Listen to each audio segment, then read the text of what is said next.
Pindha mimi amin tuna ayo bareng nimas ana tepi wajib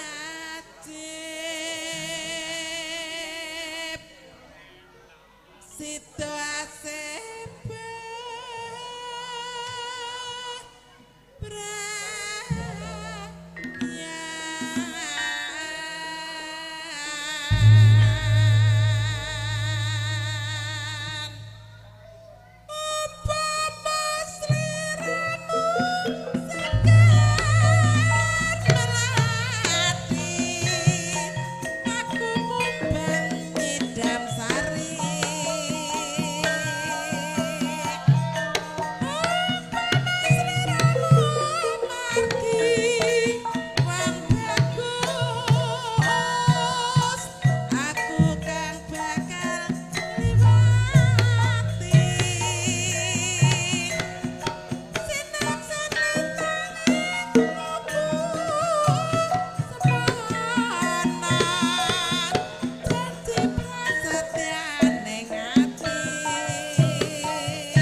nyuwun kula ayun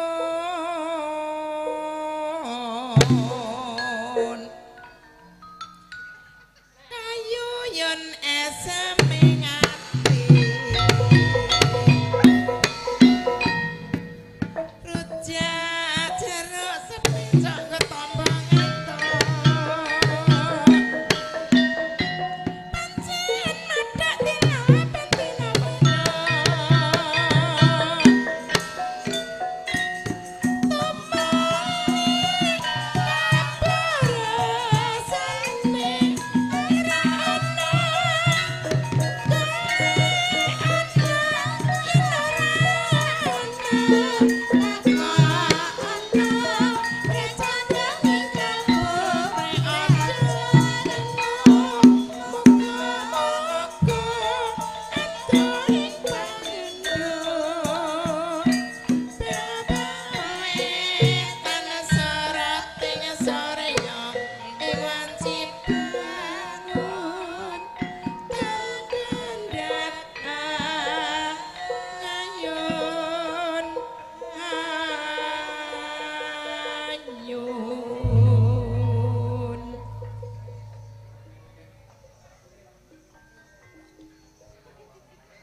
Wah.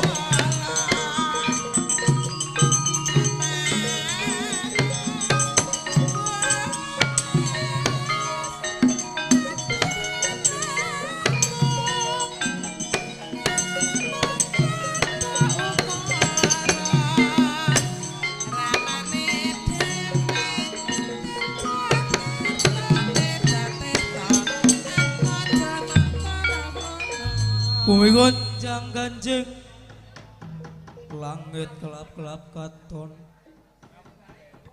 lirat enjang ing risang mawe kandrung.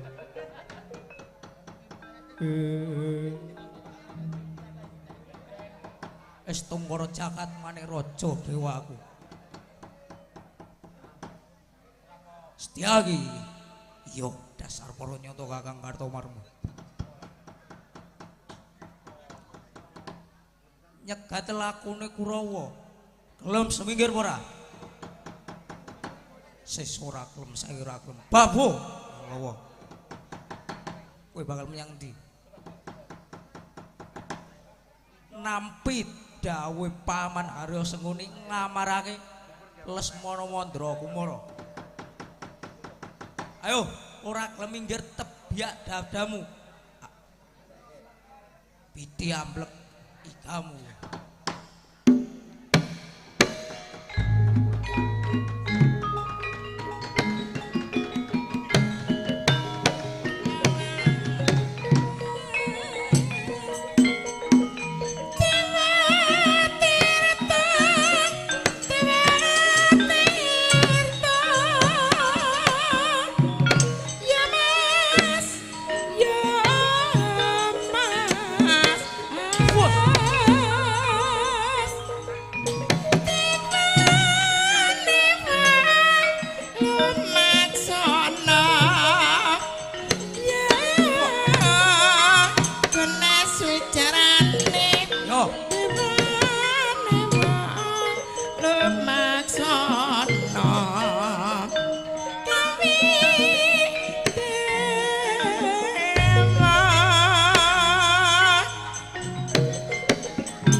Woi. Wah.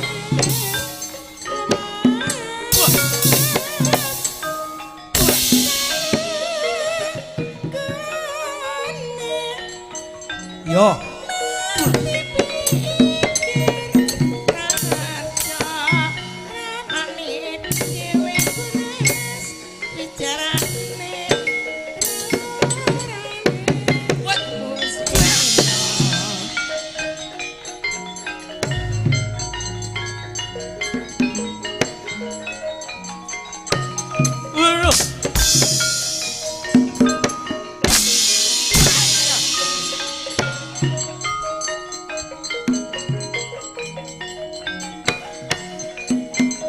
Dor, dor.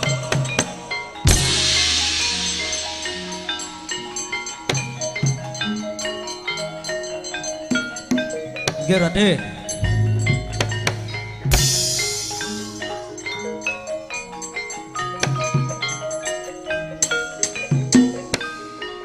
Antasena iki. Yo, Raden. Bayi wingi ora melu perang. Wah, sing penting ngene lho, Pak. Wah. Wah. Loro. Ora, Pak. Laitan.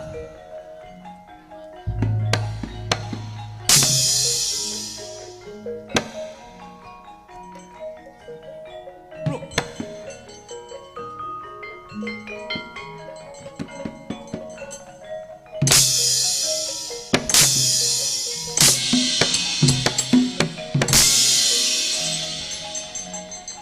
Bro.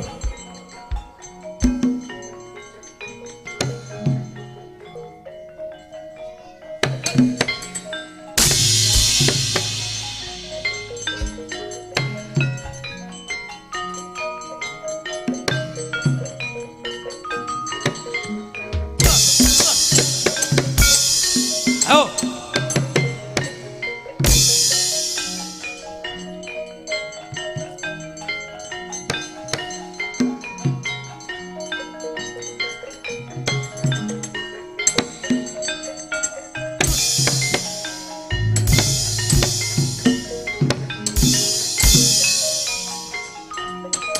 Wah. Ayo, boy.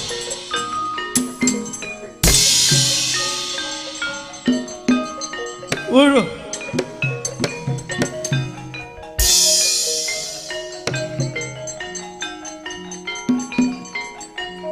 Cuy.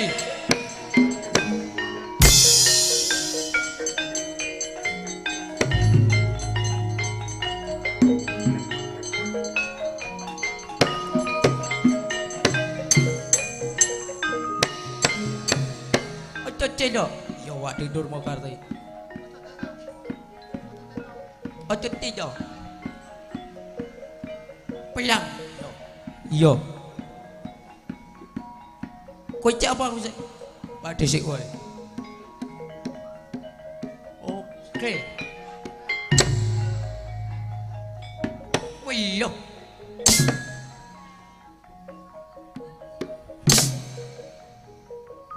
Loh, cikek toh. Santai, santai. Jahat. Kendaraan ngene.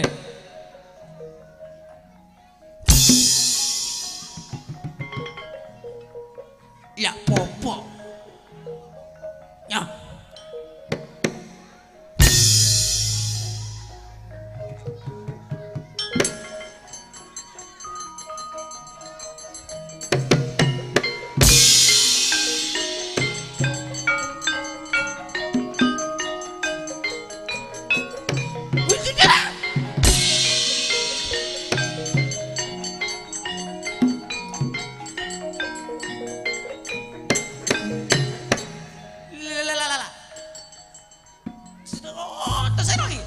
Yo, ada street interaksi. What?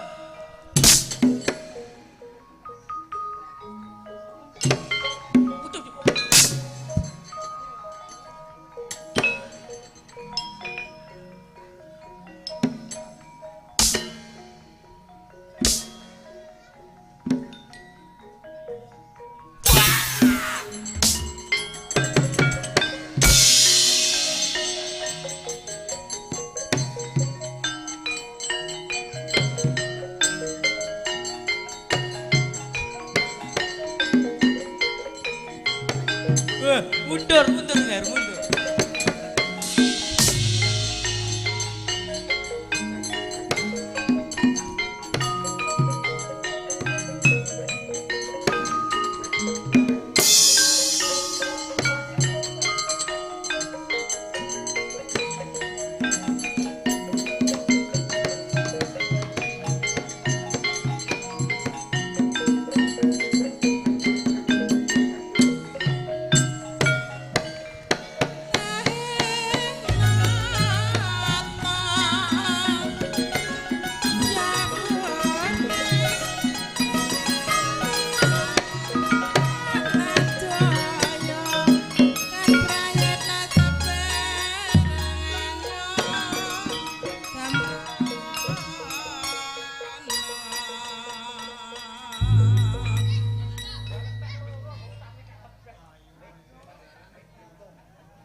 Cek 1 2. Bismillahirrahmanirrahim.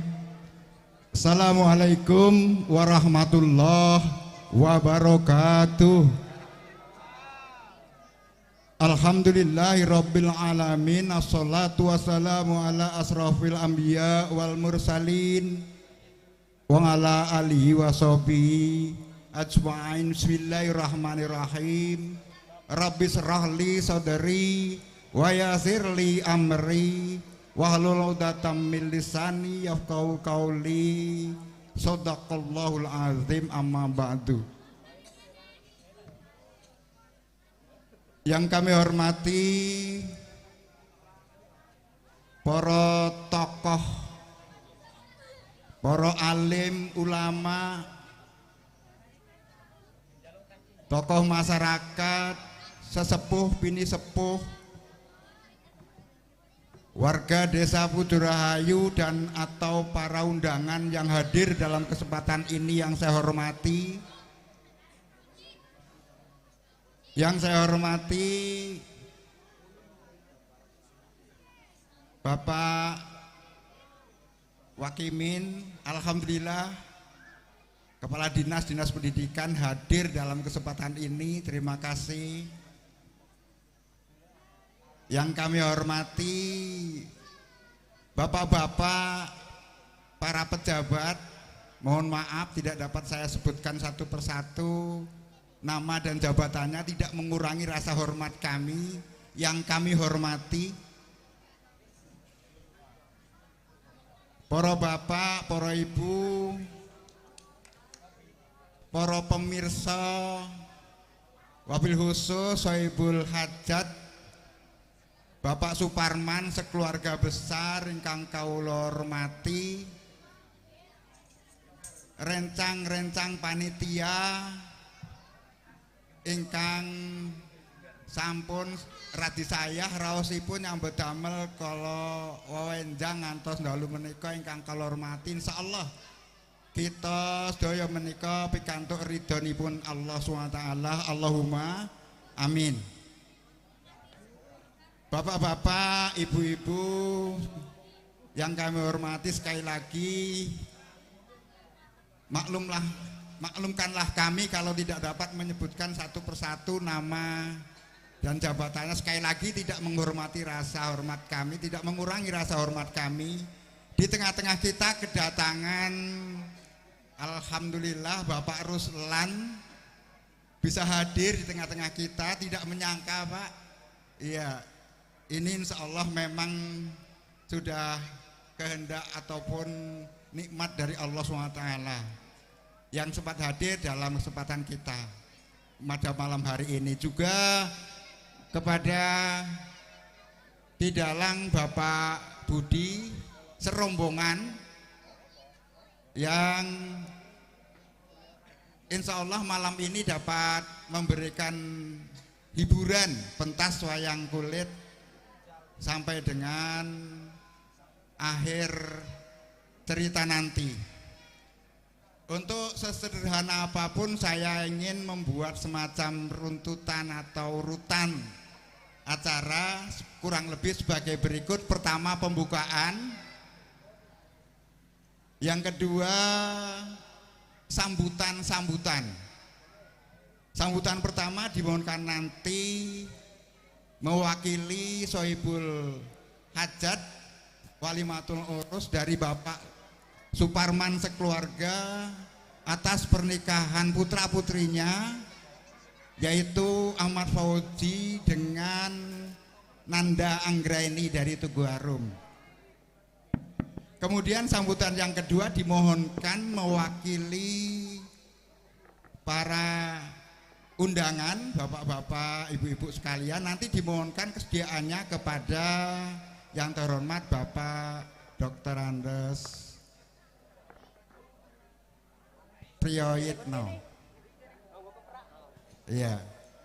Dan acara yang ketiga atau sambutan ketiga seyogianya disampaikan oleh Pamong Desa Pujurayu, kepala desa. Namun untuk dimaklumi, kalau siang tadi seharian Pak ada di sini, ini malam ini mungkin ada halangan apa sehingga belum kelihatan hadir. Maka sambutan yang ketiga nanti dimohonkan dengan hormat atas permohonan dari Sohibul Bait Bapak Suparman sekeluarga kepada yang terhormat Bapak Ruslan nanti menyampaikan kata kesan dan pesannya. Kemudian acara yang ketiga adalah penutup, dilanjutkan dengan hiburan wayang kulit semalam suntuk. Sedikit terlewat, maaf, tadi Pak Suparman berbisik pada saya untuk menyerahkan tokoh wayang dan ceritanya kepada Ki Dalang, nanti dimohonkan kepada Bapak Wakimin. Dan acara itu adalah setelah sambutan-sambutan. Demikian yang dapat saya sampaikan urutan acaranya. Mari kita awali rangkaian acara ini dengan memohon ridho Allah SWT. Kita bersama, mari kita awali dengan membaca basmalah bersama-sama. Bismillahirrahmanirrahim. Kita lanjutkan pada kata sambutan-sambutan. Yang pertama, sambutan dari Sohibul Hajat, yaitu Bapak Suparman sekeluarga besar atas pernikahan putra putrinya Ahmad Fauzi dengan Nanda Anggraini. Untuk ini dipercayakan kepada Bapak Dr. Andes Ngadenan. Kepada Bapak Ngadenan kami persilakan.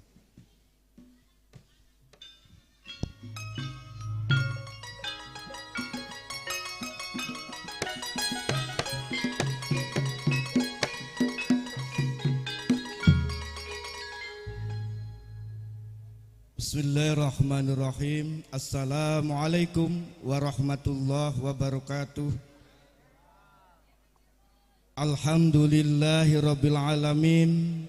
Kalimat terindah kita sampaikan kepada Allah Subhanahu wa taala. Dene punapa ing dalu menika kula lan panjenengan sami tansah keparingan wilujeng kanthi boten wonten alangan satunggal punapa, sehingga nipun kita sedaya saged makempal memenuhi undangan sedherek Supar sak keluarga ageng.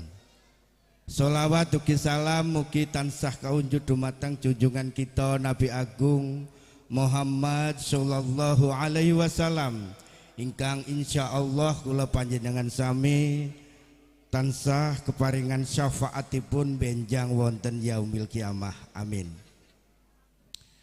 Bapak Suparman sekeluarga besar yang saya hormati, pemuka agama, pemuka masyarakat yang sempat hadir di malam hari ini, yang saya hormati ada Bapak Wakimin Kepala Dinas Oku Timur yang sempat hadir di malam hari ini, yang saya hormati, dan juga kepada Bapak Ruslan yang jauh-jauh dari BK1 bisa hadir di sini.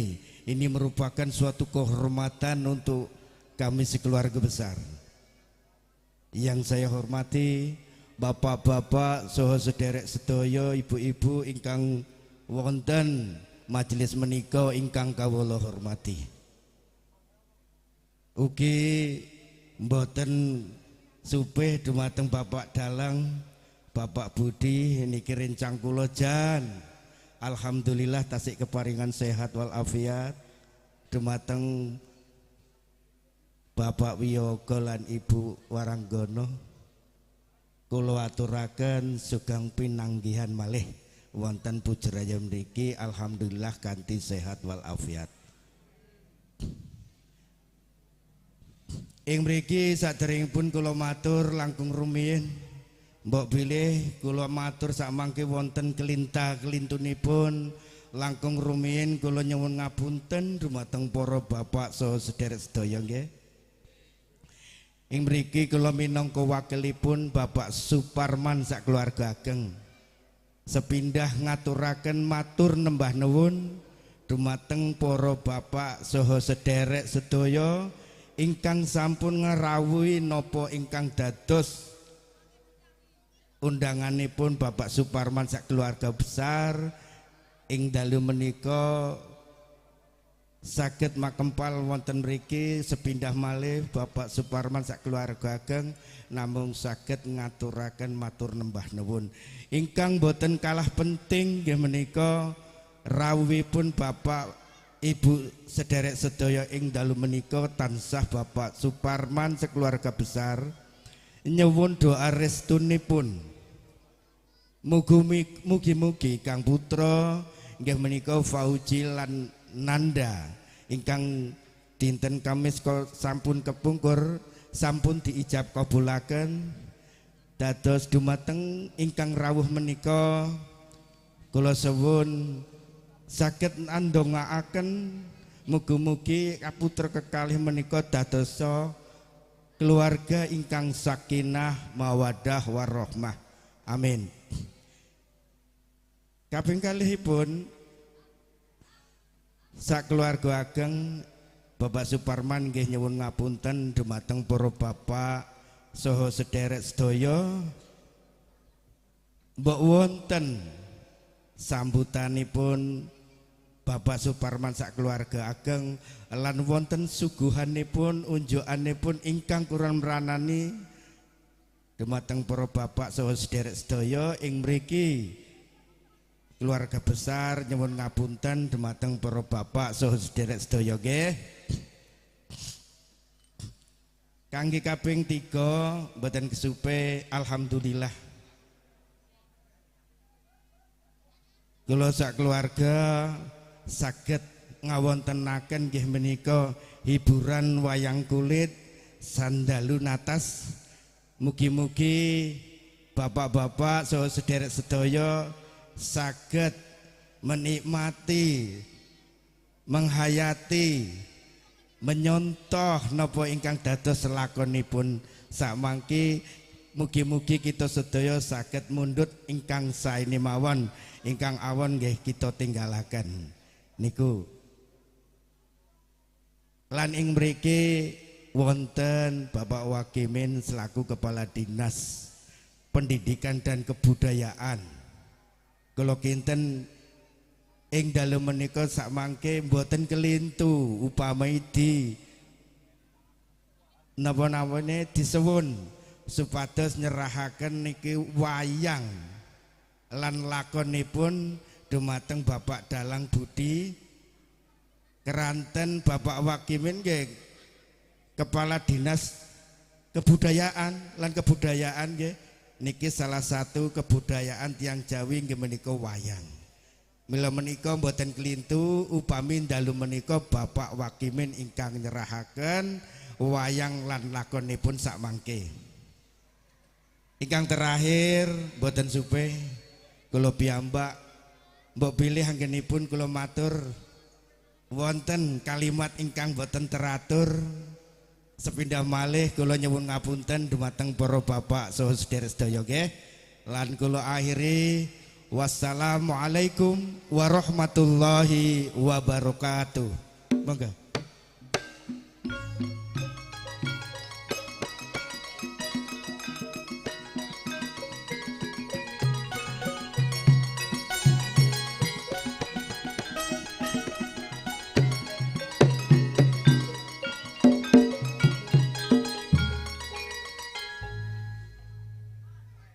Demikian tadi kata sambutan mewakili Saibul Hajat kepada Bapak Dr. Andes Ngadenan, kami ucapkan terima kasih. Kita lanjutkan pada acara yang berikutnya, yaitu kata sambutan mewakili bapak-bapak, ibu-ibu, para undangan. Untuk ini dimohonkan dengan hormat kepada Bapak Dr. Andes Priyoyitno untuk menyampaikannya kepada Bapak. Kami persilahkan.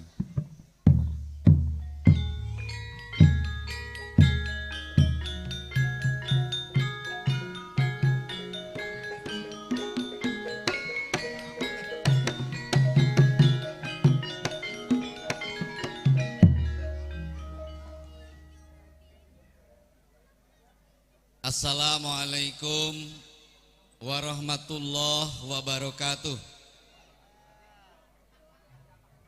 Alhamdulillahilladzi anzalal Qur'an hudal linnas wa bainati minal huda wal furqan.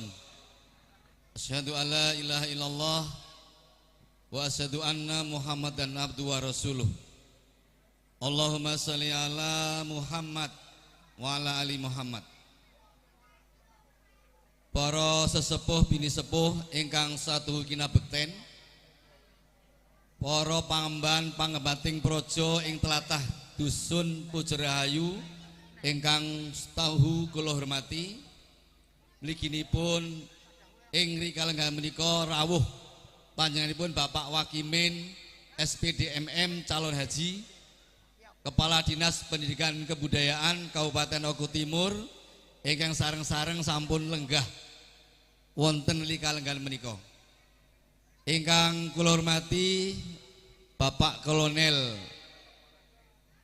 Ruslan ingkang sampun mahargya nderek mangayu bagya ngestreni menapa ing dados pahargyanipun Bapak Suparman Sularga Ageng, mugi panjenengan tansah maringi berkah ing rikalenggan menika.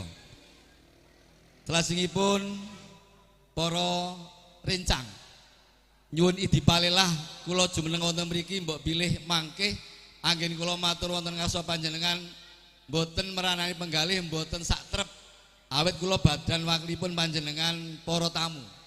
Mangke mbok bilih wonten kaleres sami menika ingkang sampun dados pengajeng-ajeng kula mbok bilih mangke anggen kula matur mboten sami kalih manah panjenengan, kula nyuwun ikhlasing panjenengan sedaya.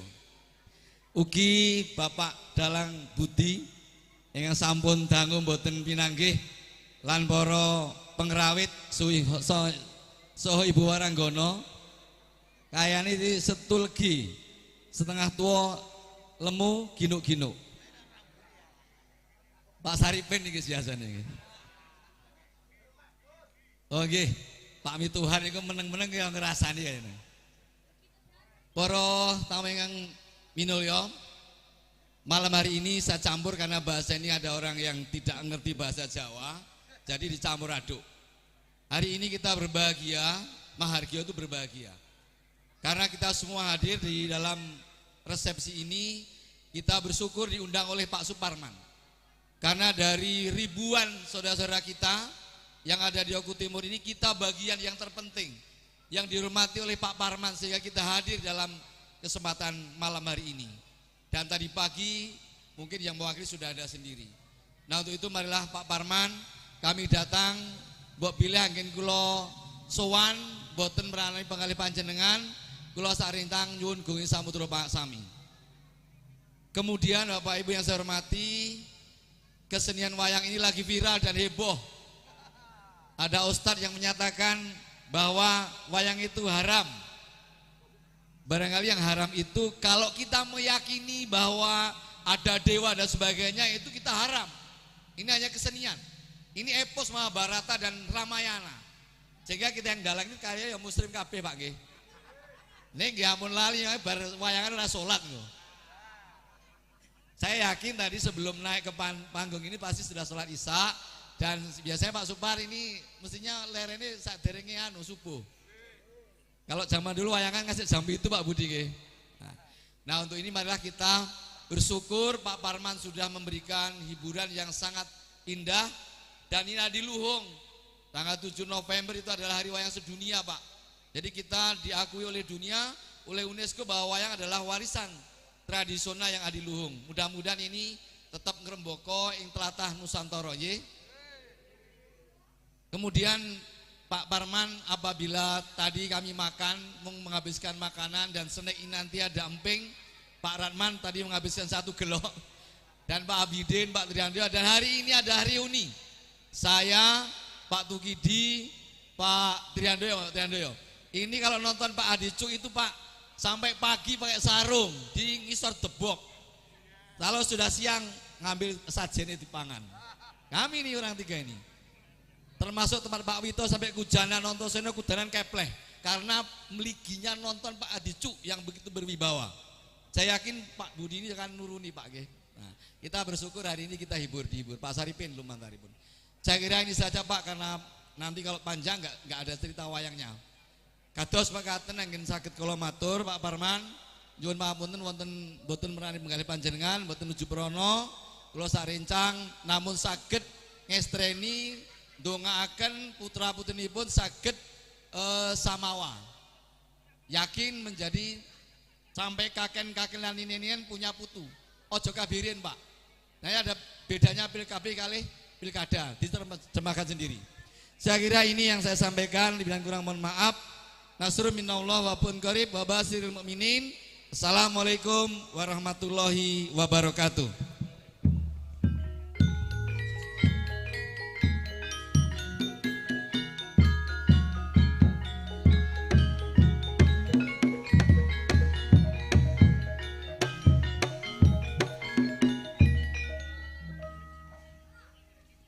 Demikian penyampaian kata sambutan mewakili bapak-bapak, ibu-ibu, para tamu undangan. Kepada Bapak Dr. Andes Priyoyitno kami ucapkan terima kasih.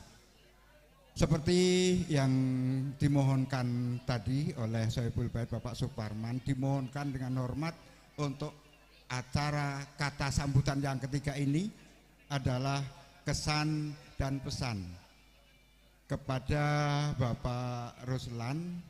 Mohon maaf, ini benar-benar sekali lagi permohonan dari Sohibul Hajat Bapak Suparman keluarga untuk menyampaikan kata pesan dan kesan dan pesannya. Kepada Bapak kami persilahkan.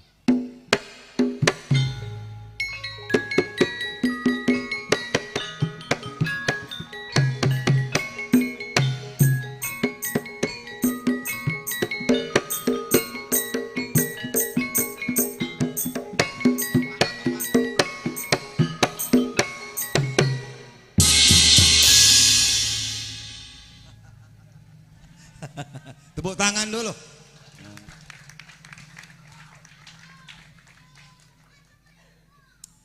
Terima kasih. Ini sudah saya duga ini. Kenapa? Mungkin background saya tadinya dari militer ya. Militer itu kesannya seorang prajurit punya keahlian menembak, ya kan? Yang ditembak itu kalau kita latihan itu bukan orang, lesan namanya. Nah mungkin saya ini dianggap lesan, makanya dibidik dan ditembak jadi mewakili. Mohon maaf ya nggak apa-apa, sudah biasa ini, sudah sering saya dibegitukan. Alhamdulillah. A'udzubillahi minasyaitonirrajim. Bismillahirrahmanirrahim. Assalamualaikum warahmatullahi wabarakatuh. Alhamdulillahirabbil alamin. Assalatu wassalamu ala asrofil anbiya'i mursalin wa ala alihi washabihi ajma'in.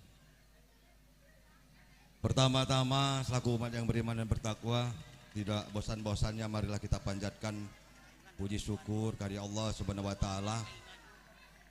Karena pada malam yang berbahagia ini, meskipun hujan, kita semua masih diberikan nikmat sehat lahir dan batin dalam rangka menghadiri acara resepsi putra dari Bapak Suparman. di kediamannya ini Desa Pujo Rahayu. Alhamdulillah kita semua dalam keadaan sehat walafiat. Amin ya rabbal alamin. Sholawat serta salam tidak lupa tercurahkan kepada baginda besar kita Nabi Agung Muhammad sallallahu alaihi wasallam yang insyaallah sepanjang selalu kita nantikan hingga yaumil kiamah. Amin ya rabbal alamin.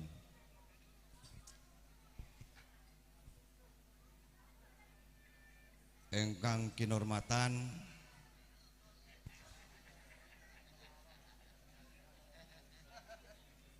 Sayyul Hajat, yaitu Bapak Suparman dan Ibu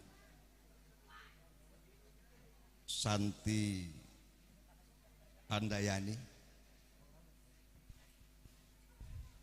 dan juga yang kami hormati pihak besan kalau hadir, yaitu Bapak Ispawar almarhum dan Ibu Dalmawati, dan juga wabil khusus kepada kedua mempelai Mas Ahmad Fauzi dan Nanda Anggraini yang kami cintai, kami banggakan, dan juga yang kami hormati Kepala Desa Pujo Rahayu kalau sempat hadir dan seluruh perangkatnya, dan juga hadir di sini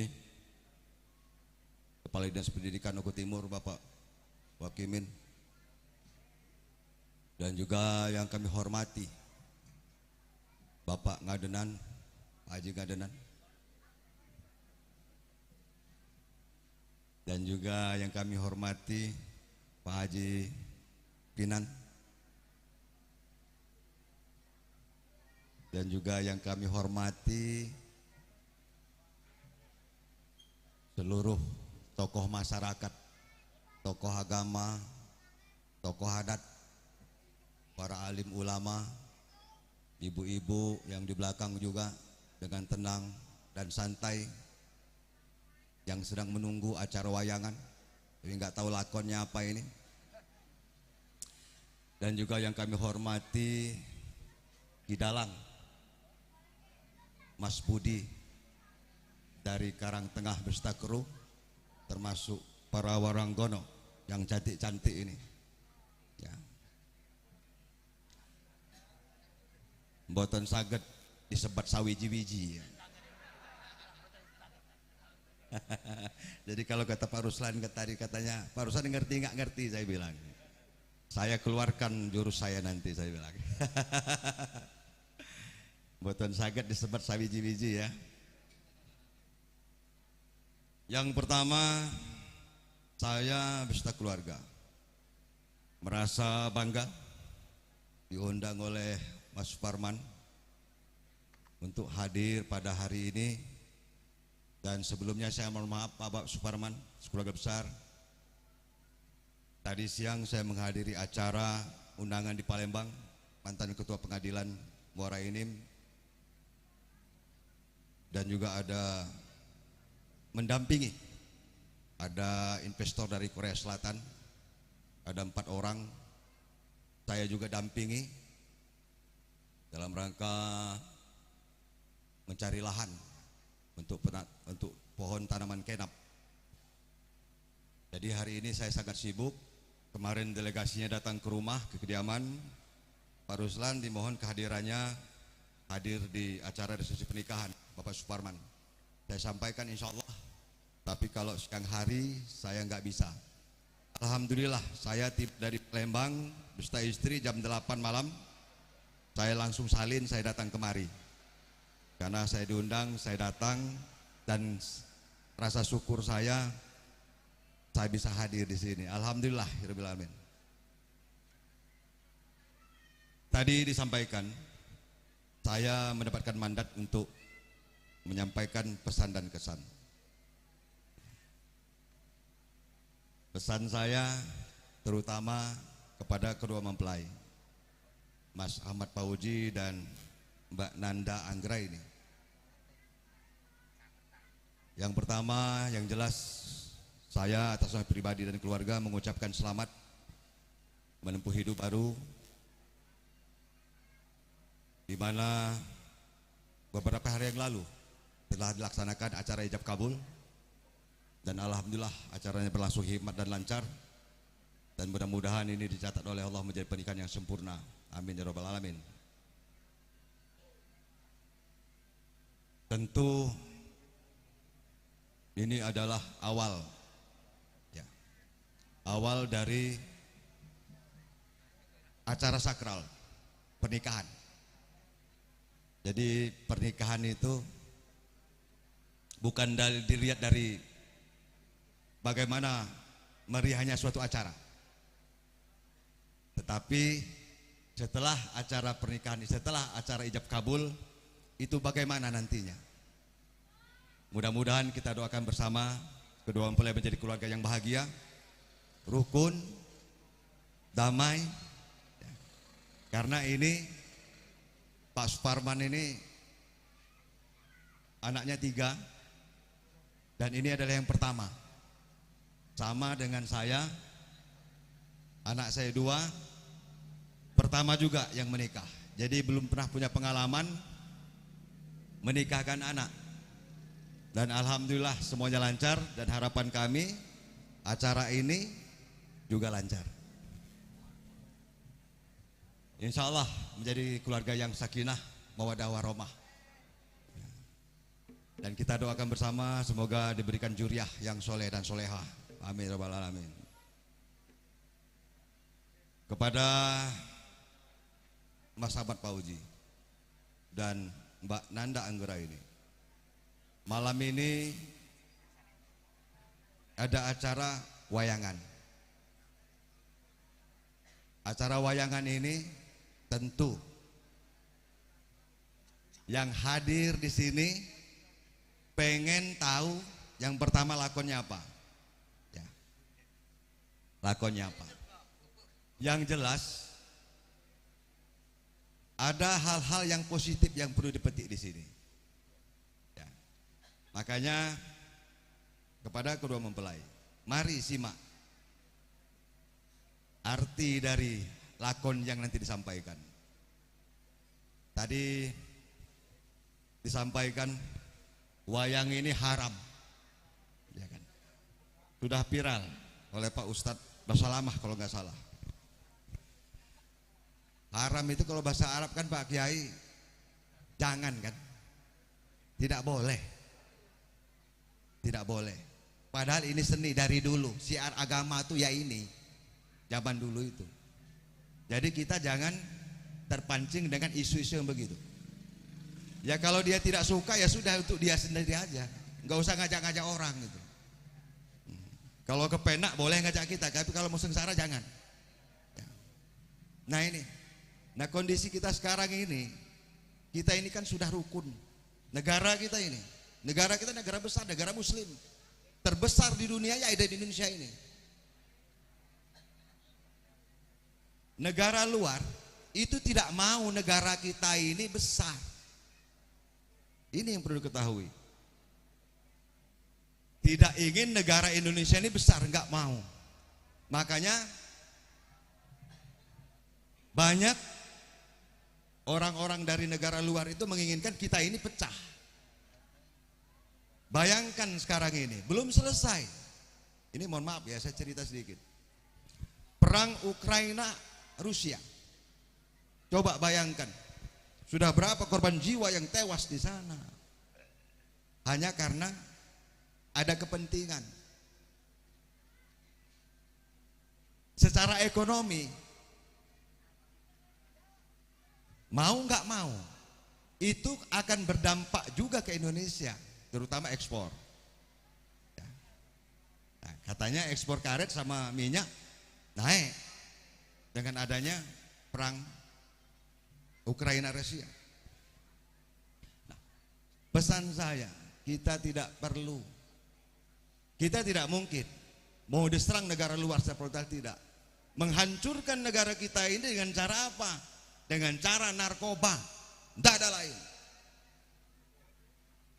Mari kita bapak-bapak, ibu-ibu, tolong jaga anak kita, generasi kita. Mumpung belum terlanjur. Nah ini cara negara-negara luar menghancurkan kita.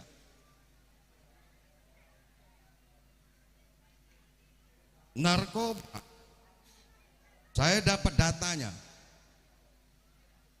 untuk Sumatera Selatan. Untuk Sumatera Selatan, saya katakan 1 bulan itu bisa 3 ton. Ini kita berbagi ya, biar tahu. Sumatera Selatan narkoba ini 3 ton sekarang. Dan itu aman-aman aja. 1 bulan bayangkan.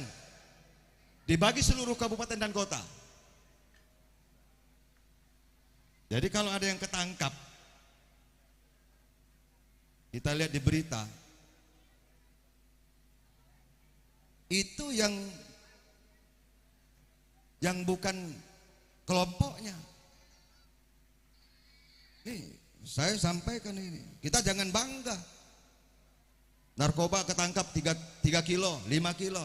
Bukan itu, ada yang aman-aman aja. Ada yang aman-aman aja, karena itu persaingan. Nah, kenapa saya bicara ini? Saya sampaikan biar kita tahu semua.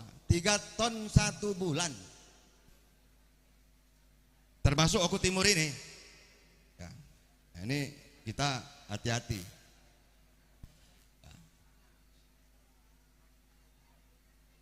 Apalagi sekarang ini, Bapak Ibu yang kami hormati, ya, dengan kasusnya suara azan disamakan dengan anjing, ya.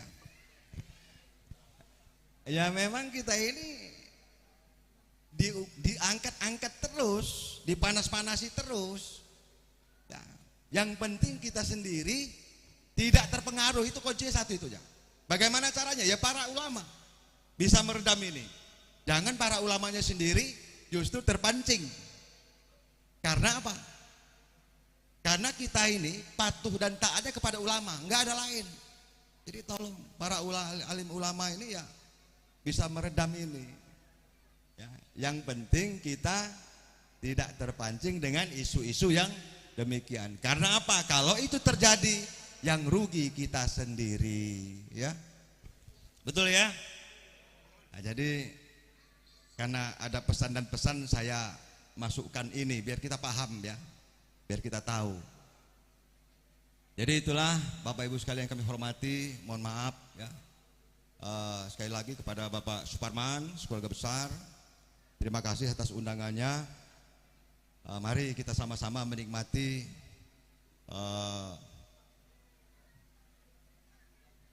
manggulan wayang kulit dari Karangtengah ya. Pokoknya kita duduk di sini, yang mau sampai jam 6 pagi ya silahkan ya. Saya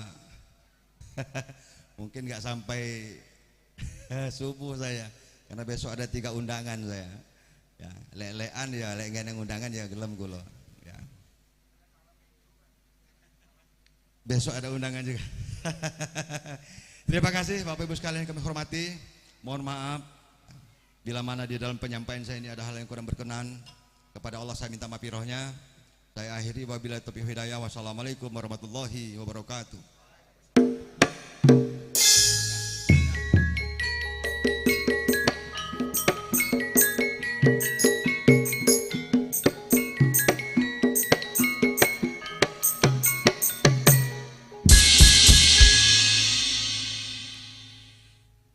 Demikian tadi kata kesan dan pesan yang disampaikan oleh yang terhormat Bapak Ruslan. Untuk dimaklumi kepada Bapak Ruslan, kami masyarakat desa ini insya Allah 95% sudah kenal dengan Bapak, insya Allah, dan merasa ingin dekat. Bagaimana dimohon kalau Pak Ruslan sendiri dekat dengan kita. Kalau kita sudah saling kenal, tahu, paham, insya Allah akan menjadi keluarga besar, menjadi saudara seiman dan seperjuangan. Demikian. Untuk itu sekali lagi atas nama keluarga besar Bapak Suparman mengaturkan terima kasih. Dan saya pribadi juga demikian mengaturkan terima kasih. Bapak Ibu yang kami hormati, sampailah kita pada acara yang penutup untuk rangkaian acara ini yang kemudian nanti dimohonkan kepada Bapak Wakimin mewakili Bapak Suparman Sohibul Hajat menyerahkan lakon berikut tokoh wayangnya kepada Bapak Ki Dalang dan diteruskan dengan pagelaran wayang kulit yang insya Allah tidak sampai subuh, insya Allah menjelang subuh begitu. Iya. Nah untuk ini sebelum kami tutup memang dimohonkan pada Pak Wakimin langsung saja menyampaikan lakon dan tokoh wayang yang inti kepada Bapak Ki Dalang Budi. Demikian, pada Bapak kami persilahkan.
Terima kasih, demikian tadi penyerahan lakon dan tokoh inti dari lakon tersebut kepada Bapak Ki Dalang. Yang saya dengar samar-samar ini banyak yang tanya bahwa lakonnya apa gitu. Oh iya, nek cara Jawa ki Rabine Gatotkaca itu lakonnya. Rabine Gatotkaca bahasa Indonesianya Gatotkaca kawin gitu ya. Nah, kira-kira demikian Pak. Ya mohon maaf. Demikian tadi rangkaian acara yang alhamdulillah sudah kita lalui. Kemudian nanti akan dilanjutkan dengan pagelaran wayang kulit oleh Bapak Ki Dalang. Untuk saya selaku pemandu acara kurang atau lebih salah barangkali dalam saya memandunya untuk ini, mohon maaf yang setulus-tulusnya. Pada Allah SWT mohon maafirulnya, astagfirullahaladzim. Mari kita tutup dengan bacaan hamdalah bersama-sama. Alhamdulillahirabbil alamin wabillahi taufik wal hidayah. Wassalamualaikum warahmatullahi wabarakatuh. Kami serahkan pada Ki Dalang serombongan. Makasih.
miat langening kalang iwang gelar pandam muncar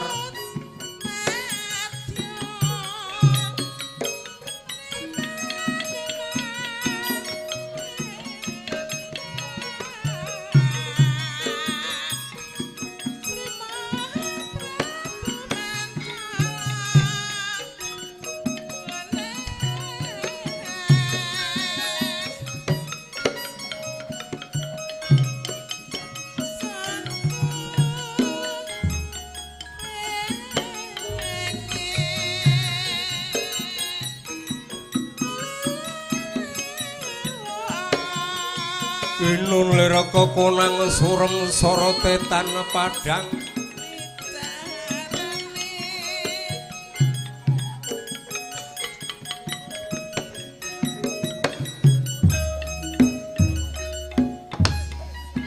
nyalamang tanpa ukara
Durna Inata kang lumajaring latri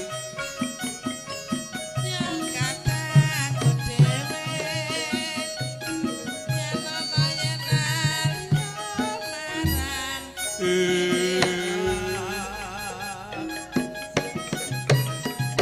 yen marang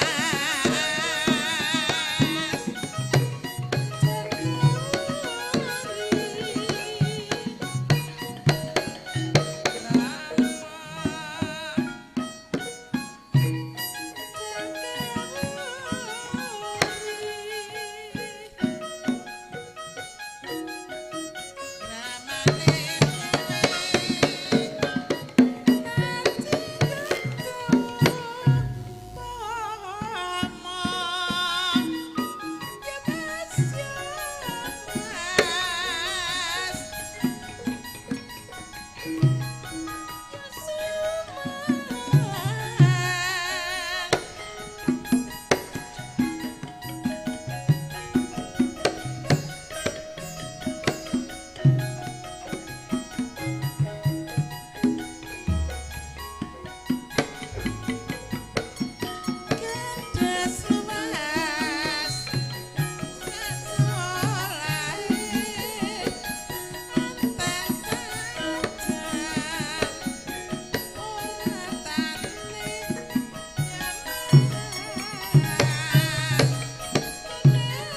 Lihat langening kalangi wengeger pandamuncar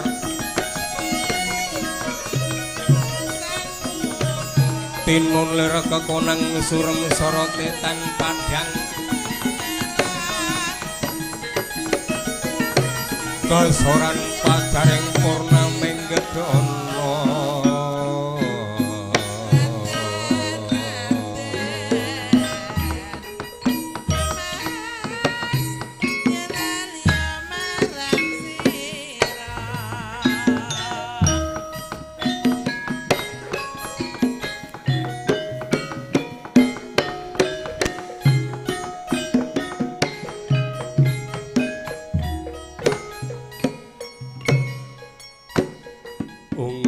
Ngawi geno mas tuhu purnomo sidem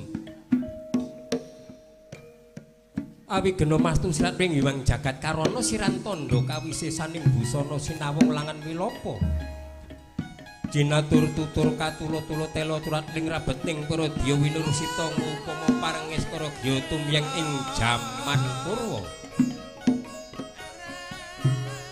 Wini suda trah ingkang dinama dama pilar ditaming lalata mangkya tekap wasaning gupita manggung panggeng-panggunggung sang murweng kota ing ngajeng pralambang matumpa-tumpa Ana ingkang sinodhi ngro jagat pramudidya mantra-mantra witan gendanu jagat kilin sumilak lir kasorotan sinariwang pratangga pati anenggih pundhita kang kaiko hadi dosa purwa Eko wilangan sawiji adilin wih dosa 10 purwa kawitan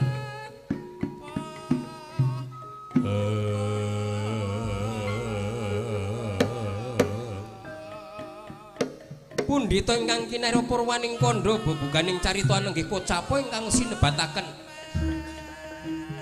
negari Ngastinapura ya negari liman benawiya kraton Gajahaya kinarya bebuka kathah titahing prajangkara ingkang sinangga ing pertiwi kasongan dening akasa kaidran samudra tuwin anggana raras pramila saged dinaturaken ngupaya 100 datan nantu setunggal senajan to 1000 datan jangkep sedoso ingkang kangge dedasaring negari amung panjang punjung pasir wukir gemali paloh jinawi tata kerta turarja Panjang ngarani dawa punjung dur tumrap dawa sepira dawane negara mungguh dhuwur sepira dhuwuring negari Tanjawi panjang ingkang dados kerakahe luhur ingkang dados kawibawane meh mumpuni jagat kang katurureh ning nalendra kinasihan dening Waludya Pasir ukir pasir araning samudra ukir pagunungan Kepara nyata negari Ngastina kayonaken samudra mengkerakan parden nengenaken pasabinan ngiringaken bandaran ageng Gemah ripah gemah para narakisma samya manungkul panguleng tetanen aripah katahing jalma lumampah yang antawisi rati datan wonten kendhate parandining para kawula alit tentrem ingkang dados manahe Lo jinawi lo tulus ingkang sarwati nandur jinuawi murah ingkang sarwati numbas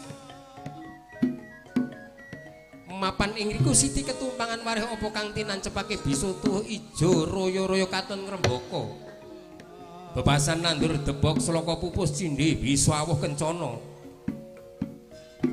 pramila datan mokal nadyanto kathah para kawula alit ingkang gesang wonten ereng-erenging gunung nanging boten wonten ingkang sami nandhang kacingkrangan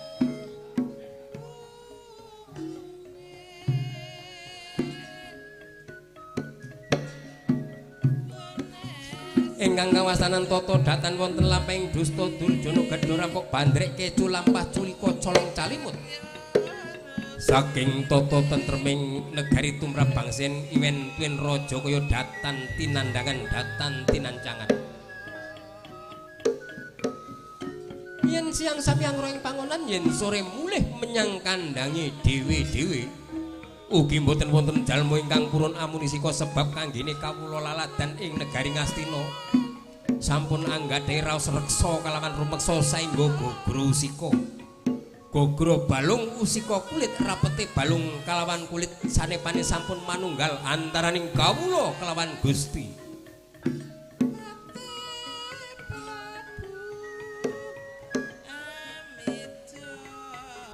Ingkang sinibat kerto kateng para kawula manca negari ingkang samya ngungsi adat dunung ngantos abro bebranaan wonten ing negari Ngastina. Kadhaing griya bencocor tarung taritis yen katinun saking Mandrawa ketingal jejel luyel-luyelan. Yen dinunu papan wiyar katingal rupa jembar katone sempit parandening para kawula katon guyub rukun sayek saeka kapti. Awit sedaya kasengsem dhateng poyaning kautaman negari Ngastina. Ingkang sinebataken Raharja negari tebih saking parang pamuka.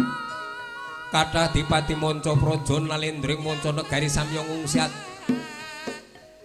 Manungkul kranestan sarana ginebak ing Bandayuda.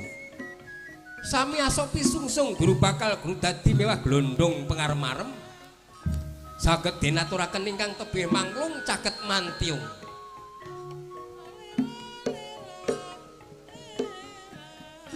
Menapa to kersane ingkang sinuwun ngawontenaken parepatan agung benten adat lawan saben. Rening pinuju Ari Soma manis ngempalaken sakathing para kadang narapraja sumrambah para wadyabala ingkang piswani paseban dumugining panguran Hander Hamblabar. Iyayah samudra kang tanpa tepi. Tetandha marupa-rupa busana kang katon maneka warna. Wonten ingkang pinaringan busana sarwi abrit. Wonten ingkang pinaringan busana sarwi jenis cemeng ijem saha pethak.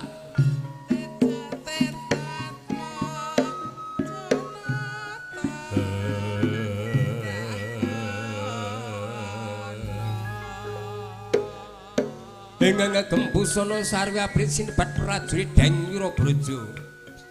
Kempaling wadyabala lir pendah Giri Pawoko Maruta. Giri arani Gunung Pawoko geni Maruta Barat Yayah Redi kang kawlagar. Ingkang ngagem busana sarwi jeni lir pendah podang reraton ingkang rasuk busana sarwi ijo. Ketingal moyo-moyo kaya wae tandur kang lagi gumadung. Sini gek candraning punang wadyabala sinten ingkang marak ngarsa dalem ingkang sinuwun. Ngerpepeh mendak Yaya Soto manggi krama mukulir konjem Siti Bantara. Nenggih nika warnanira warangka dalem sang Buminata negari Ngastina. Satria ingkang asal usulipun saking negari Gendara Desa ingkang sampun palenggah dhateng kepatihan Plasa Jenar. Sang Rekanapatih kekasih Raden Haryo Suman, Raden Tri Gantal Patiyo sang Rekanapatih Haryo Sangkuning. Mengkeraken nata Mandura Prabu Baladewa ya Prabu Balarama. Begawan Curiganata Resiwaning Pinto sang Wasi Jaladara Raden Kakrasana. Nalendra sarira seta sarandunging badan ngantos dumugining balung sungsung.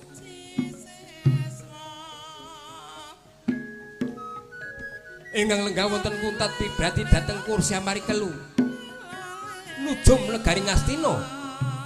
Pendhita saking pertapan Permajapura nggih Sukalima peparab Danyang Resi Kumbayana Sang Tapa Begawan Durna. Datan kentun piswanira rai dalem ingkang sinuwun. Satira kadilang Raden Kartamarma. Sapa dosa namanira ingkang sinuwun? Dosa wilangan 10 nama werdining kekasih. Ingkang sinuwun jejuluk Prabu Jaka Pitana. Ya Prabu Duryudana Gendari putra Distorastratmaja. Ya Prabu Trimamangsah ya Raden Kurupati.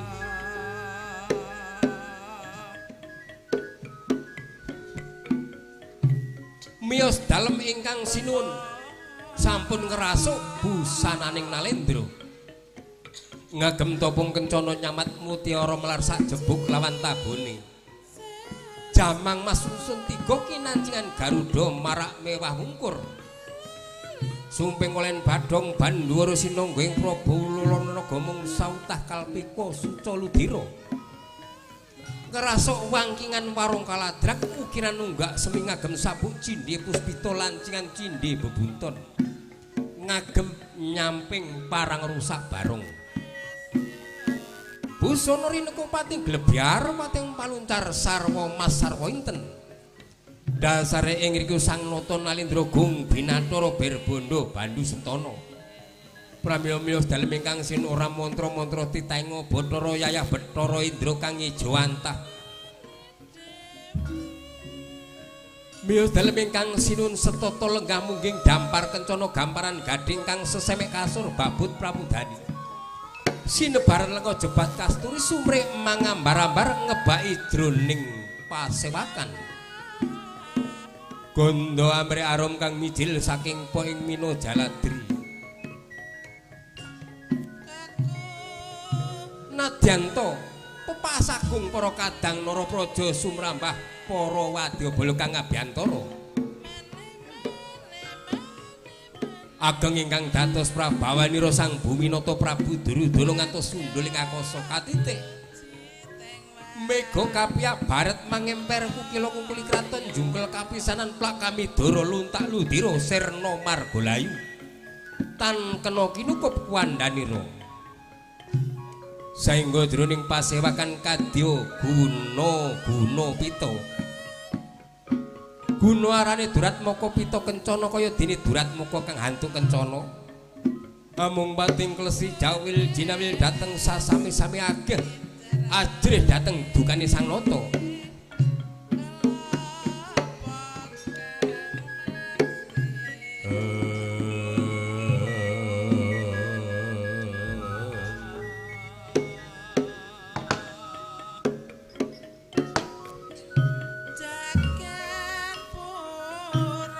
sidhem remanem tan ana subawane walang alis kang kapira saking jroning pagelaran amung suwantening para rencang kundhaki kemasan binarung pating jenggling pating cangkling kesarwanggunging klangenan dalem ingkang sinuwun Kyai Joko manggung ganter-ganter dados norenaning penggalih gancang iklanan dalem ingkang sinuwun lare bule cebol ireng cepane ingkang arsa ngampil kocari rati banyak dalang sawunggaling harga walikolar badaken dipertolo kating Mas Naga Kencana dipanggo ingkang sarwakna sinongsungan kertas jenar pinarodo biur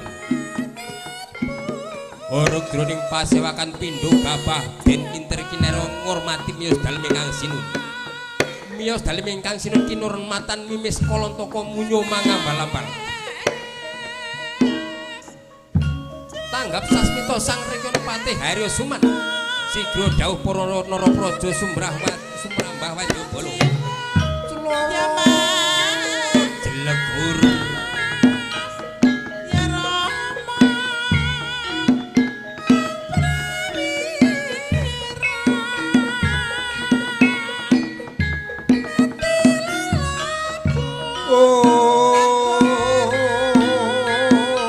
ramane dewi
Sritina ning pasewakan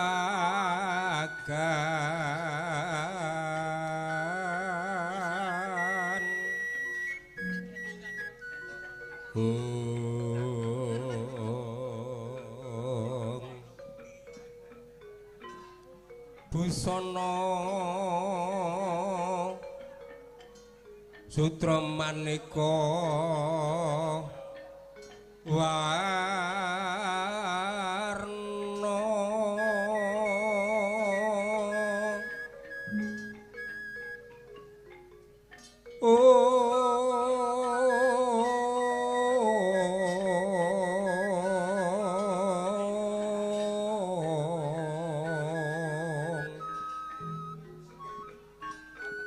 Sibakung puspiteng Udyana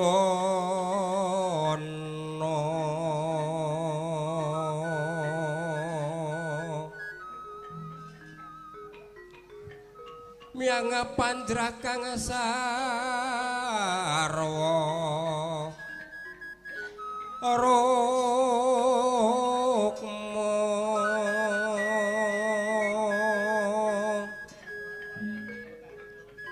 renggeng manik Narawata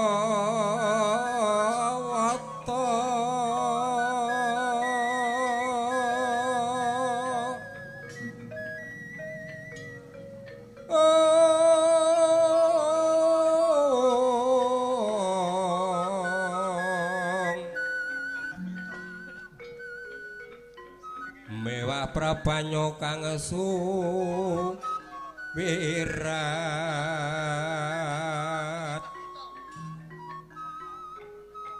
ku menyaring tejo leliwaran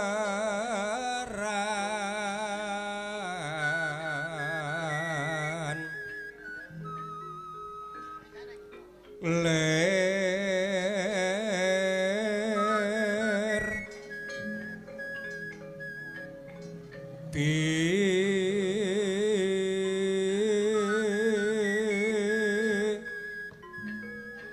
lat sisiring dade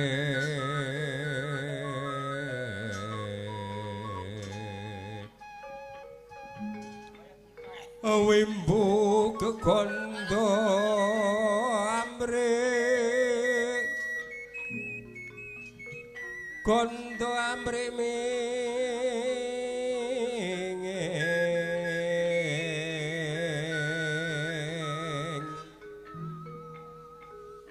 katyuping samirana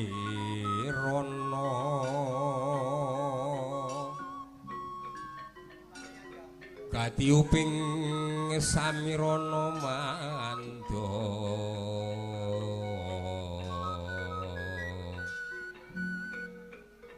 separan mangambar kongas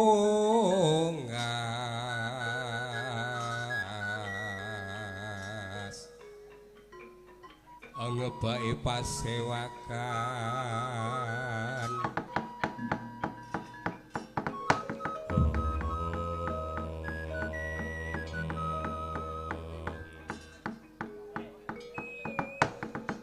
leng-leng gatining kang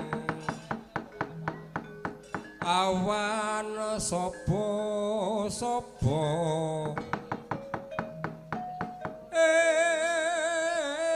ing negeri Ngastina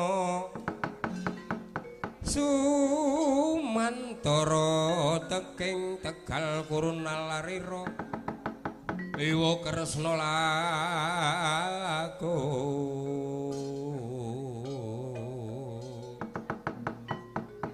siring Prasurama miangkan Wajanaka dulur Narada kaprangwa Tegal wi luri melu karya kono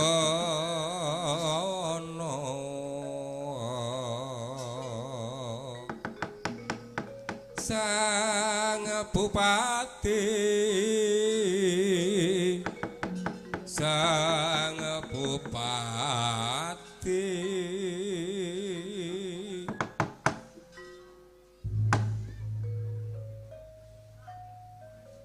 Gestunggara jagat manik raja dewaku nuwun to mangke paman Narya mboyan dadosaken kejot raos sing penggalih manira wiji wonten ngersa putra Pekeniro kawula non nggih anak Prabu Jaka Pitana ingkang kersa ndangu dumateng pisanipun kang abdi pun bapa kepatihan saderengipun ing Jawi nggadhahi raos kumarasan kula ibarataken kados dene alang-alang salombo tinambengan kumejut kumitir kacaruk awor marasa sampunipun nampi sabdanipun anak Prabu ketinggal biar padang ketrawangan ayom-ayom ingkang dados penggalih bapa kados dene siniram tirta wayu sewindu wanci enjang kepareng nggih anak Prabu ingkang bapa kepatihan nyadong dawuh nggih sami winantu kararjan pamanira marak ngabyantra wonten ngersa putra Pekeniro nampi pangestu dalam anak Prabu kados mboten tengah setunggal menapa manggih rayu widodha nir ing sambikala wangsul pangandika ingkang bapa kepatihan ngaturaken bekti kula kunjuk sandhaping pepodo mawantu-wantu wonten ngersa dalem anak Prabu Jaka Pitana kula tampi kanthi gembiraning penggalih paman Narya kejawi saking menika kados pundi pawartanipun para kadang Narapraja mandhaping para kawula negari Ngastina wedal sakmenika. Engitipun ingkang bapa miturut palapuran ingkang sampun kula tampi jer menika sampun wonten kasunyatanipun. Sedaya mboten wonten ing kemawantun nglarewaken dawuh dalam anak Prabu lumantar ingkang bapa kepatihan. Bebasan mboten wonten kemawantun gajah gelar mirang sifat merong kampuh jingga mbundan datan tanpa ratu. Malah kosok wangsulipun kathah para kawula alit dedam marang Siti Sewu caos pisungsung guru bakal guru dadi mewah glondong pangarem-arem sedaya menika wau pepintaning para kawula dasih dateng anak Prabu Duryudana semanten agengipun sami njunjung dewa keprabaningsun lumuntiring awas atuti kula warataken dateng para kawula sak negari paman binjang badhe kula aturaken nggih. Kula aturi merayogaken sami pinara lenggah. Kados menika sampun langkung prayogi.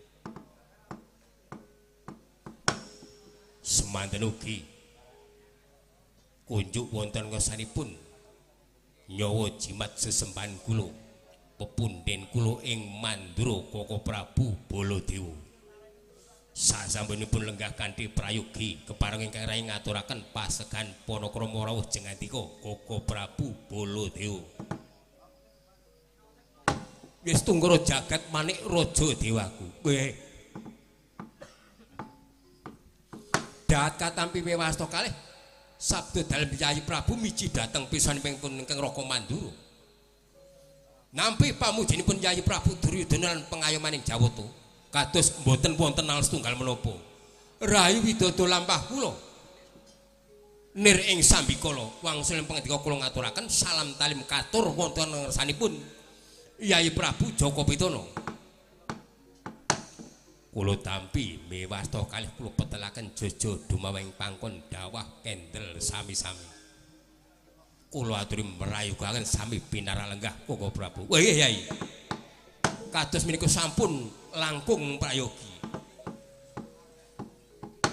semanten ugi jimat sesembahan kula bapa penemban Begawan Durna lenggah kanthi prayogi kula ngaturaken pambagya lan sungkem kula bekti kula kunjuk gandhak bleguduk manyar-manyar gamelan sulil kalu gimbar anak Prabu miji datang pisan kang Bapa Sukaliwa Nampi pamujanan Prabu kados mboten wonten setunggal menapa mangir widodara wangsul pangendika. Mugi puji lumuting hatut ingkang bapa katampi dhateng anak Prabu Duryudana. Kula tampi mawi asta kalih kula pundi wonten mestaka mugi-mugi dados tambah jejimat. Nggih mesti dadine. Dimas Kartomarmor Harjo kang dadi pisuanmu. Nampi pangestu dalem Koko Prabu mboten wonten setunggal menapa kula ngaturaken sungkem bekti kula kunjuk Koko Prabu. Pun Kakang Tompo Dimas Kartomarmo. Kondur wonten ngersanipun sedaya para pinisepuh aji pinisepuh pepunden kula ing negari Ngastina. Langkung utami Paduka Koko Prabu Baladewa. Mbok menawi randhat anggen kula nampi rawuh jenganti Koko Prabu. Tumpang suh angin kula angaturi kirang tata trapsila nampi rawuh Koko Prabu. Kula ingkang ngerahi nyuwun agunging samudra pangaksami dhateng Koko Prabu Baladewa. Destungara jagat manik raja dewaku. Sak gluguting kolang kaling rekma pinara sasra ingkang raka mboten nggadahi raos kumarasan dhateng Yayi Prabu. Malah duk nalika ingkang raka nampi nawala gandhesa kembaran utusan ingkang abdi candhak tulak ingkang waosipun kedatedak dhateng negari Ngastina. Lajeng kula geganjangan nyuwun pamit dhateng Yayi Ratu Erawati. Mboten metang bebayan margi daya-daya saged pinanggih Yayi Prabu Duryudana, daya-daya saged ngancik bumi negari Ngastina. Bebasan badan kados kula balang-balangaken suku kados dene kula uncal-uncalaken. Dumugi negari Ngastina ngawontenaken parapatan agung ingkang benten kalan saben. Nah menika menapa ingkang dados darunanipun, menapa ingkang dados duh kitaning penggalih Yayi Prabu wedal sak menika ngawontenaken parapatan agung nimbal ingkang Raka Mandura. Keparenga ingkang rai nyadong ingkang raka nyadong dawuh Yayi. Ih kaparestu Koko Prabu. Anggenipun kula ngempalaken para pinisepuh lan sedaya para kadang boten sanes badhe ngrembak kawontenanipun keluarga negari Ngastina nuju brana dhateng raja putra ing Ngastina nggih yoga kula pun Lesmana Dakumara. Kula sanget prihatos dhateng yoga kula pun Lesmana Dakumara. Saben gayuh wahyu mboten saged kasempatan pengin palakrama gayuh wanita kalah kalih bocah Pandhawa. Jaman daup kalian pengin daup kalian Siti Sendari kalah kalih Abimanyu. Daup kalih Pregiwati kalah kalih Pancawala. Daup kalih Jenakawati kalah kalih Antasena. Sing keri wingi arep pengin rabi karo rondo anding sekolahan kalah karo Pak Sariben. Mesakaken sanget dhateng yoga kula. Menika napa lare kirang prihatosipun, menapa lare kirang tarak beratanipun, menapa pancen dados nangsipipun yoga kula. Destungkara jagat manik raja dewaku. Lah nyuwun pangapunten menika Yayi. Bab petangan menika kula mboten mangertos nanging kula ngugemi ngendikanipun para pinisepuh. Siji pesti, loro jodoh, telu kabegjan menungsa lumrah mung saged njangka kelawan rencana. Nanging Gusti kang murbeng dumadi menika ingkang nemtokaken. Dikadang-kadang kaya ngapa? Langkung-langkung bab jodoh. Kali ngono gunung Kletan Segara yen menika ketemu jodhonipun saged daup astra lumiyat. Nanging bebasan kari mondong saged uwal saking astanipun piyambak. Lah menika ingkang saya keronta-ronta manah kula Koko Prabu. Pedal sak menika gandrung kalih satunggaling wanita mboten saged dipun penggak Yayi Ratu Banowati paring pangandikan yen boten kelampahan pedal sakmenika daup kaling putri ingkang dipun gandrung yoga kula sarja kesema badhe pejah angayu tuwuh pedal sakmenika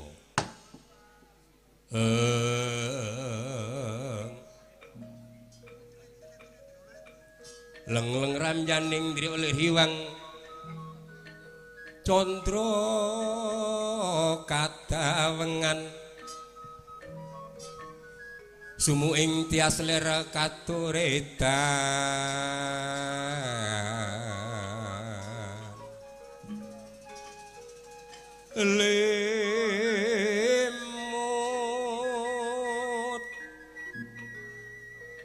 limut kakiataning renu jet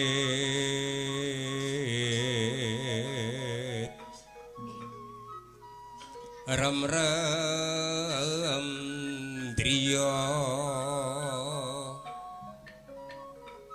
manawung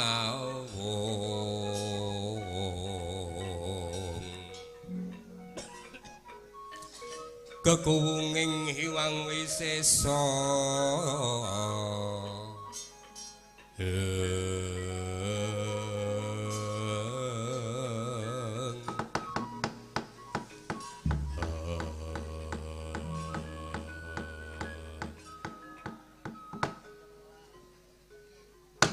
Tunggara jagat manik raja dewaku kados dene tinotok brajolunge jajaning Raka Mandura sasampunipun nampi ngendikanipun Yayi Prabu bilih purunan kula raja putra negari Ngastina Sarja Kesuma pengin mengku satunggaling wanita yen sagedhakan menika mboten kelampahan badhe pejah anganyu tuwuh suduk saliru yen pancen kepara nyata menika Sarja Kesuma gandrung kaliyan satunggaling wanita pundi badhe kula lamaraken badhe nyuwun pitumbasan menapa mboten ngepok perlu koncanipun Yayi Prabu cekap ingkang Raka Mandura bebasan ingkang gadah damel samangking Raka Mandura Yayi Prabu namung paring panggenan kemawon matur sembah nuwun Koko Prabu ingkang dipun gandrung Siang Pantrolati dhateng Sarja Kesuma mboten sanes nggih namung putranipun Dimas Janaka kang sesilih pun Pregiwa jagat Estungkara manik raja dewaku dados Sarja Kesuma menika gandrung kalih Pregiwa leres Koko Prabu wela dalan nyuwun pangapunten Yayi ing ngajeng kula sampun ngendikaaken prunan kula Sarja Kesuma badhe mengku wanita pundi ingkang Raka sagah nglamaraken bab biaya telas pinten kula ingkang nanggung Yayi Prabu cekap nyediakaken panggenan kemawon nyuwun pangapunten Yayi menapa Yayi Prabu dereng nampi nawala utawi pawarta kados pundi Koko Prabu bilih kula menika nampi undangan dinten ingkang sampun kapeker bilih kadang kula Dimas Janaka menika badhe ndhawuhaken Pregiwa kalian Gatotkaca ateges Dimas Janaka badhe bebesanan kalih Dimas Perkudara menika sampun rembugan dados kula nampi nawala kula kedah tedhak dhateng Madukara ugi tedhak dhateng Yodipati lah menika dos pundi lah menika ingkang dadosaken judheking manah kula yen mekaten kula trimah seleh kemawon yen manut wanita sanesipun kula sagah nglamaraken nanging yen bab Pregiwa menika sampun dipun badhe dhawuhaken kalian Gatotkaca lah menika dos pundi kados pundi Paman Sengkuni lah nek bab menika kula nggih nembe nampi pawarta dereng nampi undangan utawi punjungan Ape kula niki wong tuwa ki nek bangsane undang ro kunjungan ra tak pikirke. Kadang yo tak nyanyi, kadang yo ora. Nyuwun pangapunten nggih. Dos pundi Bapa Begawan Dur. Oh, lha kocok gondok blekuduk manyar-manyar. Kula sampun mireng ngendikanipun Angger Prabu Baladewa kaliyan Angger Prabu Duryudana. Bilih putu kula pun Sarja Kesuma menika gandrung kapirangan kaliyan Pregiwa. Yen kepara nyata Sarja Kesuma gadah tresna kalih Pregiwa, kedah dipun dhaupaken. Nyuwun pangapunten Paman. Kula nampi nawala undangan bilih Dimas Janaka badhe kagungan kersa mala kramakaken Pregiwa kalih Gatotkaca. Tumrap kula menika gampil. Gampil bab tumrap kula. Gampil dos pundi? Caranipun dos pundi? Janaka kudu murungake anggone duwe mantu Gatotkaca. Pun sing dilebokke Sarja Kesuma. Lho niku pun beres. Paman Durna ampun sok nggampangake. Aja sok nggampangake, aja gumampangan, aja gampangan. Menika rembukan wong tuwa sampun dados. Anak Prabu Duryudana mangertos piyambak. Janaka menika sinten? Murid kula. Lho, murid kula. Janaka iso dadi kaya ngono merga gurune kula. Nggih napa nggih? Luwe-luwe Werkudara. Werkudara niki duwe banyu napa? Perwitasari. Saking sinten? Nggih saking kula. Janaka kalih Werkudara nek kalih kula wedine nganti tekan nggon pati. Nak mingkur murungke bab anggone bakal jejodohan. Oh, menika tembung sepele tumrape Pendhita Durna. Ampun kuwatir Angger Prabu Duryudana. Napa kinten-kinten saged dipercaya ngendikanipun Bapa Begawan Durna. Tanggal jawab ingkang Bapa. Yen Paman Durna tanggal jawab kula sumanggaken. Nanging bab menika kula mboten cawe-cawe. Babagan anggenipun murungaken calon penganten badhe njodohaken Sarja Kesuma. Oh, ngertine sampeyan niku ngiring calon manten mawon tekan kono duduk manis mangan enak ngoten mawon. Wis rasah mikirke bab calon penganten. Yen mekaten kula sumanggaaken wonten saipun Yayi Prabu Joko Pitana kalian Bapa Penemban Beganduna. Sigra permana kanca sigra ngraketna wangsa sangka.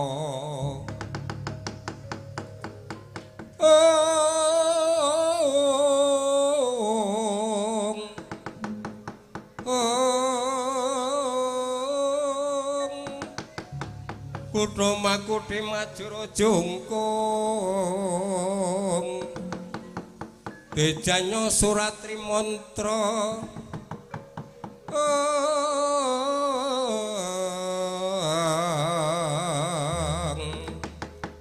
Kang katon mangonjo-onjo Titisonya pangleburing jagat raya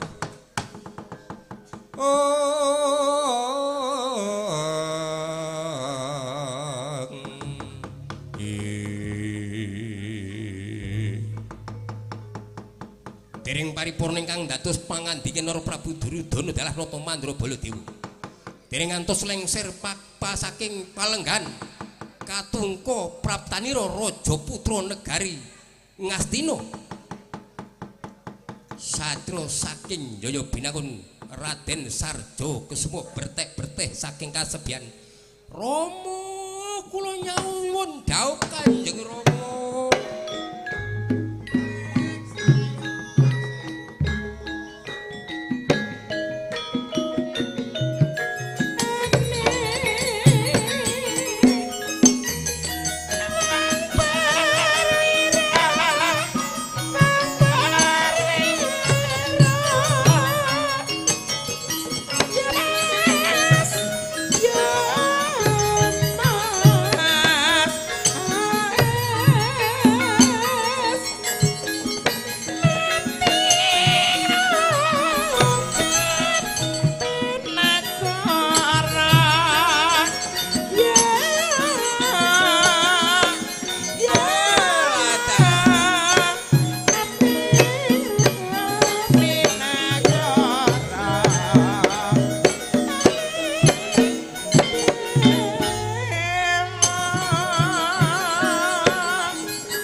Wis.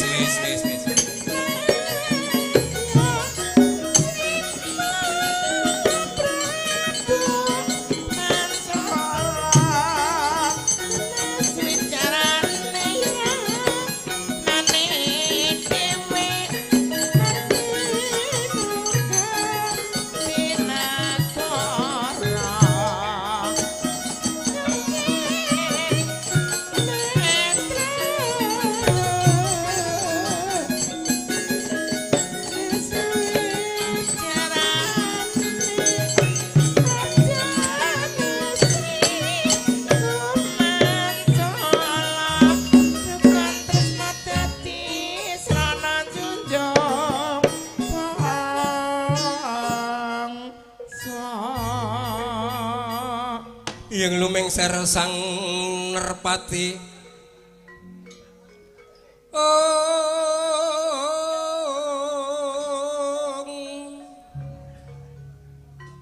wana dutaning Srinara nata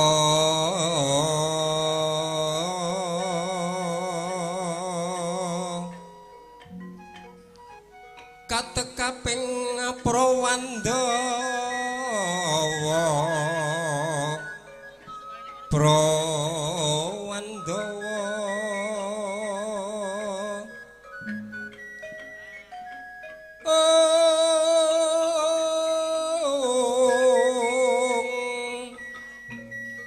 tumandu mangarsa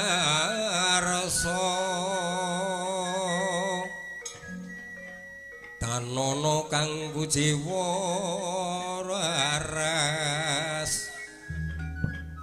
raras rumedenge ngakasa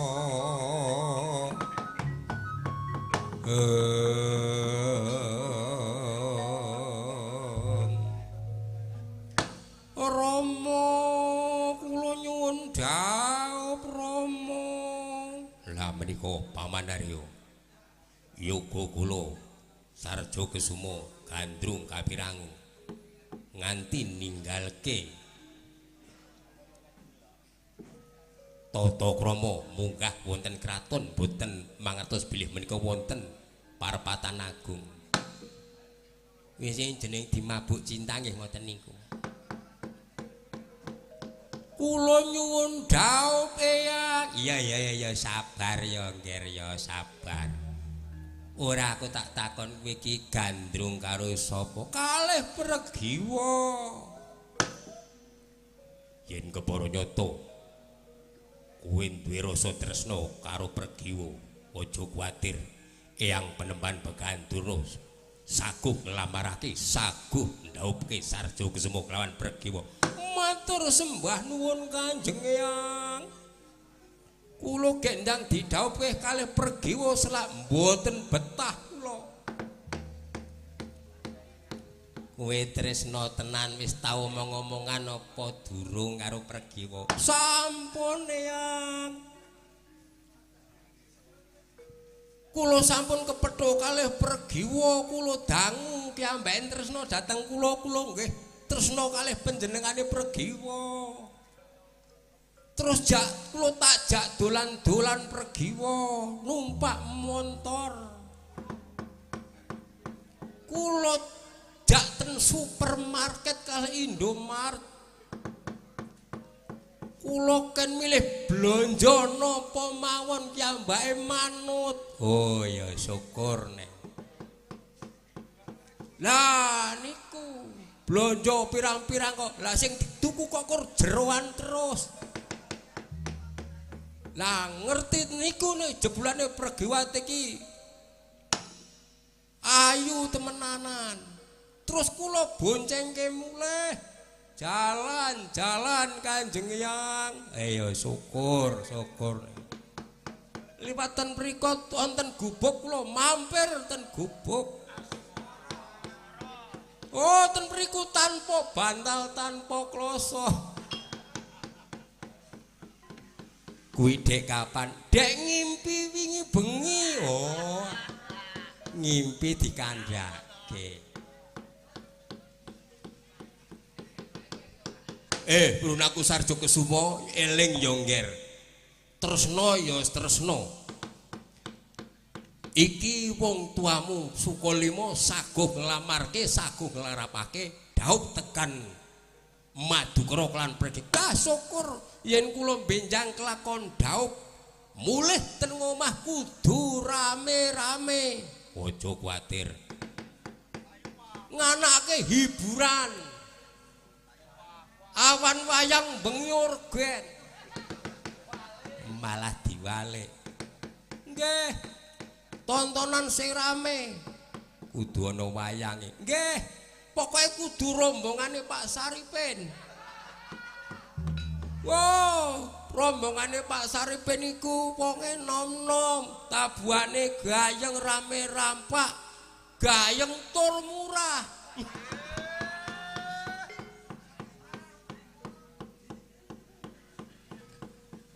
Po saiki rombongane ganti sing nom-nom, sing tuwa do mriyang. Nah, rampung wayang terus orgenan terus disambung jadilan. Loh, ora solawatan. Rasa ndak ngundang setan. Oh, kuwalik kuwi sing ngundang setan ki jadilane kuwi solawatan. Pokoke kula nyuwun dhaup Kanjeng Rama. Aja kuwatir. Iki dina wong tuamu maringi pangestu mula saka iku metu njaba dandan cara pengantenku bakal dirit para kadang-kadang kula kabeh. Wah nggih. Saestu Kanjeng Rama ora bakal goro. Kanjeng Eyang saestu. Ya aja kuwatir iki dadi rembugan. Kanjeng Eyang Durna ya Sarja Kesuma bocah saka Arja Winangun.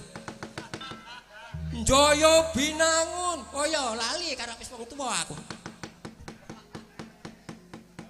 Wong Saidra Jaya Binangun kok Arja Winangun. Apa arep pesen kopi apa? Kula nyuwun pamit ajeng dandan cara penganten. Sing ati-ati, aja kuwatir nggih, bakal tak sowanan.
Baladewa sampun mangertos lan sampun mireng ngendikanipun yoga kula Sarja Kusuma. Nggih, mboten maiben.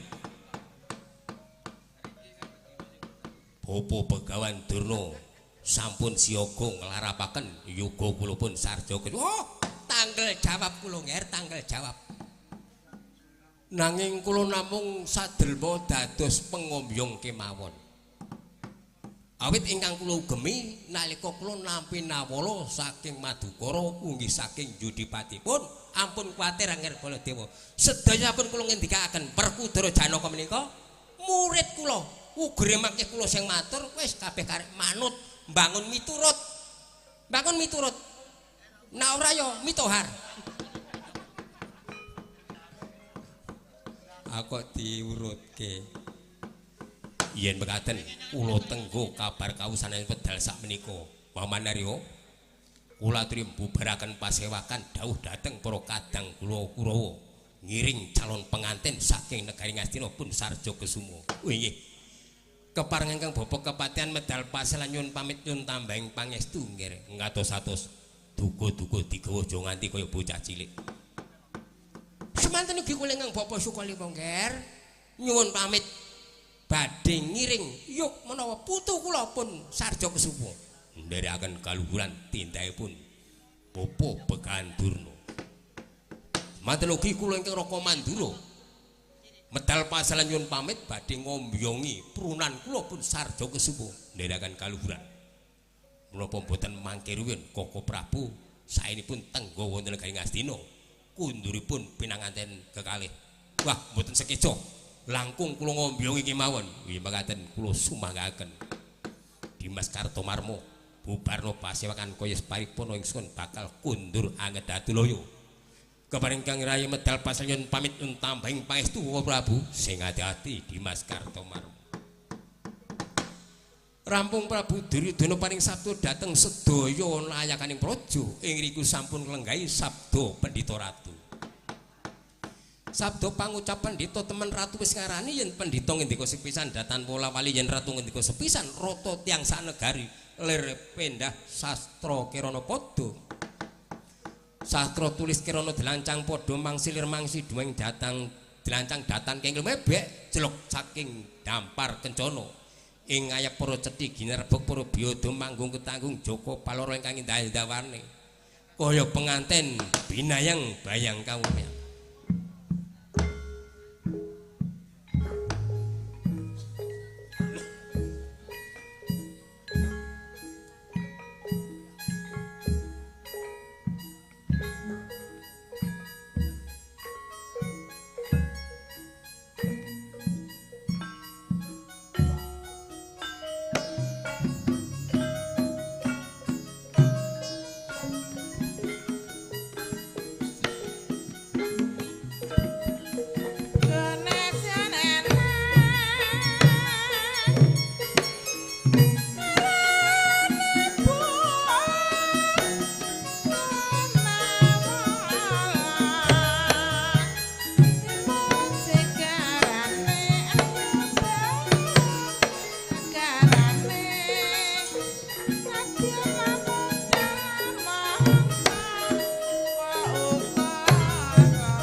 Assalamualaikum warahmatullahi wabarakatuh.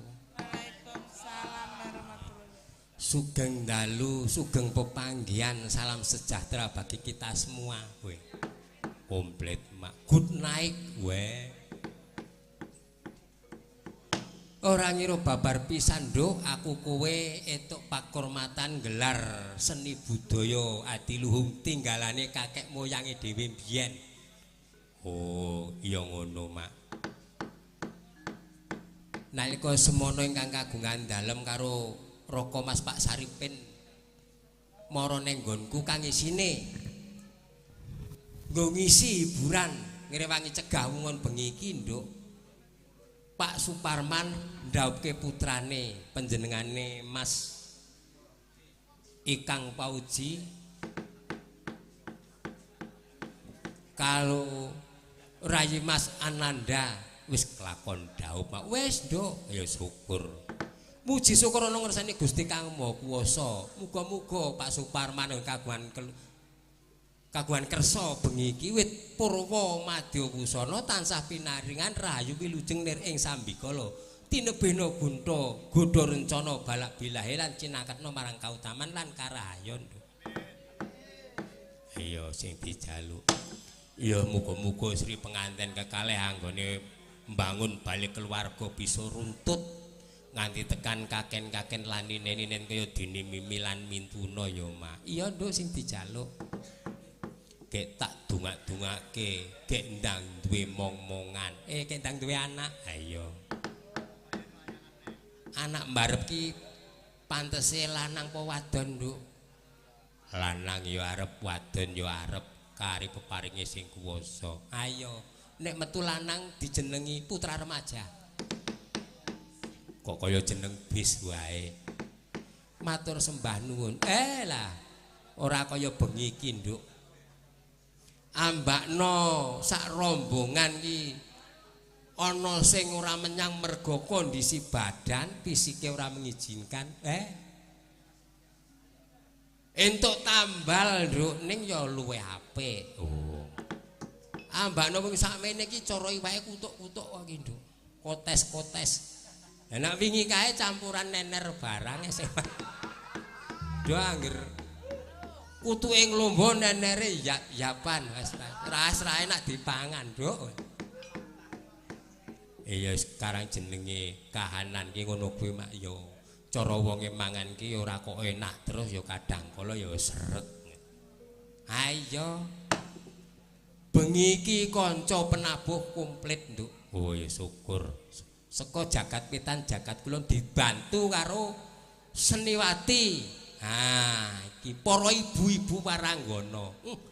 Jane warangganane akeh gandengan nggone sempit ya ora menyang sitok, Nduk. Piro, Mak? 5 jane. Ngongak gone kok sempit terus ora menyang dhek. Oh. Nggon jembar kaya ngene kok sempit kuwi. Matur sembah nuwun. Nek kanca penabuh ki komplit iki kanca Seniwati wis do ora asing meneh. Saka pinggir dhewe sing kono Bu Warni. Saka ngendi, Mak? Saka Tanjung Rejo. Sri Mukti, Nduk. Oh. Aku ki ya mingkur kenal jeneng seprono seprene. Ning tepung ya agek kepethuk ya agek bengi iki. Wilujeng dalu Bu Warni. Nggih, wilujeng dalu Mbak Limbu. Pripun kabare? Pangestunipun sehat. Ya syukur. Nggih. Mriki wau kalih Kang Raka kok nggih? Nggih. Nggih. Diboncengke napa boncengke? Nggih kadang diboncengne, kadang nggih boncengne. Oh. Kadang numpakke, kadang ya Nggih. Jujur kok kula. Nah, nggih. Ajeng piye-piye kabeh wong wis do ngerti kok. Kalih jenengan iku. Wah, akeh bengi iki kula nganu disindeni sampean rumangsa kula nggih. Wah, marem kaya disindeni widodari. Pokoke niki omong-omongan kula pethuke. Sesuk nek kepethuk ning dalan ming kari mantuk ngono wae rasa omong-omong. Nggih. Lah sing nomor loro niku Bu Marsih. Wah, sedulur kene wis apal kabeh. Sing nomor 3 kuwi Mbak Nopi saka Bedilan kono. Wah, kene ya wis do kenal kabeh. Sing tek-tekan kuwi aku kuwi. Mesti wong kene do pangling biyen gedhe kok saiki malik cilik. Ha ya sekarang saya tuwa. Matur sembah nuwun. Ora kaya bengi iki nduk komplit kanca Seniwati ya komplit. Wong biyen iki duwe rencana nek Seno Nugroho tekan Blitang iki sing nabuya rombongan iki ukuran nduk. Ning dilalah ya Gusti iki duwe kersa dhewe ya wis. Iso ora dadi apa. Hiburan wis ora kurang-kurang mau awan sedina natas orgen. Sambung bengi iki wayang lho. Karangnya panjenengan Pak Suparki penggemar seni budaya wayang. Mbok wayang neng ndi wae sapa wae sing mayang panjenengan Pak Suparki mesti mara nonton, Nduk. Oh, mbuh sapa wae. Is matur sembah nuwun. Wis awake dhewe rasah mikirke kono-kono rasah ngomongke bab sing ora ana gunane. Yen to wayang ki ngene-ngene wong nyatane wayang ki tinggalane nenek moyange awake dhewe biyen sing adiluhung. Yes pancen bener kok, Mak. Karang yo sing jenenge wong arep ngrusak kahanan ki perno-perno kok, Nduk. Bener sing dingendikake Pak Kolonel kuwi mau. Arep njajah Indonesia ki wong luar wis jelas ora wani. Arep ngrusak tatanan ya jelas ora wani ning nilai ngrusak cara alus. Nah, saiki sing agek dirusak ming bab nggon agama, Nduk. Ngono, Mak. Agama apa wae iki padha duwe kitab. Kitab ki nek diisine kitab lho agama sing rasuk abane dhewe, agama Islam. Isine kitab kuwi nek ditindakake iso dadi nuwuhke kedamaian, ketentreman, Nduk. Ning nek isine kitab iki otak-atik iso nimbulke peperangan, Nduk. Oh, ngono to, Mak. Ayo. Wong sing sok seneng otak-atik isine kitab wong sing ora duwe gawean. Oh. Gawean mung otak-atik ki mau terus ngrusak tatanan sing wis dadi. Yo. Saiki suka parisuka nglipur penggalih. Yo, gendingan campur sarian dangdutan. Ayo. Arep njaluk gending apa, Mak? Kanggo pambuka, Nduk. Aku arep njaluk gending sinom sing nyamat. Nyuwun pambyantunipun Bu Sumarni sinom nyamat. Nggih nyuwun pangapunten kula niki nyanyi nggih isane ya kurang ngene iki ora iso sing ngono-ngono. Sinom nyamat. Njaluk senggahane kanca-kanca penabuh sing kompak. Oh iya, Mak.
telepon saka Lampung lho, Nduk.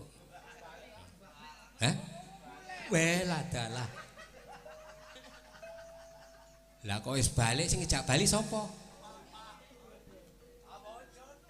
Waduh. Bojo sing ndi?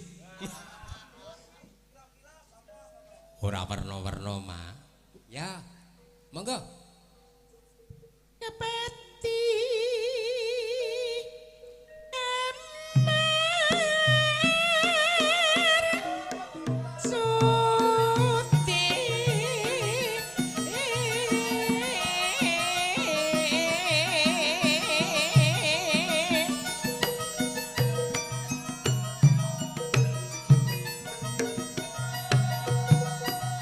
Satya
Nduk, iya, Pak. Jan. Ana gendhinge bablaske ning nggon dangdutan, ya apik wae. Wah, malah gayeng. Ning ya aja lali nduk awake dhewe iki nindakake seni aja ninggalake protokol kesehatan. Oh, ya mesti kuwi, Mak. Kuwi mesti, yo. Sing kepiye 3M. Wis ditindak wis. Matur sembah nuwun. Sekarang yo awake dhewe iki yo nyambi nyeni. Wong nyeni iki aja ninggalake ibadah. Nyeni yo karo ibadah. Nek agama gandengane ro budaya. Lah kuwi ketok wangun ngono, Nduk. Iki ana pamundutan tak wacane. Yo. Matur dumateng Pak Dalang, kula ngatman nyuwun dolanan kutut manggung. Oh. Nek kutut manggung iki gendeng kudu dolanan. Oh, maksudnya dolanan manuk ngono kae. Manuk kutut engko dolanan, manggung tenan. Lagu menika kanggo khusus dumateng Kanjeng Mas Saripin. Lho. Ki pangkate apa Pak Saripin? Utawi lingkungan saking kula. Nah, Mas Ngatman Tepung Sari. Nah, wilujeng dalu Mas Ngatman. Ha, pundutanipun kutut manggung kanthi prangko menika 200.000. Ana le gogrok sitok dadi 20.000. Matur sembah nuwun.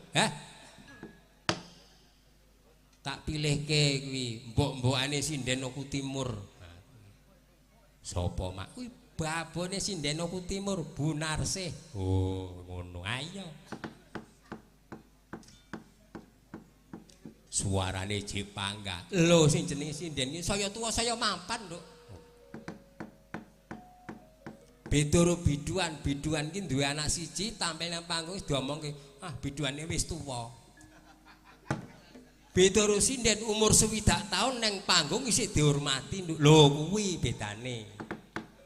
Ngono, Mak. Mulane dadi biduan kae nek wis duwe anak, dadi sinden men dihormati ngono. Ini sak karepmu, Ding. Arep duwe anak 5 bidu ya ngono malah penak. Monggo Bu, utute manggung dipun bawani. Niki Mas Ngatman kajenge marem penggalihe. Ha.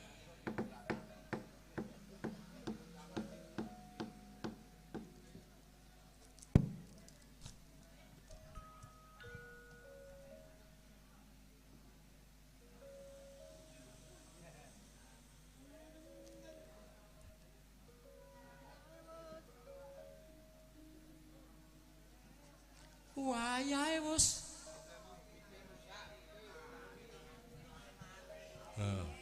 Mikir ramuni sing sitok, Kang.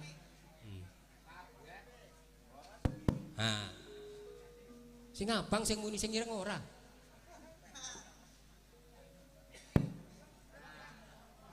Wah, ngerti ceket Mbak Nopi urip benar sih mati. Ora ono reaksine.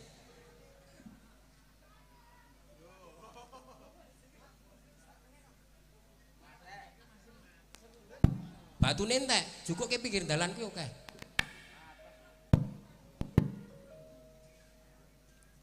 Nah, monggo.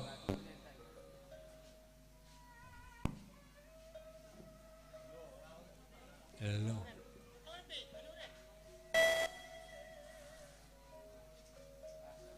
Ko mikir sih dibenake.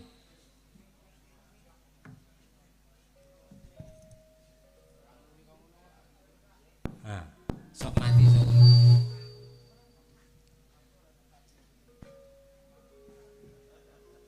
Ya, on.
Sugeng lenggahipun pratamu wangi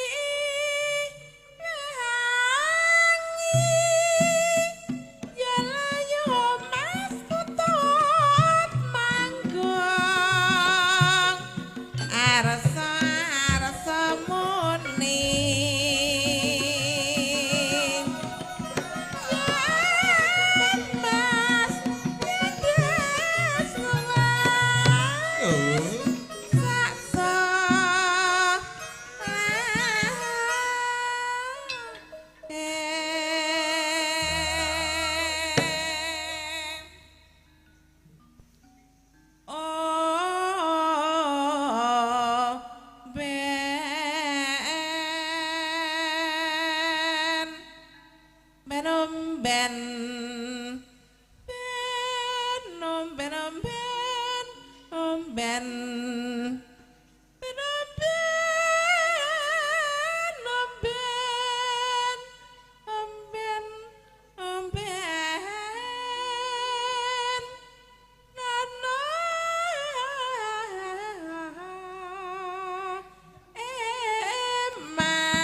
pundutanipun Mas Ngatman Kutut Manggung bablas kuda congklang tuh. Oh ya maaf. Wis do kebagian dhewe-dhewe. Iki ana pundutan meneh lho, tak wacane. Mas Budi kula njaluk lagu Tato. Wah, saking kula Mas Widianto, anake Pak Lek Sarno. Sih kelingan mboten. Wah, isih. Jaman aku sekolah ngene Lek Sarno ki kaya omahku ning aku krungu kabar jare wis kondur wonten ngarsa dalem Gusti. Ya wis, aku sane ming ndedonga muga-muga entuk papan mulya langgeng selawase. Tampa ngamal ibadah diparingi pangapunten dosa lan kaluputane. Ngono mak. Nduk. Sih kelingan aku. Tur ya aku biyen tau diundang Mayang Rono kon. Oh, ya syukur. Mau Bu Warni wis, Bu Narsi wis iki. Mbak Nopi, Mbak enek sing njaluk lagu Tatu. Tatu jero. Ya, argo gamelan war nganggo musik. Oh. Ngagem organ mawon. Tatu ki sing lagune sing piye ki? Tatu, aku sayang ibu. Udu kuwi mah sing lagu sing nang ngandingi ngono kae lho.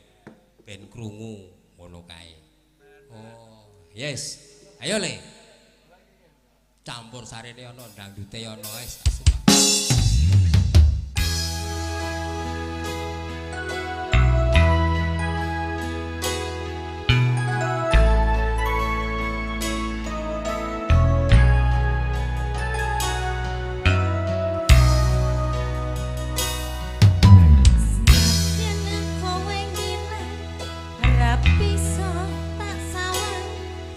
Nanging ning ati tansah kelingan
persis kaya organ ya nduk ya.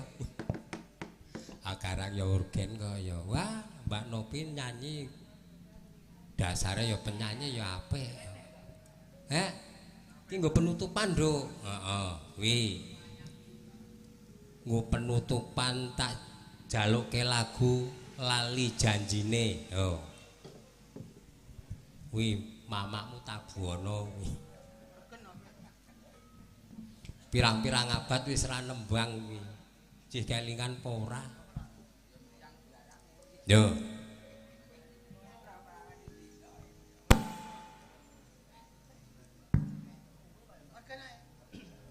Yo, wis kek engko teruske wayangane.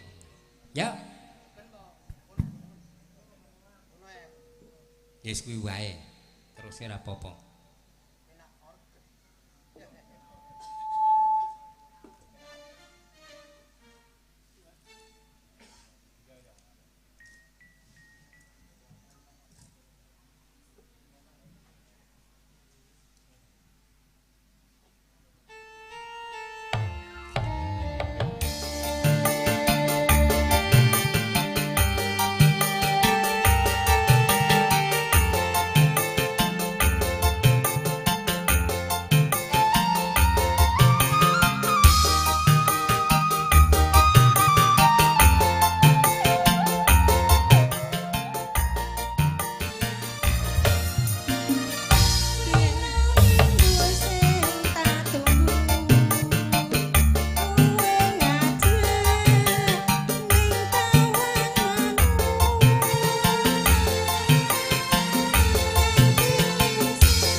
sitok-sitok wis okah wis wengi nduk. Mbak. Ayo kondur ke Datulaya mengko ndadekake pengarep-arepe Gusti Ratu. Yo tak derekke. Dan samar pamuring sukma Senok moyonya sepi simimpen teleng ing kalbu pambukaning warana tarlen saking layap liping aluyup pindha pesating sumpena sumusuping rasa jati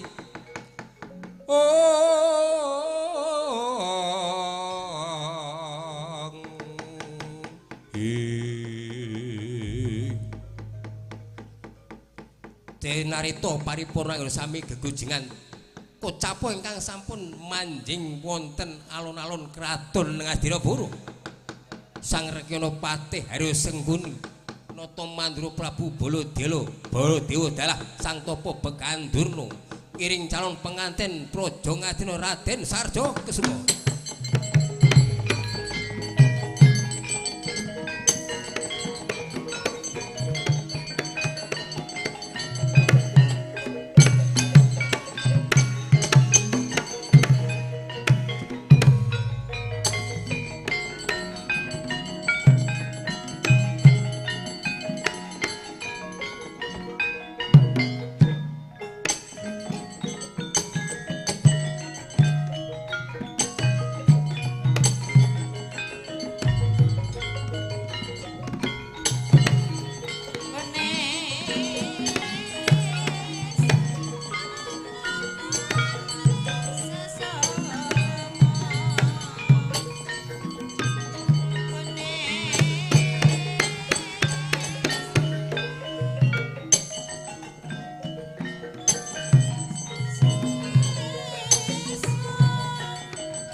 Jumahaping pabarisan katekaping Prawandawa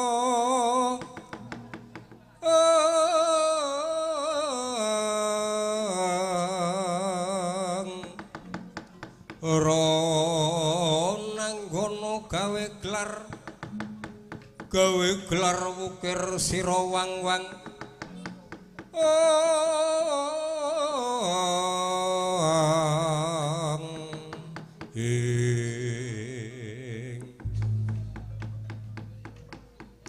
Siwa Prabu Baladewa kula nyuwun dhaup aja kuwatir punaku bocah baku Sarja Kesuma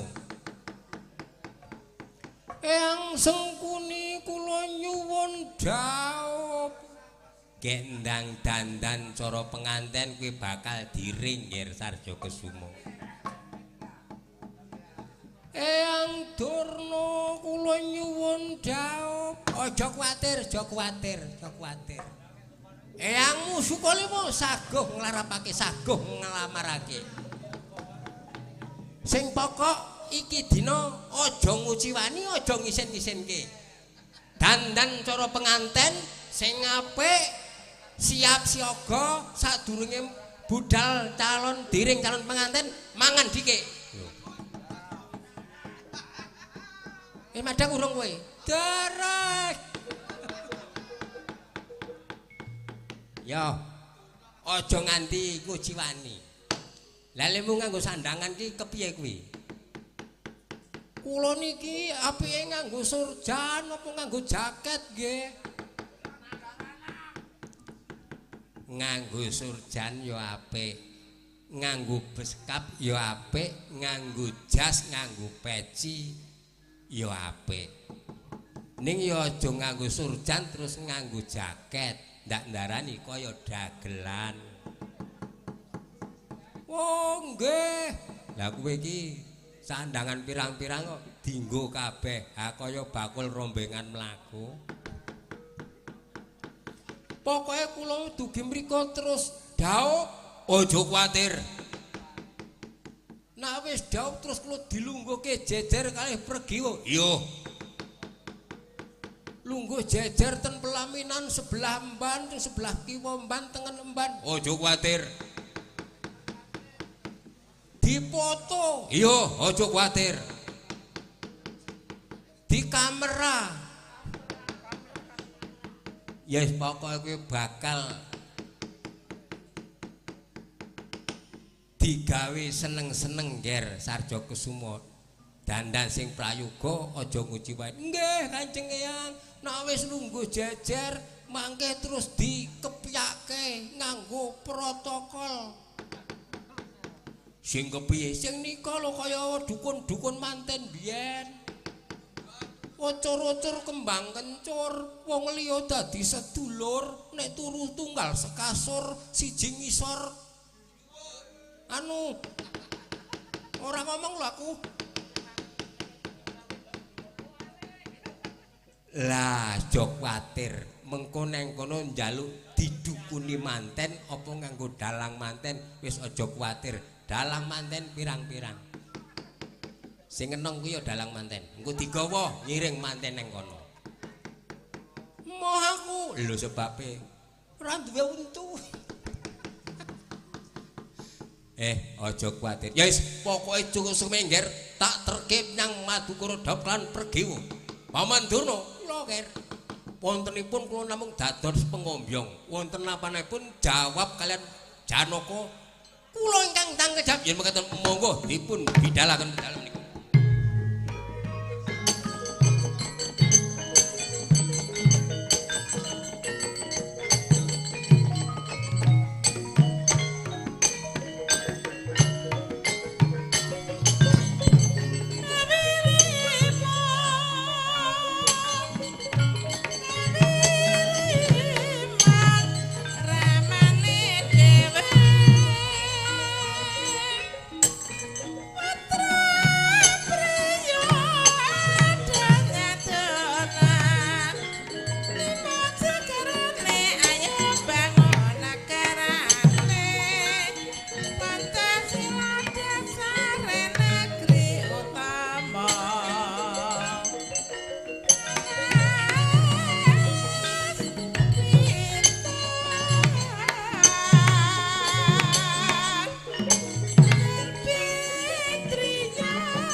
Gadri gumulung kang mangrempak ing wadya Magirira nanggana gawe gelar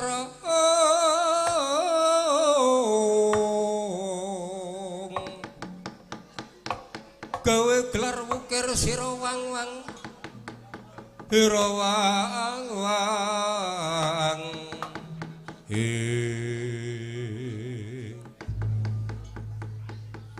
Tirtanata wonten timbalan dawuh paman. Kowe tak awe mrene mestine kowe ngerti. Yen iki dina Sarja Kusuma diring dadi calon penganten menyang Madukara sak mengko bakal dhaup kelawan Pregiwa. Wela dalan. Keponakan kula Sarja Kusuma Raja Putra Ngastina badhe dhaup kalian Pregiwa. Mengko dawuhna marang adi-adimu kabeh ngiring calon penganten. Nanging aja lali, najan to ngiring calon penganten kudu sikep gegamaning perang. Watak perjurit aja nganti pisah karo gegamaning perang.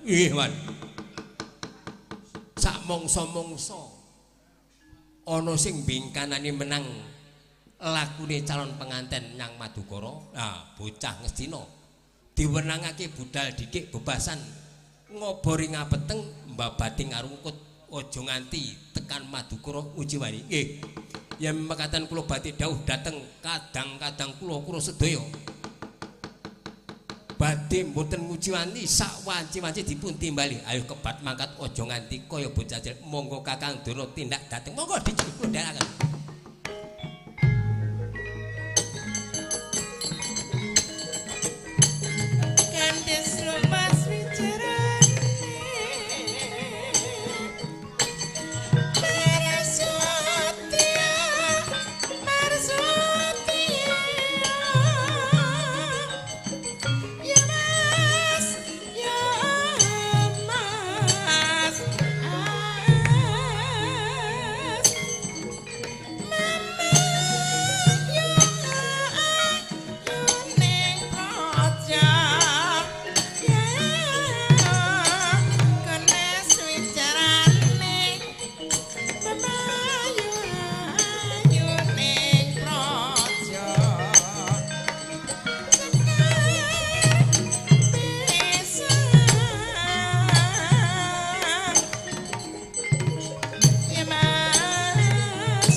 Yen lumengser sang Nerpati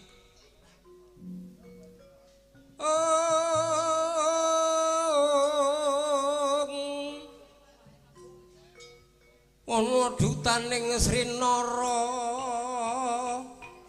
nata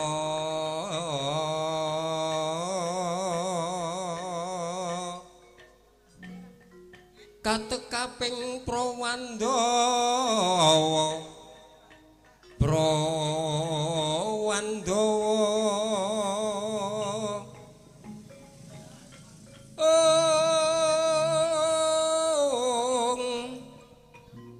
tumanduk mangarsa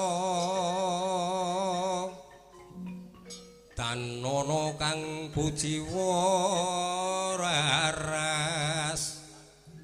raras rumedeng ing akasa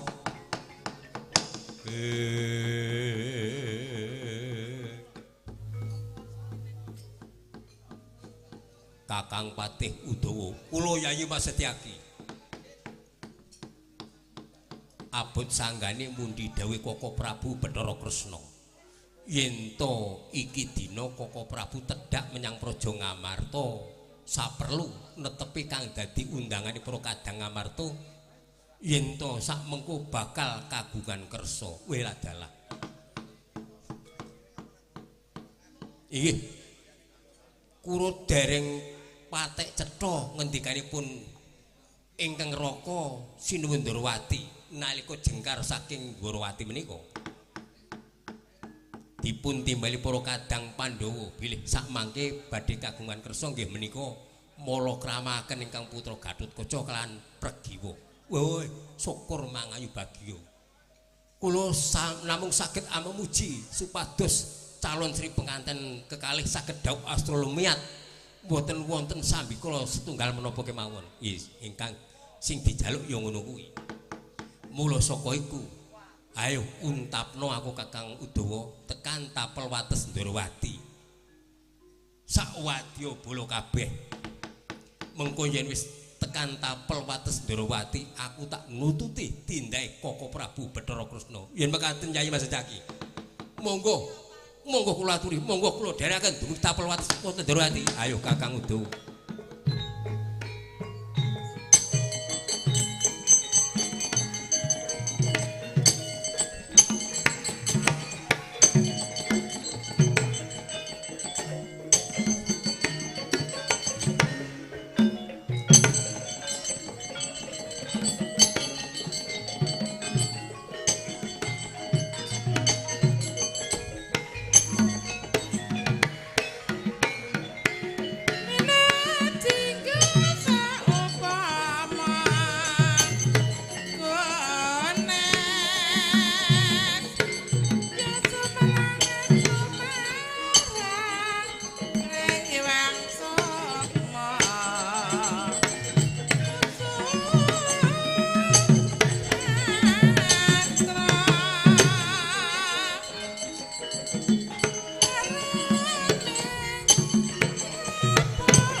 Durnainata kang lumajaring latri Dinandari sang Trusna jumena kapisanan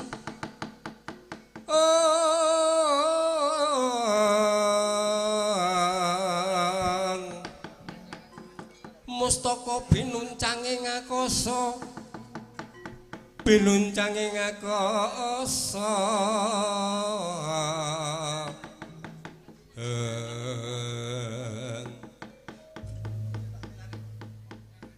Kakang Durna. Oh, kula dicuni. Iki awake dhewe ngiring calon pengantin durung tekan Madukara kok wis kaya-kayaene ana rajiae. Sampeyan ngomong sak geleme niku kula mboten pangling. Malang kaya ndha mentang kaya Gandewa. Sencaki ya Singa Mulang Jaya ya Bima Cantring. Sampeyan iki ngawur Bima Kuning kok Bima Cantring.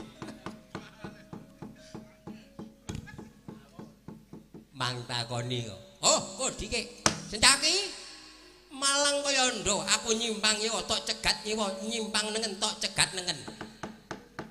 Ketemu pirang perkara Sencaki. Kudune sing takon luwih dike ki Sencaki dudu Durna. Lho.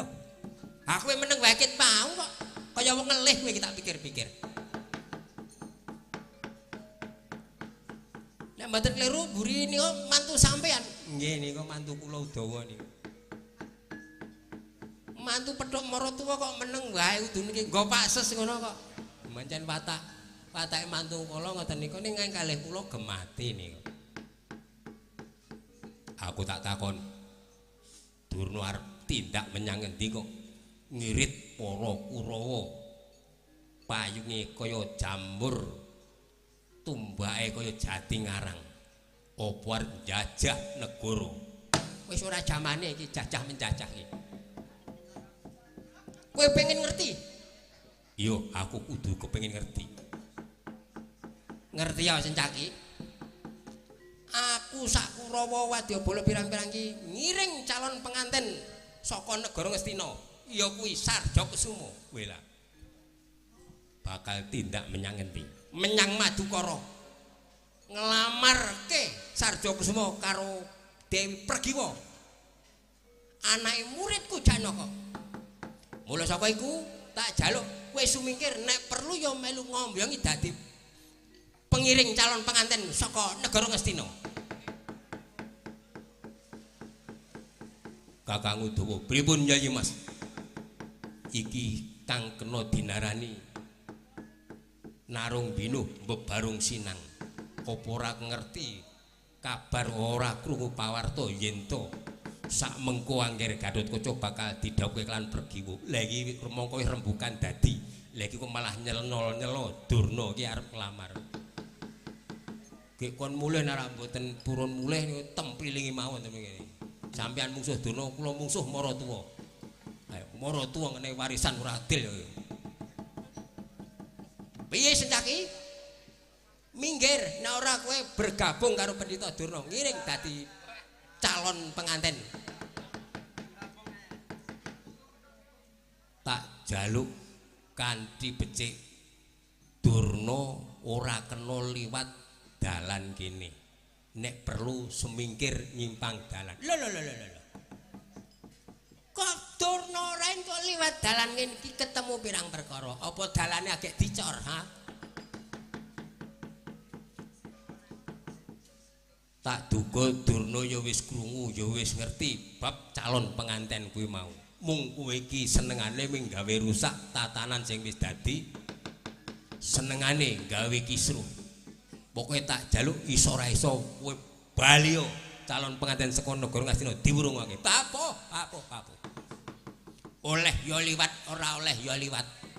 Nek kowe kepeksa arep liwat kene tak wenehi dalan loro kanggo sayembara. Cilik bisa mutung baune Sencaki, gedhe nglangkai bangkene Sencaki kena liwat kene. Ya rak tenan ta. Urung sampeyan nek kepethuk Sencaki kit biyen ya kur ngono kuwi wae. Kit saka Jawa ya kur ngono kuwi. Nek wedi sampeyan minggir kono. Sencaki najan to nom kowe aku ora bleng dulu karo wujudmu. Nyatane kowe dadi pepaling pendhita resmi tamu dadi ndok pengamun. Madure gateng sirahmu.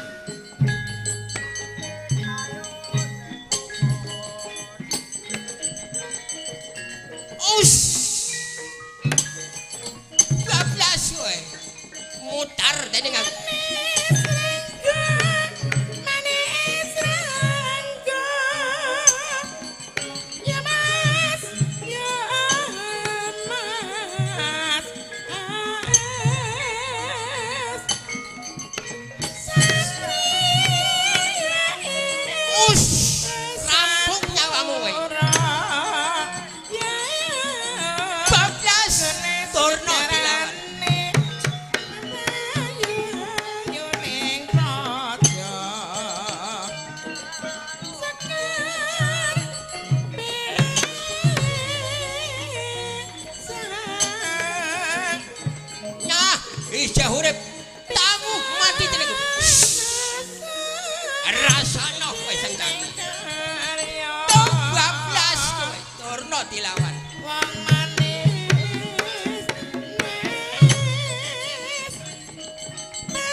Lah.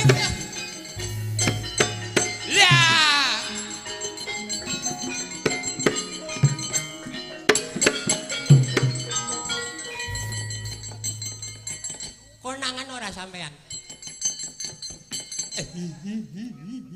Guyu nak konangan. Ling guyu elik. Dinapake sampean. Dinapake. Sencaki niku pertama kula damu ngambruk. Oh. Tangi malih maju kula damu ping pindho nggih ngambruk. Ping 3 ngambruk, genep ping 4 kok ora ngambruk, malah tangi. Oh. Tangi niku mentelek ra kedep-kedep kae brengose diplintir. Kula candak cek banting der guang mriko ditampani mantu sampean Udawa. Nggih, pancen Udawa ki lincah nak nggon tangkap menangkap. Barang ditampani Udawa lale ngajar Sencaki kalih Udawa kuwi malah kuat Udawa. Lho. Udawa niku ngangge sikil kok nger deng der ngoten niku. Deng der ngoten niku. Ah pendhita ditungkak. Ora kajen mungsuh mantu sampean Udawa. Aku tak takon, pripun? Mantu sampean ki wong Jawa apa Udu to jane iki? Nganu, ogan. Ngajar wong sak geleme. Rai ditungkak. Tiba mriko diguang, tendang, ditungkak malih. Kari dhewe sampean melu nungkak nggih? Konangan wis ping bola-bali kok. Angger bola-bali mesti konangan. Agak pisan pindho ya ora. Sampeyan iki konangan bola-bali biasa kok.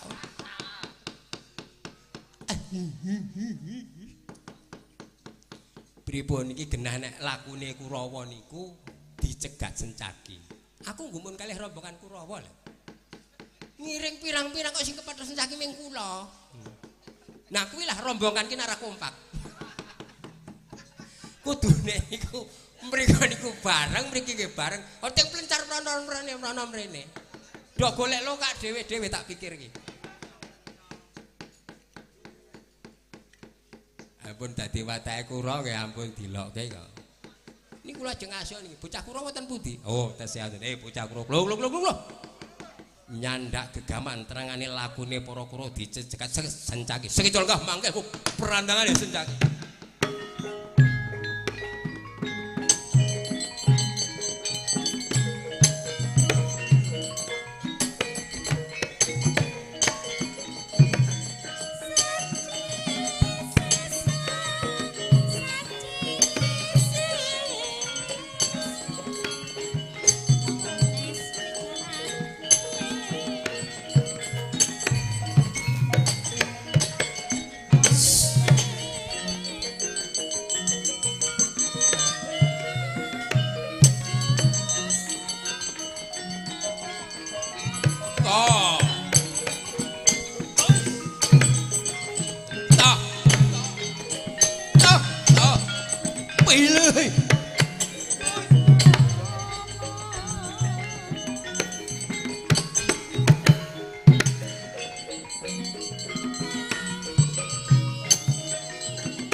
Padi aku.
Mundur.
Piye Kartomarma? Waduh. Karep kula Kakang Tirtanata kula ken mundur kula sing genteni maju. Mun jebul sencaki cukat trampil trincing trengginas kaya sikatan nyamber walang man. Mboten numan papan. Ah, gumun kula sencaki saya tuwa tangane saya antep. Bidara cah Kurawa ya saya tuwa saya glenyeng. Saya kleru-kleru tak rungokke kidoan. Apa oleh kleru ki mergo weruh mangkok kuwi mau kan.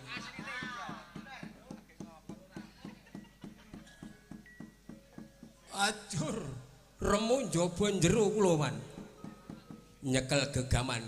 Cencaki wis kondang dadi senopane Ndrawati nak mur gegaman mboten tumama mboten mempan. Welah. Anjur kepiye kula tak ngaso mawon Kurawa mboten namung kula piyambak pirang-pirang semundur kono, mundur kono.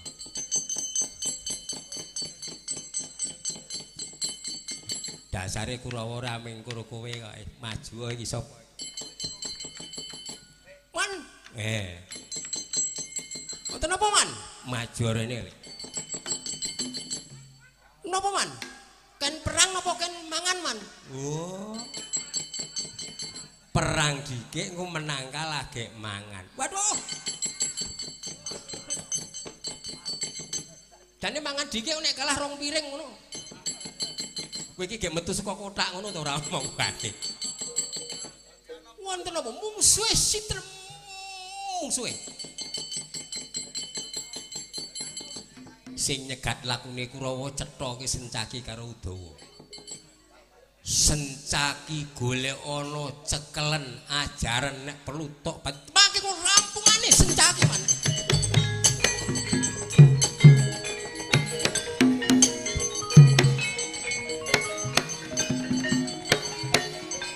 Mati dening aku wis Sencaki. Aja takon dosa kowe Sencaki.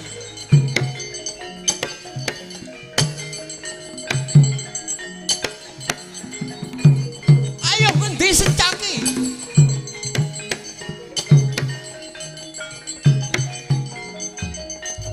Waduh, pundi Sencaki? Wae dian goleki ra ketemu.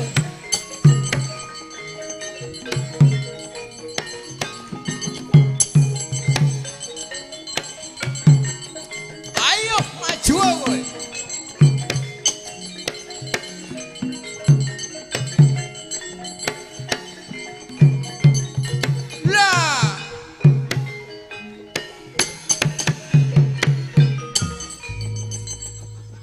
Iki. Iya, pancen aku Udawa. Weruh Sencaki ora? Lho.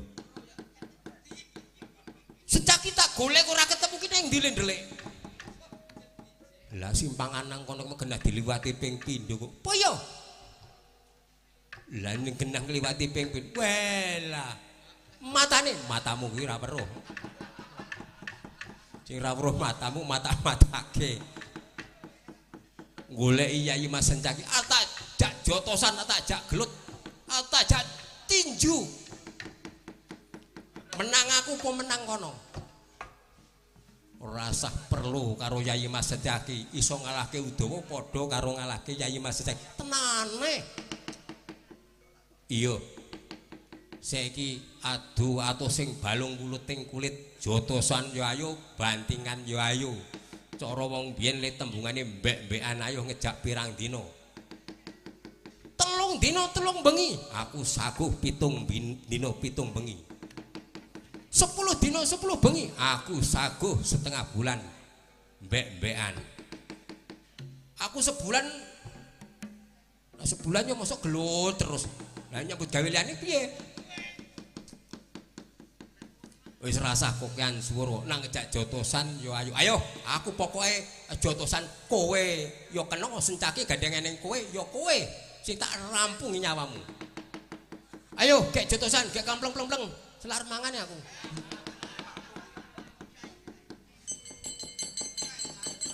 Kowe sikik, po aku sikik sing jotos. Manut. Ya wis, aku dikik yo kena. Ya wis kena. Sepiro anteping tanganmu. Dodo apa sirah sing entuk jaluk? Manut sirahnya antemen sakuwate. Piye? Wis tak antem. Iki wis ngantem. Wis. Lho, kok ora krasa ndekno Udawa. Kondange satya ampuh. Jotosane ora krasa. Nyok. Aja meng pisan nek perlu ping pindho apa ping 3 ping 4. Sing kuat iki wis pol tenagaku. Wah, adat pandekno ora krasa jotosane dawa. Wah, Kurawa padha wedi kabeh. Aku mau maju yo jane yo deg-degan ning jeblane jotosamu ming kaya ngono. Nyok pisan meneh. Lah dalah, saiki genti aku sing males. Lah aku yo urung ping pisan meneh. Oh, sing ping ya wis no, ngantem kowe. Nek kok antemakmu sirahku bakal mumet. Ya sing sambat iki anteman sing terakhir yo mut. Waduh. Guys.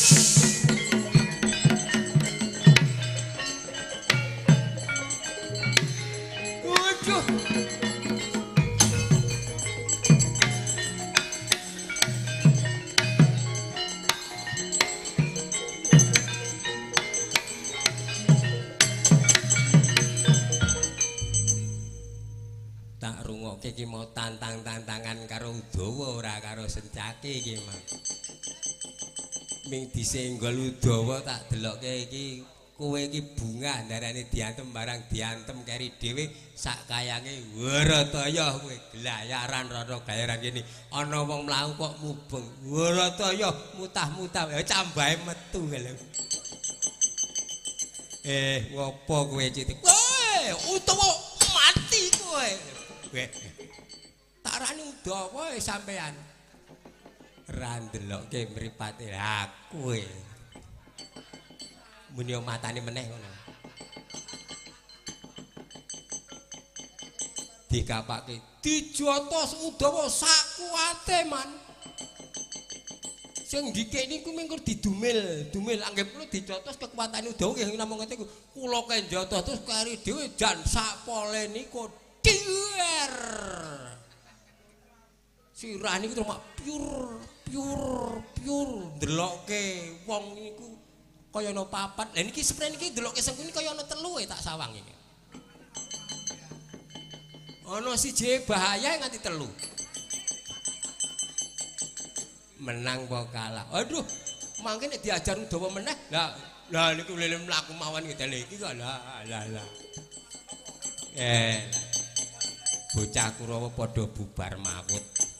Tenangane ya. Kakang Dono. Oh, kula dicuni. Kurawa mboten saged nandingi krodane Sencaki kalih Udawa. Nyimpang dalan mawon kula badhe tumuju dhateng Madukara. Monggo kula dherekake Kakang Dono.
Sritinon langening pamiat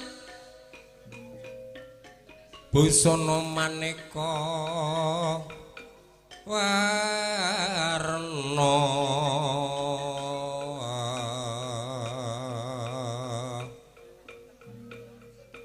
renggeng kencana rekna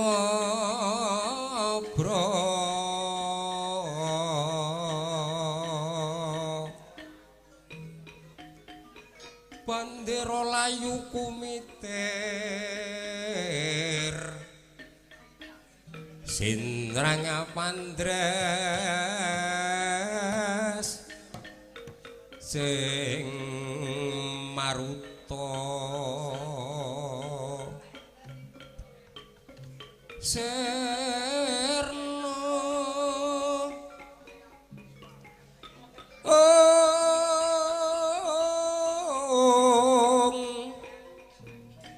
kumaraning leyan mantian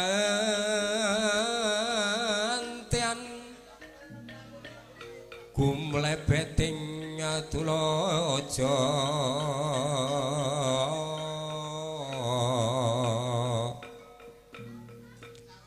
Subrasta kayu pang keprapal Puspita anjrahing siti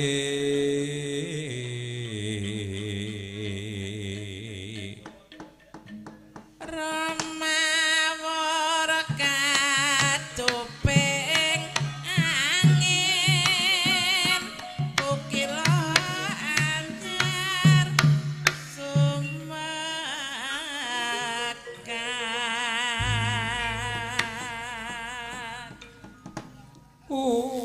Tuh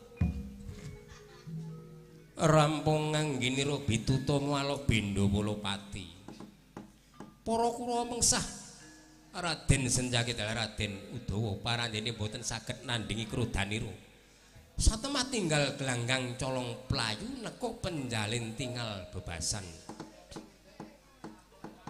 najan to rame anggenipun sami Bitutama nanging boten wonten alit ludira temetes ageng wanda gumblundung satemah sang topo Begawan Durna nyimpang margi asa tumuju dhateng dalem kasatiran Madukara tindakna kairing para Kurawa nerajang tepasing wana dewasa girgiting acala Paspaujati munggah wukir sengkan-sengkan manut bambingi kaper lemah miring geger mengger arga gugur sawana tepung kaing pucaing wukir ndadosaken kageting para cantrik manguyu perjanggan nganggep yen ana kraman datengi satemah sami mlajar kapiandhem ingkang cerak jurang ngungsi dhateng jurang ingkang cerak wukir ngungsi dhateng wukir kocapa ingkang tebih jurang tebih wukir kopat kapit pindha klabang kang ilang sirahe sambate angaywara sigra nerajang sila mangapit arga supit dereng dumugining data surya sampun manjing bantala meratandhake siang sampun gumantilatri parandene datan kepareng kendelem ati wira daya-daya lestantun dumugining ndata ora kitang oboring laku kumelaping lidah kelawan radit sini gegantya kang pinursita ingkang kinarya sinambeting carita nenggih nika warnanira ing dalem kasatiran Madukara ingkang lenggawon dalem kasatiran Madukara pamadyaning Pandhawa Raden Harjuna nampi swanira ingkang bapa sang guru nadi penemban Begawan Durna Yodanyang Resi Kumbayana datan kintun ragiling Pandhawa Raden Sahadewa bawane dangu boten pinanggih sang topo Begawan Durna tansah ngetingalaken kumaraning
Kanenggih ganti Kang Winursita ingkang kinariosi nambeting carita. Nenggih nika warnanira ing dalem kasatriyan Madukara. Kang lenggahi pamadyaning Pandhawa kekasih Raden Harjuna, ya Raden Janaka, ya Sang Danang Jaya Kumbang ali-ali, ya Sang Permadi Wijanarka. Sampun kondang kaluka bilih pamadyaning Pandhawa lananging jagat lancuring bawana. Yen priyayi kakung ngundangake sektine, yen priyayi putri ngundangake baguse. Sampun makaping-kaping dados pintra sayaning Jawata ing Kayangan Suralaya. Nampi swanira Sang Guru Nadi, Sang Tapa Penemban Begawan Durna, ya Danyang Resi Kumbayana. Datan kintun ragiling Pandhawa, Satria Sawujajar Raden Sahadewa. Mulat kanan tanah pikiring tumang arsa preksa piswanira Sang Tapa. Arsa paring pangandika kepareng dados pangudas maring driya.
Yana pandhita kang kinarya wangsit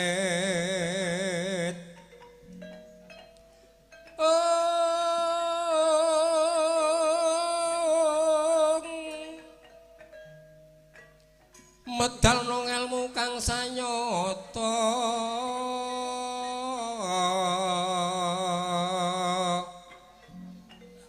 mangkuriling kasarjanan kasarjanan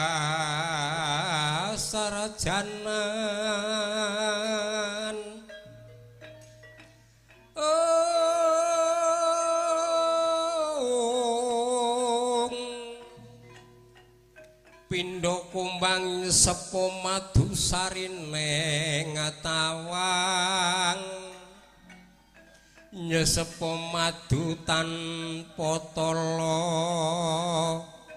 ong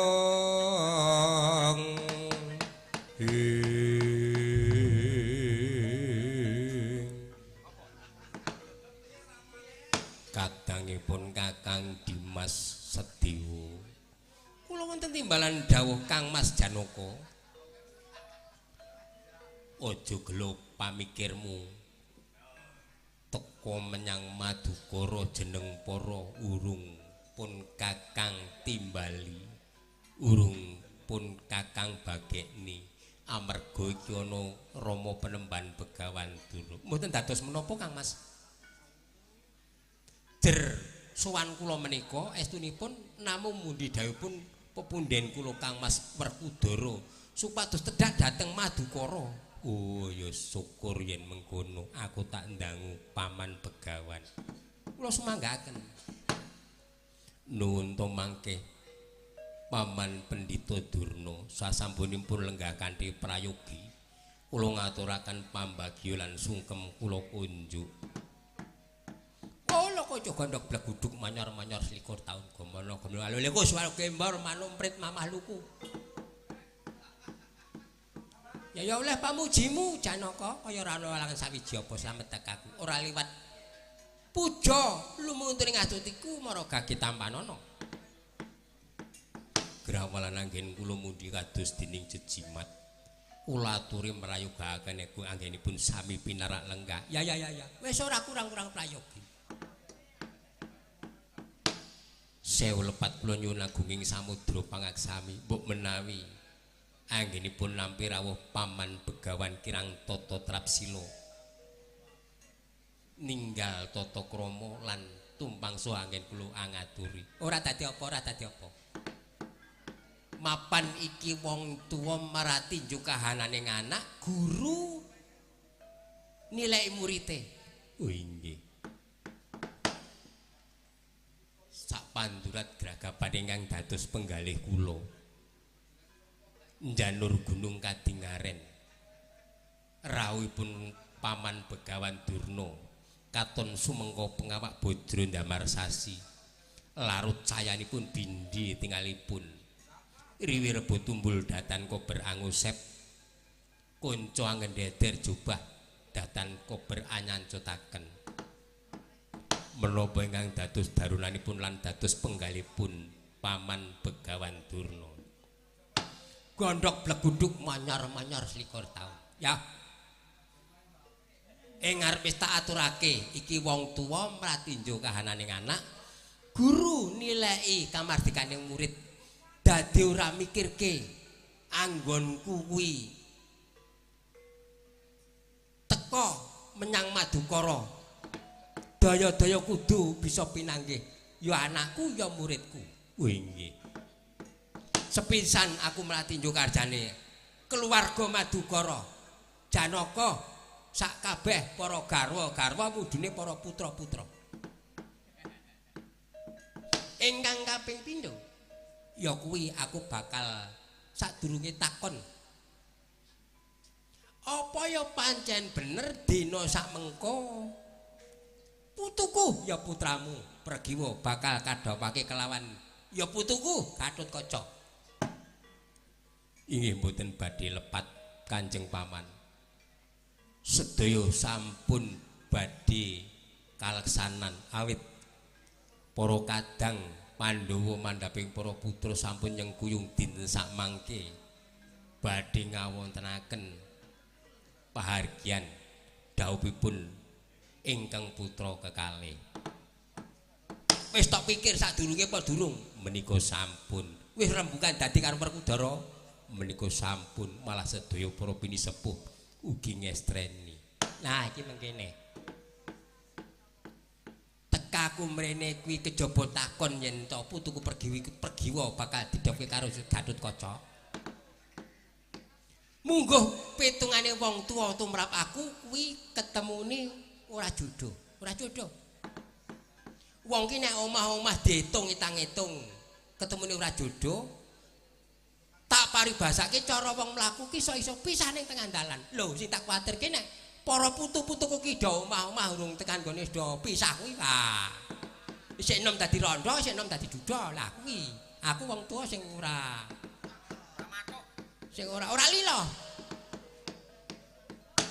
Banjur kersanipun Rama Penemban Begawan Durna. Namung pitung aku Kowe percaya karo Durna apa ora?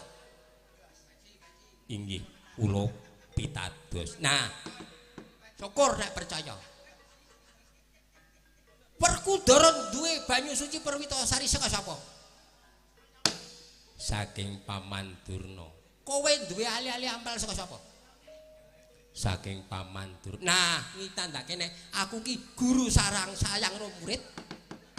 Wong tuwa sayang karo anak. Ya iki guru sing kena dicontoki ya aku iki. Ora tau beling aku dadi guru. Nganti aku pensiun. Nah, munggo petung aku ya. Pergi wae karo Gatotkaca kuwi ketemune ora jodoh, ora jodoh. Lah kuwi wis kena ora jodoh. Wong iki ora jodoh ora apik, ora apik. Mergo wong tuwa iki kabeh iki nganggo petung. Ora mung bab jejodohan, gawe omah ya ditung. Arep lunga ya ditung. Lho bab jejodohan, lho nganggo petung. Nek tak aturke nek Gatotkaca pergi wae iki ora ketemu jodoh. Kudu diwurungake. Kamangka dinten sampun kagethak sedaya sampun cekap kantun kaleksanan. Lajeng dos pundi? Diganti. Lanangane kuwi diganti aja Gatotkaca.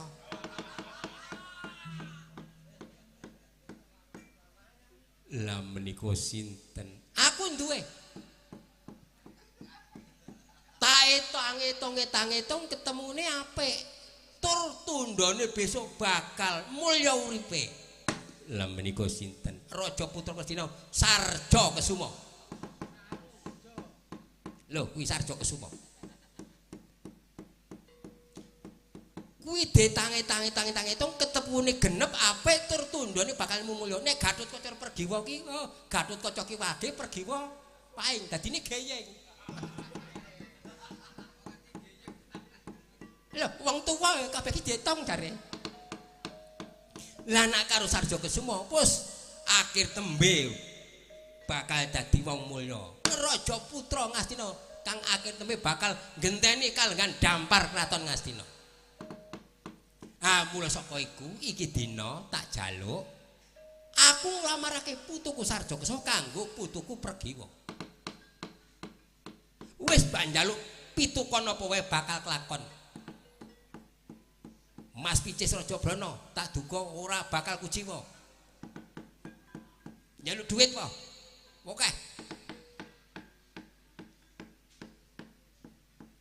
Kula ajrih kalih Kang Mas Perkudara. Wis tak omongke, Perkudara ki nek karo aku wedine nganti tekan nggon mati. Lho. Nek kakangmu Perkudara kuwi duka utawa nesu, sing maju Pendhita Durna. Nek nganti wani karo Pendhita Durna, oh tak jaluk banyu suci Perwitasari. Wis tak gawake wadah e.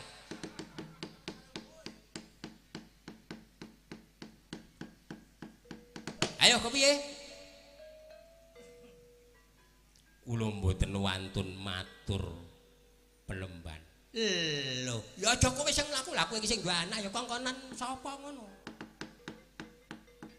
Aku iki sadewa negeri nang kono kuwi apa kuwi?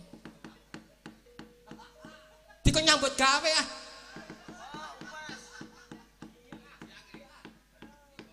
Dimas Sedewa, kula Kang Mas Janaka. Siadi aja wedi kangelan. Tak utus menyang Yudipati. Kersanipun Kang Mas Arjuna matur marang Kang Mas Perkudara, calon penganten saka negara Ngamarta Yogiska Yudipati Gatotkaca kuwi gagal ngurung ora sida dhaup. Sing bisa sida dhaup ya kuwi Pangeran Pati Raja Ngastina Sarja Kesuma. Aduh, lajeng kados pundhaing kula badhe matur kalian Kang Mas Perkudara. Ingkang nggadahi watak kudu kau gudang rempelas. Kula matur mboten dipercaya kula lajeng disaut dibanting dados menapa kuwanda kula. Upami kula mlajar dipun bujung Kang Mas Perkudara, sepiten bantere playu kula. Ya wis mangsa bodho. Sedewa kowe aja wedi. Aja wedi kowe. Aja wedi mati Durna nang kene. nek kowe nganti dicandak perkudul dibanting, oh aku sing maju. Carane awakmu didandani, vaksin dike carane. Ben aja mati. Wis kudu mangkat. Dimas Sedewa aja wangkal, ayo manut marang dawuh Janaka. Yen mekaten nyuwun pamit nyuwun pangestu kula badhe matur ngersanipun Kang Mas Perkudul. Ngati-ati aja kaya bocah.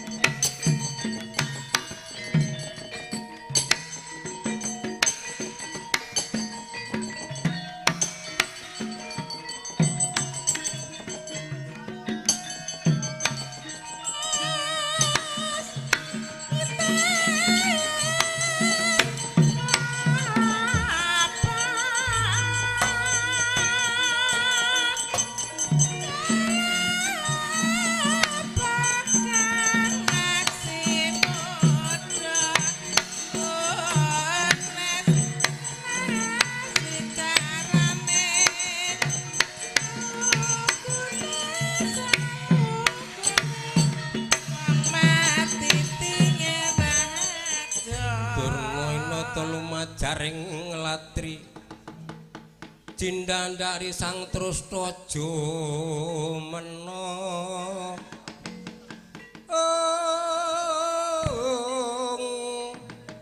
mustaka binuncanging akasa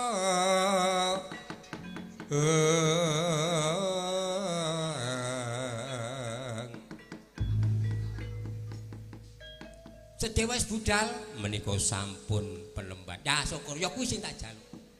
Ateges kowe isih percaya karo Begawan Durna, murid percaya karo guru. Aja kuwatir. Kowe sesuk tak tambahi wejangan ngelmu sangkan paraning dumadi. Ngelmumu ora mung ngur kuwi, sagudang pokoke. Dadi ngelmu ki ora mung ngur ning kono ya kuwi, ning kene ya kuwi. Ning kono kene kuwi bukane kadang sik lali. Nah, dadi wejangan-wejangan saka aku kudu ditampa. Tak jaluk nek iso ngilmune Durna ya ngilmune Janaka, ngilmune Janaka ya ngilmune Durna. Wejangaku ya wejangamu, wejangamu ya wejangaku. Kepinteraku ya kepinteramu, kepinteramu ya kepinteraku. Tekku ya tekmu, tekmu ya tekku, ning nek bojo ora. Lha ora tak wejang kuwi. Mboten, aku dhewe sing ngomong ya ora dok. Nah, gandeng Sedewa wis mangkat. Ah. Iki dina aku nglamar putuku Pergiwa wis tak tampa. Menika kula sampun kula tampi. Nah. Sedewa ki mau tak sakuni apa ora kemo?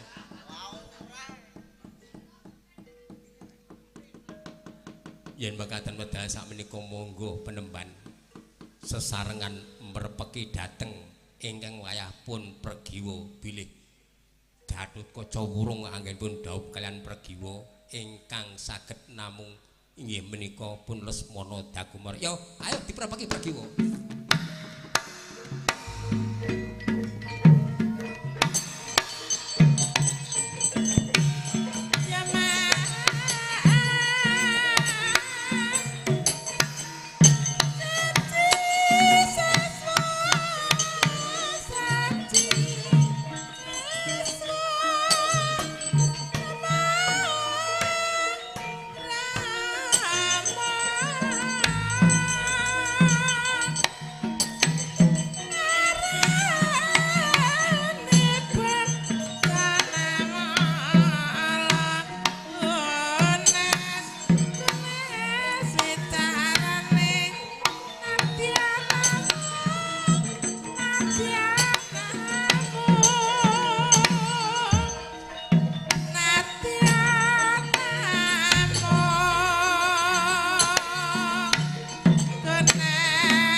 Tandang dikeleri sang kadalarung Rikatori sang pinarwasa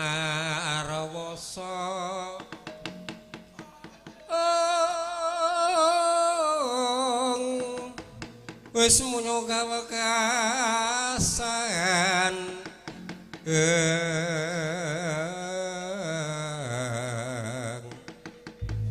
wis tukara jagat manik raja dewa kowe ladalah abot sanggani nggonku tekan Madukara ki sejatine diutus marang para pepunden Ngamarta supaya matur ana ngersane Kang Mas Arjuna yen to Kang Mas Werkudara lan para kadang Ngamarta wis tata-tata bakal tindak menyang Madukara Gatotkaca dhaup kelan Pergiwa ora ngira babar pisan yen Madukara ketekan Pendhita Durna sing murungake Gatotkaca dadi manten kamangka wis rembug dadi rembugan para pinisepuh. Aku teko menyang Madukara ora didangu menyang Kang Mas Werkudara tekamu kuwi diutus sapa lan duwe karep apa malah aku dikongkon mulih kon matur Kang Mas Werkudara kon murungake calon penganten ya kuwi Gatotkaca lek arep matur kepiye mongko Kang Mas Werkudara ki duwe watak padha karo gudang remplas. Aku matur njur disaut dibanting mati. Darane aku ming gawe-gawe mergo aku dikongkon Kang Mas Janaka.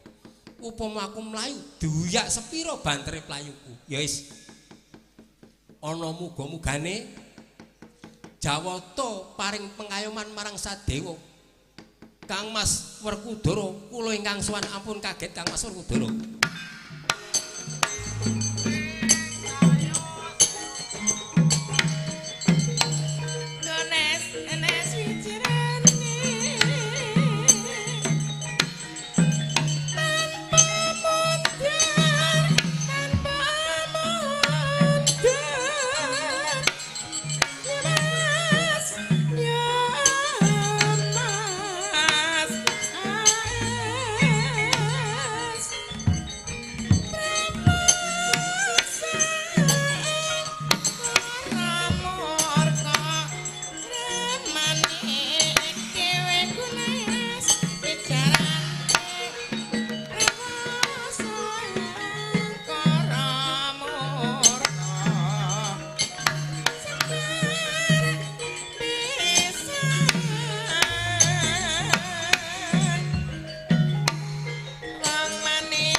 Yang lumengser sang Nerpati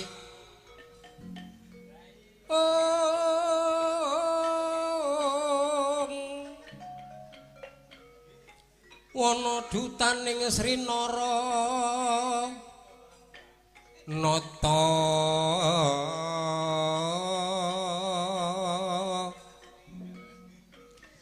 katekaping Prawandawa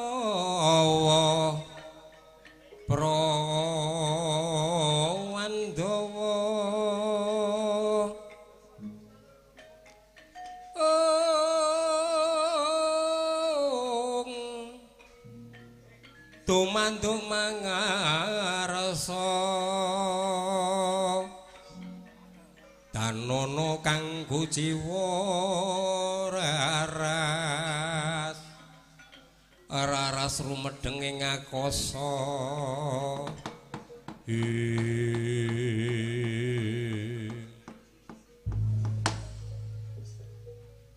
kadangipun Kakang Dimas Arya Werkudara. Wah, mbarep kakangku kepiye?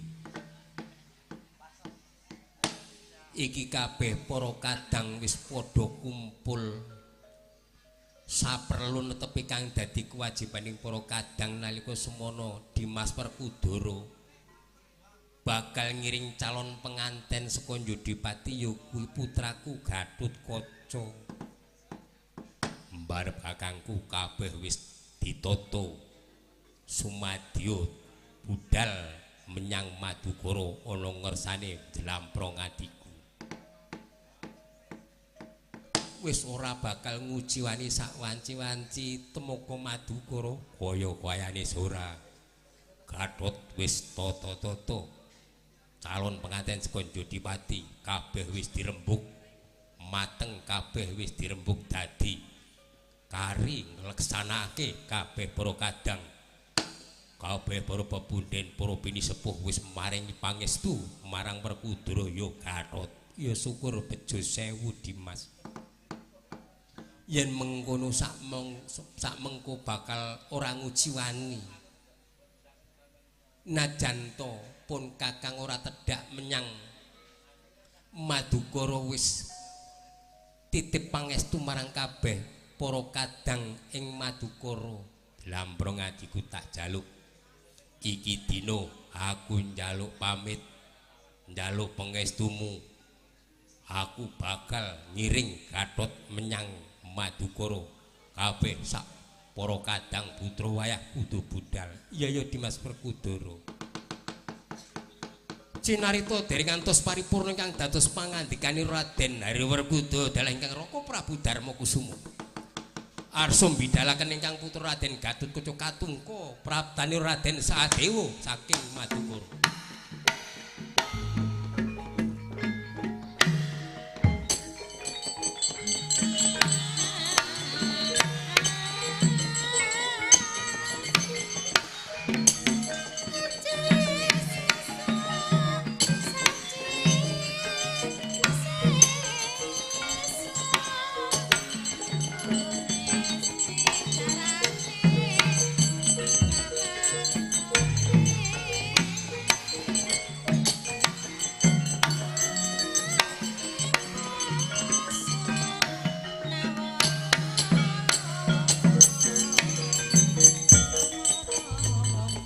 Sena saunggung karo Sudibya sawara-wara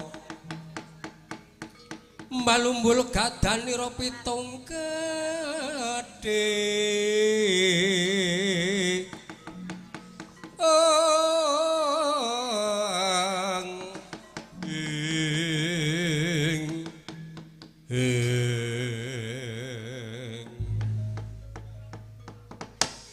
ora bakal pangling, ora bakal kleru kaya Dimas Sadewa. Raja kang dadi piswanmu Dimas. Inggih nampi sabdanipun pangestu dalem Koko Prabu kados boten ana setunggal menapa. Kula ngaturaken sungguh pangabekti kula kunjuk. Ya wis pun Kakang tampa Dimas. Ragil padha slamet tekamu. Pangestunipun Kang Mas Werkudara boten ana setunggal menapa. Kula ngaturaken sungguh bekti kula kunjuk. Ya wis tak tampa. Iki Dimas Sadewa katon sumengko pengawak Bajra Darman sasi larut cayamu bindi tinggalmu. Kowe nembe saka ngendi Dimas? Ndadekno pangertimu mbarep kakangku. Sedewa nalika semana tak kongkon menyang Madukara supaya matur Madukara tata-tata calon pengantin saka Jodipati bakal teka. Oh mengkono Dimas. Banjur kepiye Dimas? Iki para kadang wis tata-tata bakal budal menyang Madukara ngiring calon pengantin ya kuwi Gatotkaca. Diring para kadang kabeh muduning para putra wis nampa pangestu saka ngersane para pini sepuh, para pepunden. Ndadosaken kawuningan Koko Prabu. Kepiye Dimas? Ndadosaken kawuningan Kang Mas Werkudara. Wah, kepiye? Gek ngomong cekat-ceket gek budal. Kula sampun dumugi Madukara matur wonten ngersanipun Kang Mas Arjuna. Iya kepiye Dimas? Bilih supaya supados kula menika ken wangsul dhateng Madukara, awit wonten Madukara menika wonten tamu nggih menika Paman Pendhita Durna. Oh, Paman Pendhita Durna. Durna bapakku wis tekan Madukara. Inggih Kang Mas. Wah, syukur. Ora tak ulemi kok malah wis tekan kono.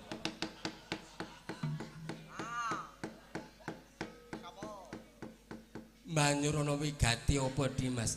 Nggih matur wonten ngersanipun Koko Prabu lan Kang Mas Werkudara. Kula supados wangsul dhateng Ngamarta matur Kang Mas kalih Koko Prabu sewu lepat kula nyuwun agung samudra pangaksami bilih kula menika dipun utus ora sandadak bolak-balik le ngomong kuwi. Tes. Aduh, atus pundi? Walah bulan baleni meneh. Kowe iki ngomong apa? Dikongkon apa karo Janaka?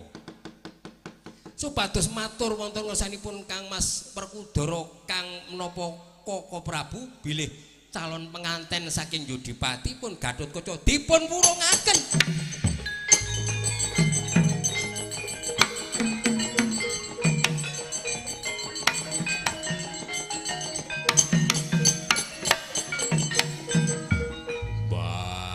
Barep kakangku piye omongane Sedewa?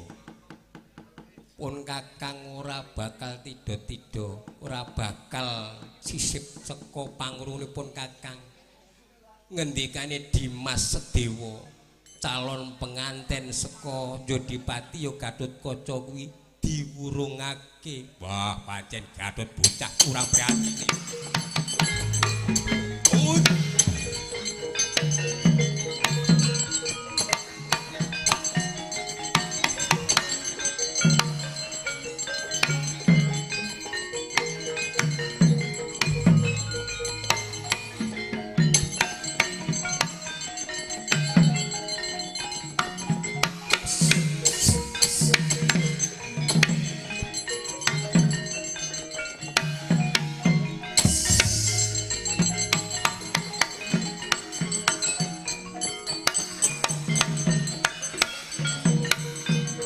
Aduh Kanjeng Rama, dosa kula menapa lepat kula menapa? Wah, kowe pancen dianak-anake gawe wirange wong tuwa. Arep bojoe diwurungake pancen kuwi bocah kurang prihatine, pancen kuwi bocah njaluk diajar.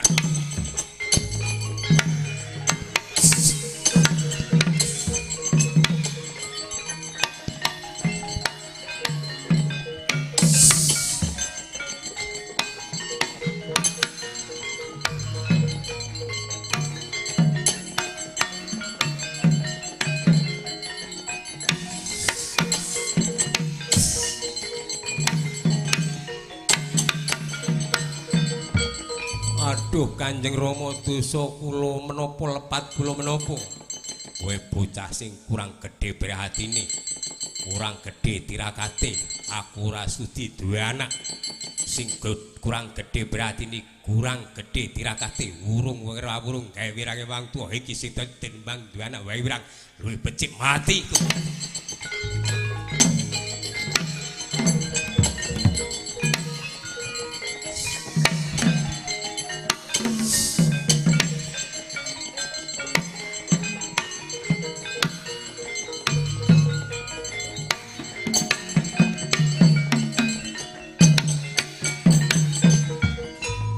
Raden Gatotkaca dipun pulasara dening Kang Rama Raden Arya Werkudara. Duka yayasine piangulat ingkang putra pindha singgat betatung. Mireng bilih calon penganten saking Pringgondani dipun wurungaken. Mboten wonten paedahipun, mboten wonten ginanipun anak Werkudara dadi manten diwurungake. Tenimbang wirang bebarang dipun pulasara Raden Gatotkaca dening Raden Werkudara. Satemah Raden Gatotkaca rumangsa boten wonten ginanipun ing riku tega dirinipun Raden Gatotkaca angel-alu golek dalaning pati.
Tresna kang sinayang manggelung mangrukmining cakranira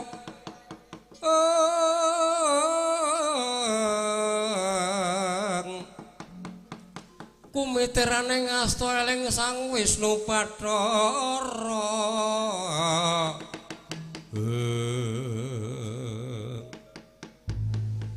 Dimas Setyaki kula Koko Prabu iki wis ngancik tlatah Ngamarta nggih wangune awake dhewe rada telat nang Ngamarta iki karang le ngomongi dadak kok ya jajal nek ora dadak wis gasik dhewe paling cah sregep Sencaki Sencaki iki diomongi teko paling gasik gelem ngewangi nata debok barang kowe iki ngandhake apa senajan to telat senajan to gasik mbok menawa para kadang Ngamarta nunggu praptanipun Kakang Klan Siadi awit pun Kakang netepi undanganipun para kadang Pandhawa dijak ngiring calon penganten saka Jodipati tumuju menyang Madukara nggih leres Bela ngarep bener kae wetan bener kok bleduk katon ngampak-ampak sajake ana wong ngamuk Dimas lho yen lakeru kaya Gatotkaca lah kenapa apa iki monggo dipun perpeki mawon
Saya dalu araras Abyara sorot lintang kang kumadhap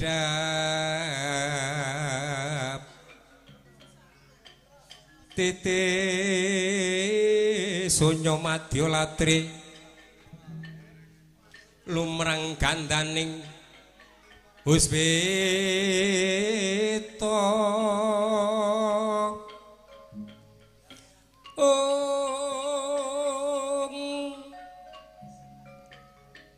Sang Dwijawara ambrengang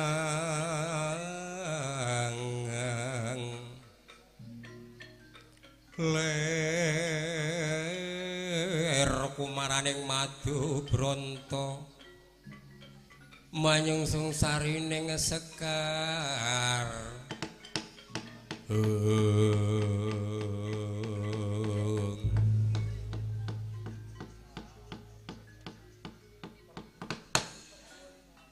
mengkoto dhisik ngger putraku bocah bagus Gatotkaca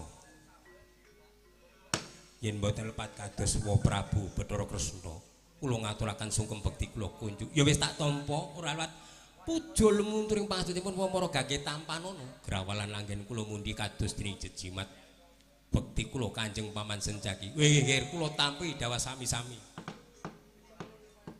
tak sawang saka kadoan Gatotkaca ngamuk dudu sebae niki duwe karep apa kamangka kuwi calon penganten lho nggih kuwi duwe penjaluk apa kuwi duwe karep apa mongko kowe iki tak sawang dandan calon penganten lah kok ngamuk sakarepe dhewe iki duwe karep apa nggih pareng matur wonten ngersanipun Kanjeng Wa Prabu sewu lepat kula nyuwun agunging samudra pangaksami. Ya ora dadi apa. Bener luput becik lan ala mara gage matura. Pancen keparestu ing pengajap kula menika dados calon penganten. Daup kalian diajeng pergiwa. Dumadaan wonten parapatan agung negari Ngamartos sedaya para pini sepuh para pupunden kempal. Nalika semanten Kanjeng Paman Sediwa dipun utus Kanjeng Rama supados Madukara menika nggancangaken anggenipun tata-tata badhe ngawontenaken wilujengan calon penganten. Nanging mboten nginten bilih negari menapa Madukara sampun wonten calon penganten. Nggih menika Raja Putra Ngastina ingkang dipun iring kalian Eyang Penemban Durna. Lajeng kula dipun wurungaken daup kalian diajeng pergiwa. Kula dipun ajar kalian Rama Werkudara. Kula dipun dukani dingendikaken bilih kula menika bocah kurang prihatine, bocah kurang gedhe tirakate. Ora sudi duwe anak gawe wirange wong tuwa. Kula dipun pulasara. Lajeng kula tuh gagasan boten wonten paedahipun Gatotkaca gesang menika kula nyuwun dalaning pati mila saking menika saben wonten sela ageng kula timblis ing pengajah kula nyuwun pejah. Lho kuwi kleru, kowe iki satriya watak kusuma kuwi aja kaya mengkono. Luwih-luwih kowe duwe pengajap supaya men mati. Ngerti ya Gatotkaca, mati kuwi werna telu. Siji mati utama, loro mati kuncara, telu mati nista. Siji mati sampurna. Sing jenenge mati sampurna kuwi mau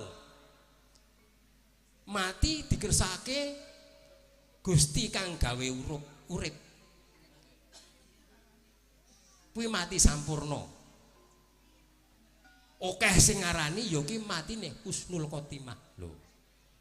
Kaping pindhone mati kuncara, padha-padha mati ning kuncara, kaya dene matine prajurit sing mati ana ing peperangan.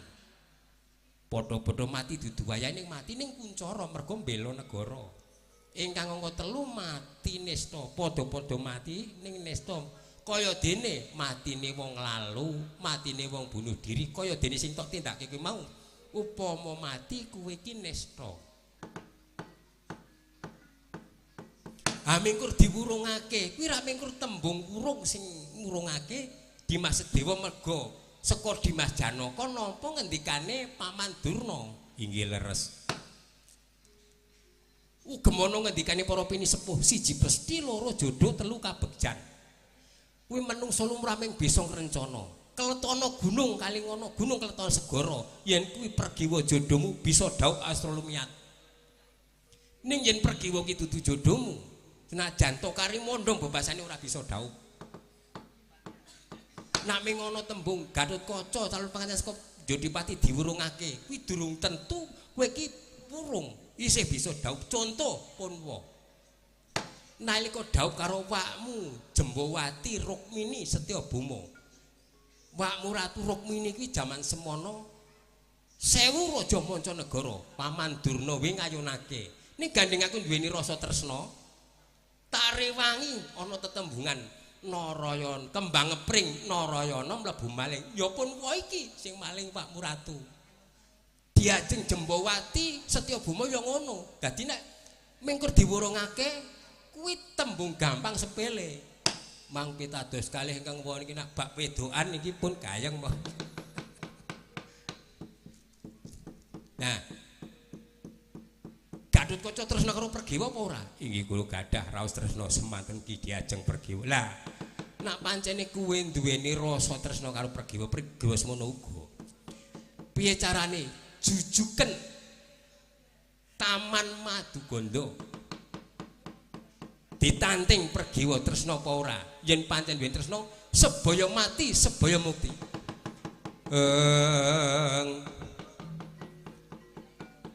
Rikatore sang Gatotkaca nambah sikro ngambah Jumantara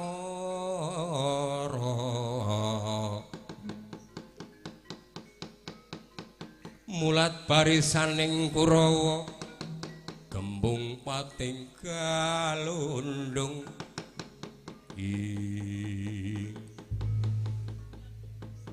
matur genging penuwun tanpa pepindhan Kanjeng Prabu paring wejangan paring wangsit pengendikan dhateng ingkang putrapun Gatotkaca mongko kraos sing manah kula kepareng kula nyuwun pamit nyuwun tambahing pangestu badhe dumujuk wonten Taman Madukara. Lah rak ngono ya tak pangestuni nyuwun pangestu Kanjeng Paman Senjaya ndherekaken kaluhuran ngatos-atos angger Gatotkaca.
Kayon katiuping angin sumia gandaning karenyan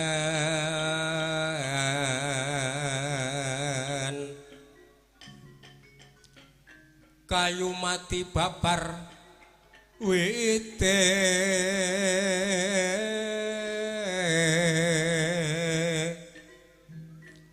marep jonggo linangis raya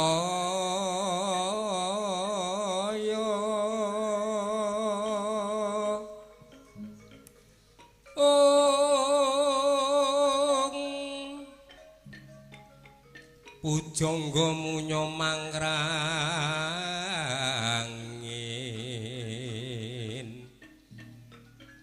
ler kumaraning madu bronto manyung sensarining sekar kumaraning madu bronto manung sensarining sekar bocah bajak iringane ana buban nusakara ningane bodhongan sesisir sapiku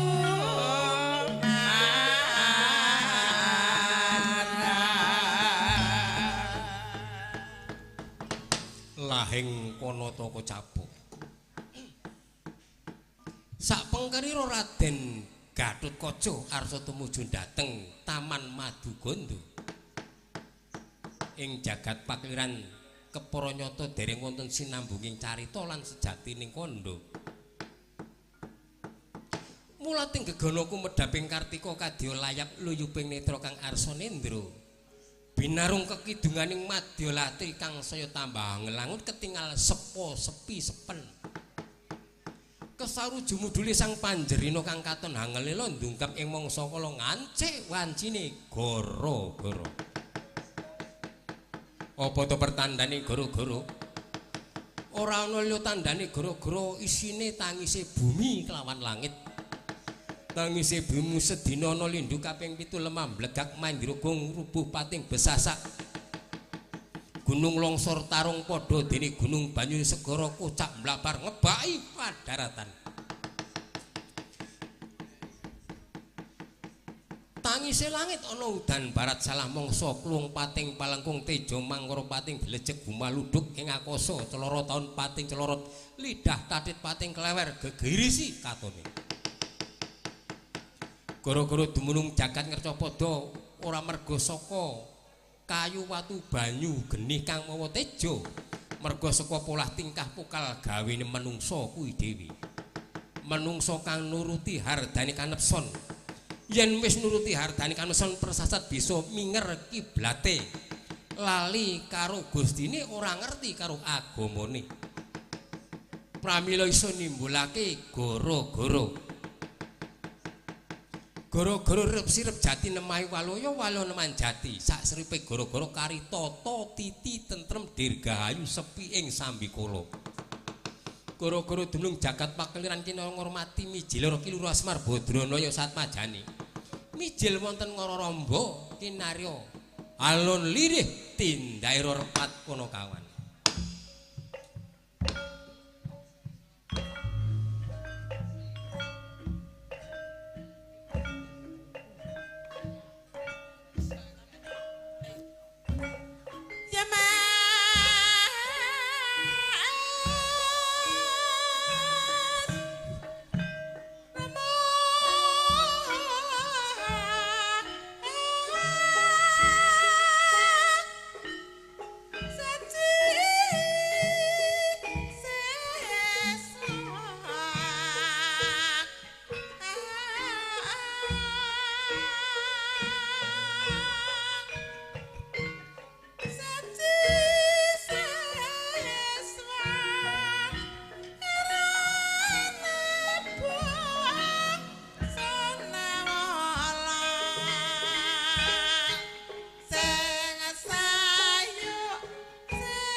Gayon katiuping samirana kaya mati babar wite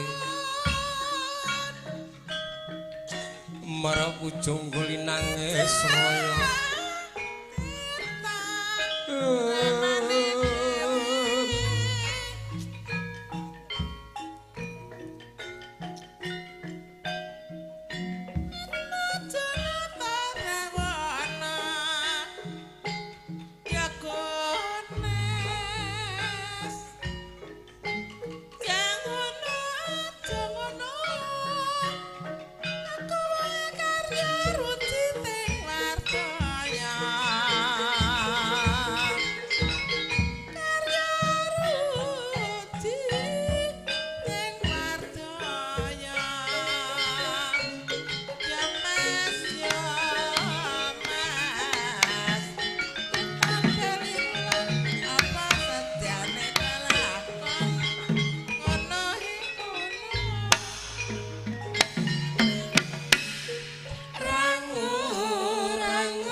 jam 2 Petruk metu. Wah, tak kebut wiwit sore mau. Wah.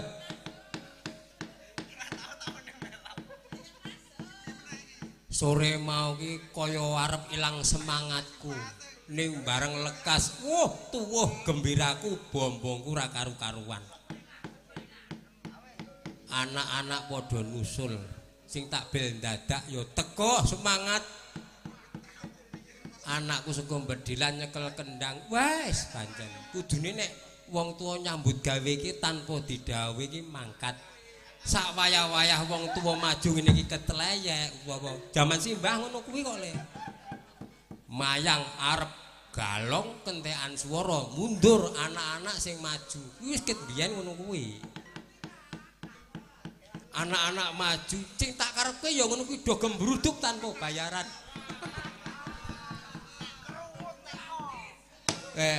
Ora ngira babar pisan bombong tenan bengi iki aku. Tak omongke arep omonge sethithik iki kutuk-kutuk iki kotes-kotes ora ana nenere blas. Wong nabung ming selip sak wong ngegonge ya kacau. Aduh wis wonge cumpen ora teko. Bah wis ge awake ora patek siat-sisan. Waduh wis. Ngantek panitia iki tak wene kurtingan, panitia ngomong karo aku nalika semono. Jam 4 kudu rampung lho. Tak kei kurtingan jam 3 tak bubarke. Masuk. Bener. Wah, nek saiki iki Pak Supar iki pemerhati wayang ya penggemar wayang ya seni. Jam 3 dibubarke sing mayang gregesin. Wes. Matur sembah nuwun. Le ngengen-ngengen pirang-pirang dina, pirang-pirang bulan nganti sing bonangke meh lali. Lah saking suwene le ngomongi Pak Saripin.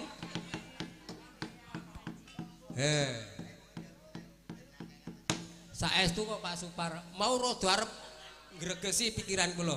Lah wong sing saguh bonang tak bel, aduh mriyange. Ah sing enong kok ora teko-teko kula bel wong pesan-pesan. Waduh kepiye awakku yo ora penake. Wah, do ora penak iki. Nek sesuk aku mulih masjid ku ana assalamualaikum ya kuwi wae. Aduh wis. Wah. Saya bengi saya semangat kanca-kanca. Ibu-ibu waranggana isih bergas-bergas. Arep ngundang Kang Gareng aku. Gareng ki nek kur diampiri dibengoki rang-reng ora jedul. Ora jedul iki nek aku liwat mobilku tak setel uyon-uyon terus metu deh. Oh, kae Gareng jedul ki ora usah dicelukke metu. Gareng ki krungu swara gamelan joget kok. Ya, kuwi. Metu Gareng ki krungu swara gamelan. Apa meneh kok krungu wong weruh gamelan ditumpake mobile joget Gareng iki. Kompak Ibu Waranggana papat muni bareng, ayo. Ayo muni bareng. Muni napa niku? Anu lagune Ayo Guyu. Ayo Guyu diwiwiti saka kendange. Ayo le. Ngonek sindene ngejak guyu kabeh guyu sak sing rewang barange. Ayo.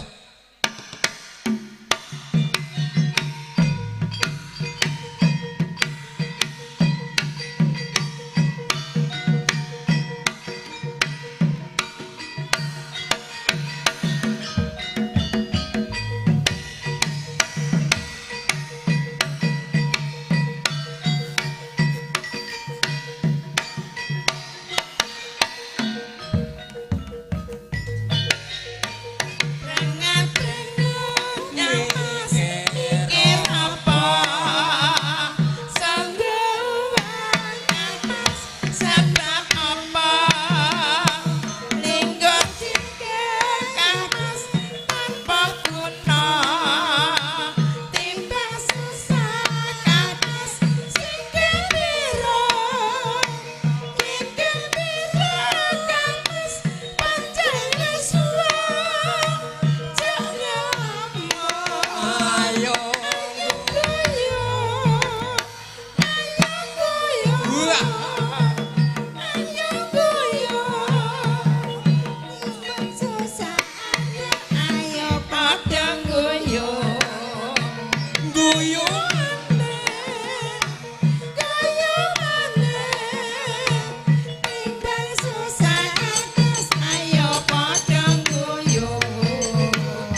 Gareng ro bagonge rak njul metu krungu dolanan ayo ngguyu. Wah, jan wis.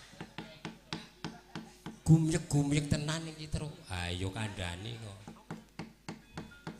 Iki sing seru iki sing ngeplak kendang apa sone iki terus. Ya sone ya apik, sing ngeplak kendang ya agek mempeng-mempenge. Oh, aku mbiyen dek sak umur-umur ngono ku ya mempeng kok terus. Oh ya syukur nek ngono. Piye kabare Kang Gareng suwe ra ketemu? Wah ya sehat, Truk. Ya syukur, slamet ra ono lan sawiji apa. Bagong piye kabarmu? Wah, pokoke alhamdulillah saiki kepethuk sedulur sing ditakokke sehate, Truk. Ha iya. Ning jebulan iki sehat ki pancen gedhe tenanan paedahe. Ha iya. Larang regane.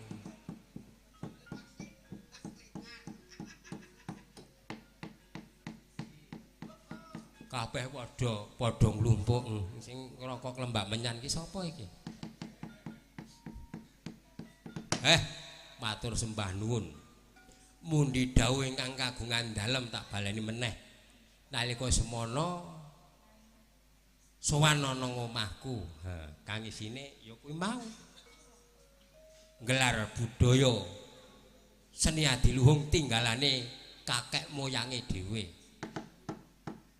Mau wis dingendikake nanggon acara mau. Wayang ki viral agek diharamke harus dimusnahkan. Nek mingkur memusnahkan wayang ki angger wong Jawa kuwi je ora bakal ilang. Nek wong Jawa kuwi wis entek agek iso ilang. Monggo jangkane Jayabaya kuwi wong Jawa kari separo, Cina Londo sak judo. Kuwi ya jaman saiki iki dingendikake nek pulo Jawa ki arep klelep. Sing klelep dudu pulone. Menungsane. Oh, peradaban iki wis arep dilalekke. Ning ya kuwi mau janji ana wong Jawa wayang ora ilang.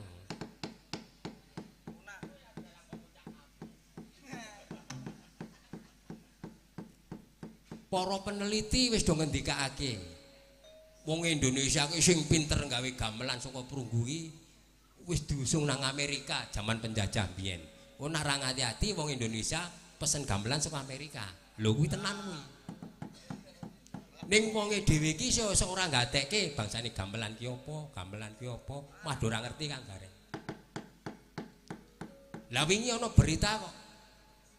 Dosen UGM ki nyeritake babat tanah Jawa sing mulang wong Londo. Sing nyejarahke. Lho ora malah kebalik to. Mergo buku babat tanah Jawa diusung nang negara Londo.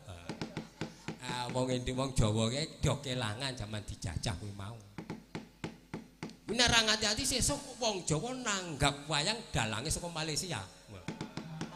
Bahaya, sindene saka Filipina. Wah. Mesti kemayu-kemayu kae wonge. Angel mina ora ngati-ati iso. Tur ya kuwi mau tur. Awake dhewe selaku pelaku seni aja bangga dumeh wayang iki diakoni marang UNESCO. Lho, UNESCO ki memantau terus lho, Tru. Nek wayang mingkur ngono-ngono kuwi jabut mrongos awake dhewe. Wis ora diakoni dunia. Mulane kabeh kanca seni ya sing ning dhuwur sing nang ngisor ki ayo padha guyub rukun kreasi ditokne. Ha. Pentas sak pentas kudu totalitas ngono kae. Ha iya. Nek kowe piye Gong wayang kuwi ana nggon berita viral diharamke kudu dimusnahkan. Wah aku silit kowe uget-uget ora tru. Aku ngertine mayang golek duit kok ya arep haram ya kono. Gene babi kae diharamke malah tekelitri. Cuma meneh gaweane wong gaweane Gusti Allah diharamke malah iwake gurih. Oh ya syukur nek dipenemu ngono. Dadi kowe ora wis biasa wae nang. Ya syukur nang. Mulane kuwi nyeni karo ngibadah aja lali. Budaya karo agama kuwi bersandingan, aja dicampur. Oh ya bener kuwi. Nek dicampur rusak. Pancen bener omongane Bagong kok. Agama karo budaya nang Indonesia iki mbok agama apa wae. Kuwi harus mlaku sejalan seiring seirama. Wong nindakake seni kudu karo ibadah. Lho awake dhewe arep ming nang kuwi klebu ibadah Kang Gareng. Kandhani kok ya. Ibu Waranggana arep bengak-bengok tengah wengi klebu ibadah soale golek upaya. Lho kuwi. Arep ngenong ngibadah kuwi iki. Anggem ora to. Wong jenenge ibadah ki ora kudu bathuk ireng sarunge cingkrang yo ora to. Nah dipikir bathuke sing enong kuwi. Kok malah bathuk-bathuke sing enong. Matur sembah nuwun. Niki wonten pundutan saking kula wacane. Nyuwun lagu Gubuk Asmara kalih Podang Kuning.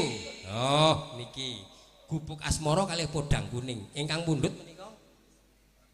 Oh Saipul Bet. Nggih. Podang Kuning kalih Gubuk Asmara. Wah iki pancen lagu iki agek nganu kok iki. Nyuwun swantenipun sinten niki Pak?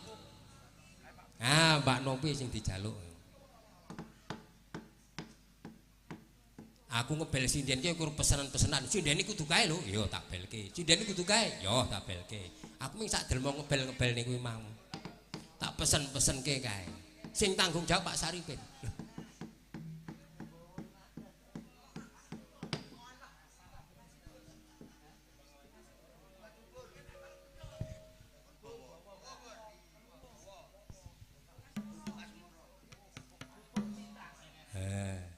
Dibawani Gubuk Asmara.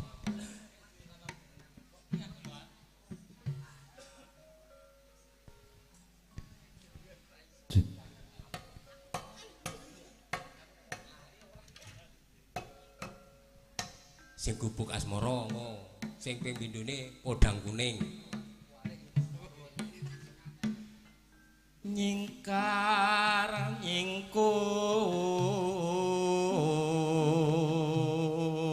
penabuh kula niki suarane apik-apik kok. Wiwitane nyingkar nyingkur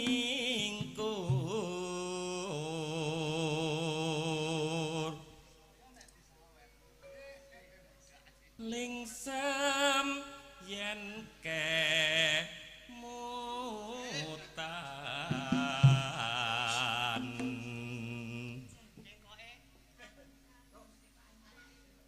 lelampahan kang kawuri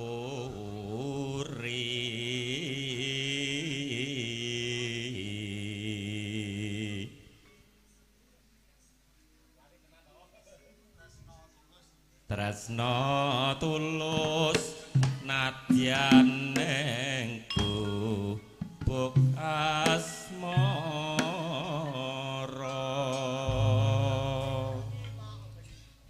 yen liwat aku kelingan gobok kae biyen tak goleren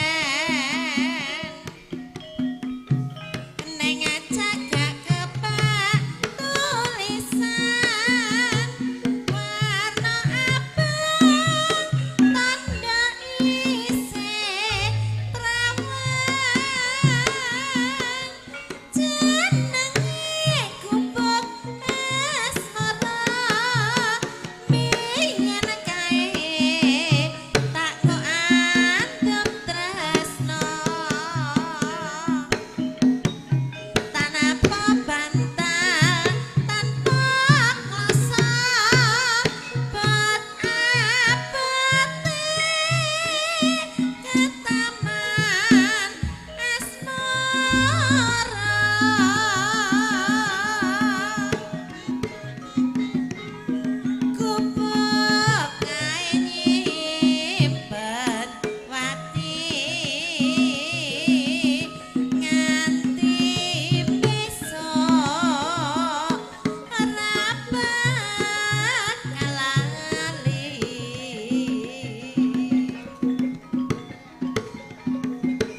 suwun. Gubuk asmara pun ditembangke kali Mbak Nobi. Yo suarane deman-eman diwet-wet, nek perlu nyirik karo panganan sing iso ngrusak swara. Nyirik bangsane sikil papat kuwi aja dipangan. Ya to bangsane meja, kursi. Iso ngrusakke pita suara tenan. Swara iki nek penyanyi iki larang regane.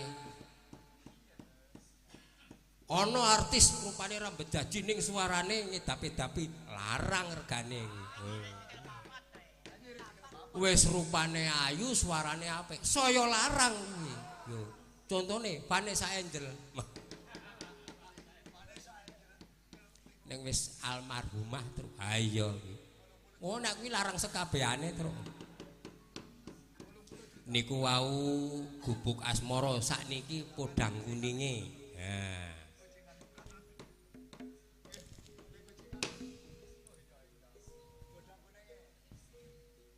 Dibawani ora harus kok. Iki sing mundhut ki sing kang kagungan dalem e. Heeh. Di streaming e. Arep meng nang iki tekan Jawa lho iki. Ha iki wong Jawa buka ning ngono lho. Ana wayangan iki. Wah, iki rombongane Sena Nugroho apa ya?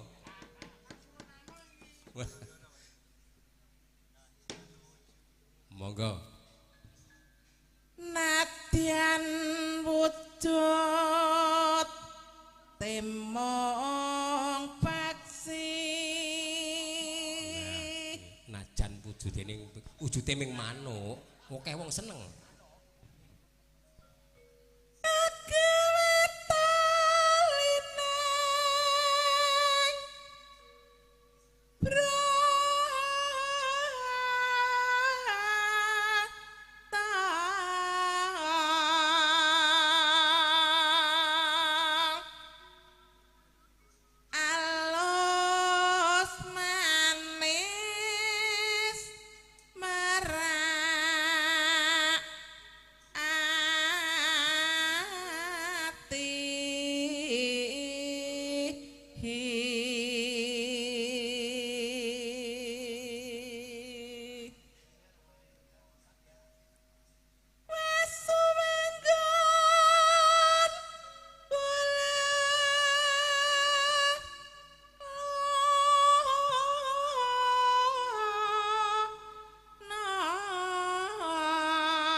Golek isi podang jengkang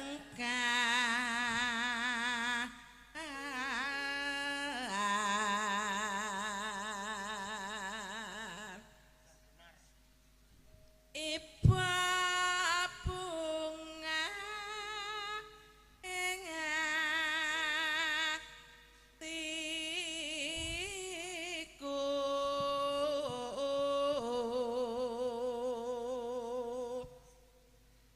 nyandeng bisa dadi tombo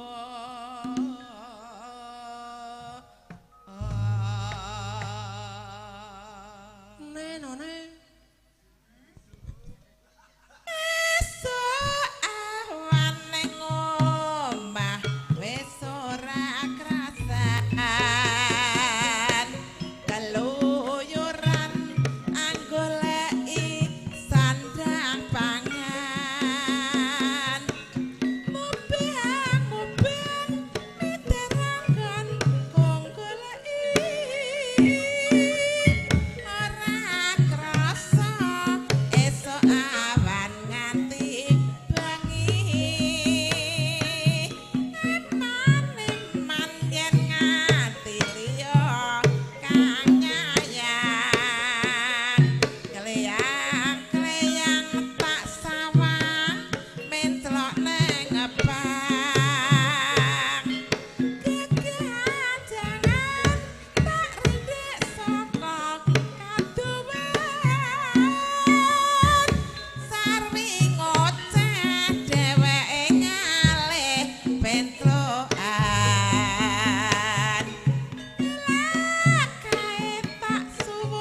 iya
kecelek aku rek. Aku njur kelingan jaman semono iki. Piye terus? Aku jaman semono duwe penabuh. Ya kuwi Suwargi Kang Saru. Yo Kang Saru ki biyen maune ming Gambang. Aku tak bunang, yo bunang Kang, bunang, barang bunang. Aku tak nyekel demung, yo nyekel demung Kang. Aku tak dadi ketua rombongan, yo dadi yo Kang. Kuwi wah majune kanca-kanca biyen yo ana Mas Mesno Pak Saripin kuwi biyen ya mergo Kang Saru kuwi ora tak ilang-ilangke. Nyekel demung dhek iki. Gareng dhek iki nyekel balungan tak gaweke tabuh sing anu terus piye tabuh sing mantep atos ngono kuwi supaya gendelengane demung kuwi mantep dirungokke tak rungokke kok mak tang ting bareng tak toleh oh tabuh peking nggo demung iki rombongan iki kaya-kayane arep tiru-tiru ayake doang eneng sing arep tiru-tiru iki lho kuwi tenan ora gawe-gawe aku Kang Saru tak toleh kok lho. Bubar kok tak takon ya kita bu peking kok nggo demung. Ah sing enteng e. Waduh. Tak goleke gaweke tabuh men mantep malah milih sing enteng. Pantes kok demung kok tang teng ora mantep suarane tak toleh ya kuwi tabuh peking nggo demung. Apa bengi iki ketempelan Kang Saru apa ya? Ora matur sembah nuwun. Lah niku wau podang kuning kali gubuk asmara sampun. Niki enten pundutan malih. Mas Rianto Karangkemiri nyuwun lagu Grojokan Banyuwangi. Tulisane grojokan kok.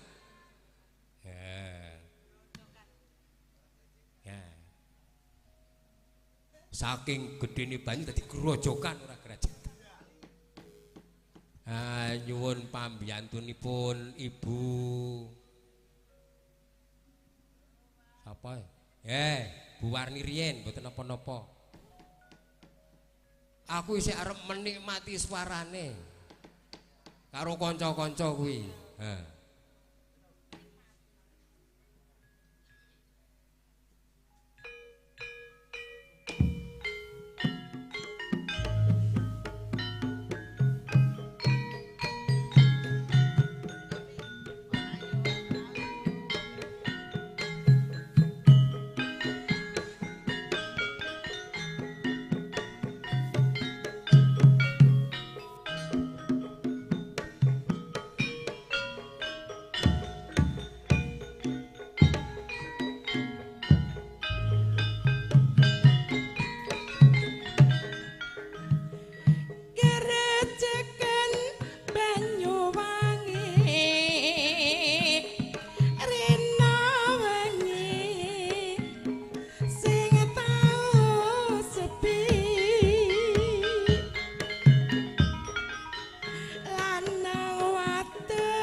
Banyuwangi Kang Gareng. Ya suarane deman-eman, Mbak, aja aja dientek-entekke. Oleh wong penyanyi ki swara ki larang regane. Nek mau nyirik bangsa sikil papat, nek saiki nyirik daging mentah. Nggih. Dikurangi aja kok nyirik ngono, dikurangi. Ya kala-kala ya mentah ya arep tengah mati. Tegese kaya bangsane sate ngono kae lho, kan ora patek mateng. Lah niku nek kepepet mawon kok Mas Petru. Oh, nek kepepet. Nggih. Monggo kepepet terus. Gah, mboten dados napa. Wong karang ya aku wis sakyaine iki wis ora patek. Ora patek kaya ngono ki ora tak reges to. Yo. Grajakan Banyuwangi sampun. Saiki campur sari diduduk reng. Ya, tutuk. Ayo campur sarine diduduk metu langgame, nganggo gen, nganggo kebot.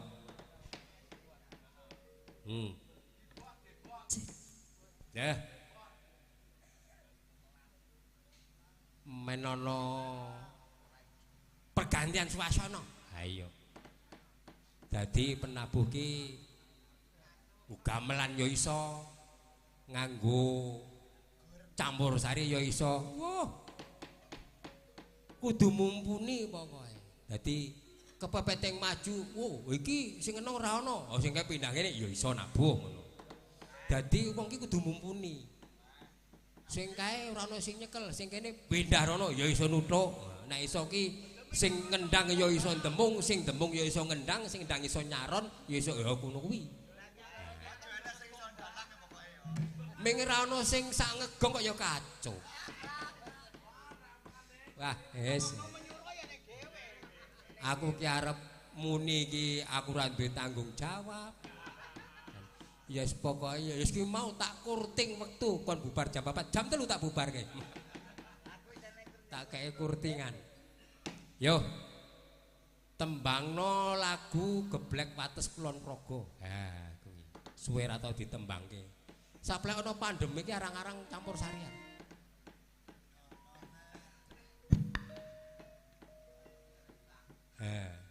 Mongko wong saiki karo sing jenenge pandemi wis durang gumun reng. Ayo. Anggere arep bodho mesti PPKM. Aduh, tutup kuwi. Bar ya ora ana. Wah, ya mbuh kuwi. Monggo.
Matur nuwun niki wau geblek wates Kulon Progo. Wis sak musim lebih biyangane iki ora nembang kok. Lah mergane apa? Lah kena musibah kok. Sing kuwasa iki nek mengenai pacoban iki wis ora kurang-kurang. Ha sikile nek paku ae. Kuwi iki ora musibah, ora cobane sing kuwasa rek pancen bojomu ku le mlaku matane yak-yakan. Oh, Bagong. Matur sembah nuwun. Wis komplit dasar ya wis. Iki pundutan terakhir iki. Nyuwun jaranan pegon. Nah, iki saking kanca kula Mas Abidin. Zaman sekolah iki ya sak kelas. Dhek IPS aku ya IPS. Padha-padha lulusan SPG Muhammadiyah kono kuwi Kang Gareng. Oh, lah kowe ora dadi guru? Ora, aku dadi wong. Matur sembah nuwun. Jaran pegon iki. Ayo, 56. Kok 56. Ayo.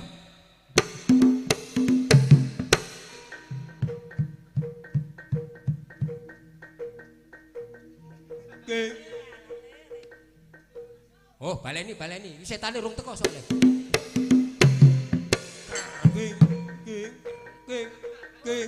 King.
Ora dadi gong, rono sajane ora dadi.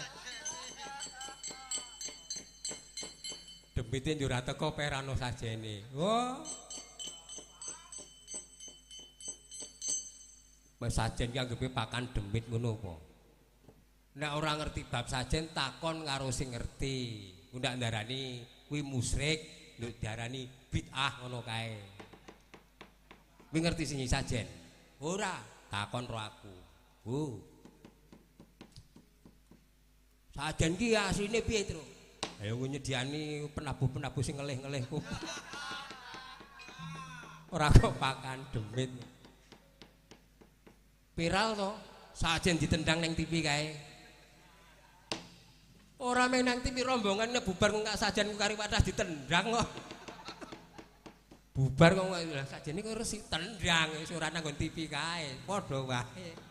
Kok weruh wong nendang sajen nang TV melu ribut. Rombongan iki bubar kok kari wadah ya ditendang. Matur sembah nuwun. Semar rene Gong, semar rene. Ah, dimik-dimik kae, genah arep nesu kae Semar. Ora. Lho kok meneng wae. Ha iki nek wong papat iki pas iki. Ngedegake campur sarimini, wah aku sing ngegong, Bagong sing demung, Gareng sing nyaron, aku tak sing tukang jukuk sinden wae, Tru. Takon ngurgen nek malah jukuk sinden. Sebono ngersane Ndoro Abimanyu, kang nembe medun saka pertapan Saptwarga. Kae bendaramu kae. Ayo do disibo. Ya ayo Pak, yo.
Nenggih ganti Kang Pinursita ingkang kinarya sinambeting carita.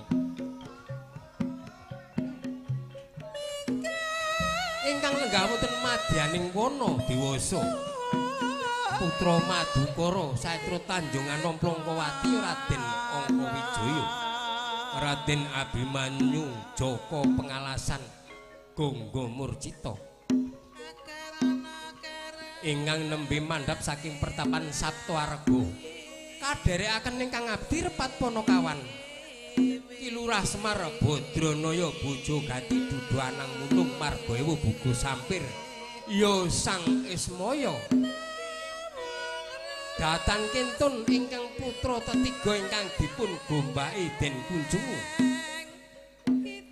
Pembayun Raden napa Ki Lurah Nala Gareng Cakrawangsa pancal pamor panenggak nganthong bolong petruk dublo jaya runggung jiwan yobel geduwel beh ragil kilurah bagong bawor ya sang kacepot sampun sawetawis dangu kendel wonten delanggung prosekawanan sinambi midhangetaken okae oceng ukila ingkang saged ndamel renaning penggalih amung swantening manuk sir gunting kayancing guling mulat ing ngarsa priksa pisanur kang abdi arsa paring pangandika kepareng dados pangudas maraning driya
titi tundha gagate ngarang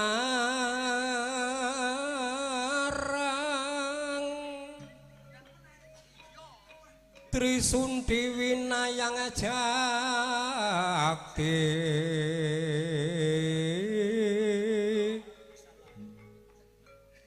kapat mangsa kalima candala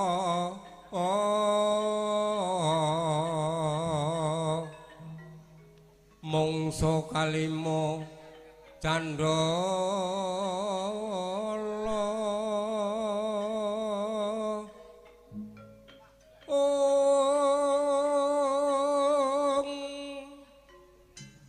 Patu pate ula lanang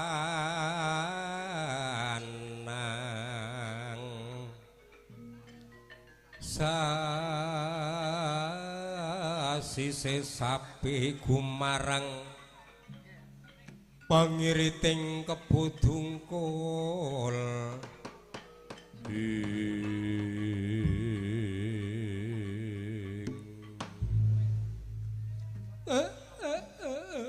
begegek ugek sadulita mel-mel bopo babu bendaraku Gus ndara kula ndara Angka Wijaya kula sak anak-anak kula nderek tindak ndika panjenengan sampun mandhap saking pertapan Saptawarga kendel wonten mriki dos pundi ngendikanipun ingkang Eyang Penemban Begawan Abiyasa dhateng panjenengan Gus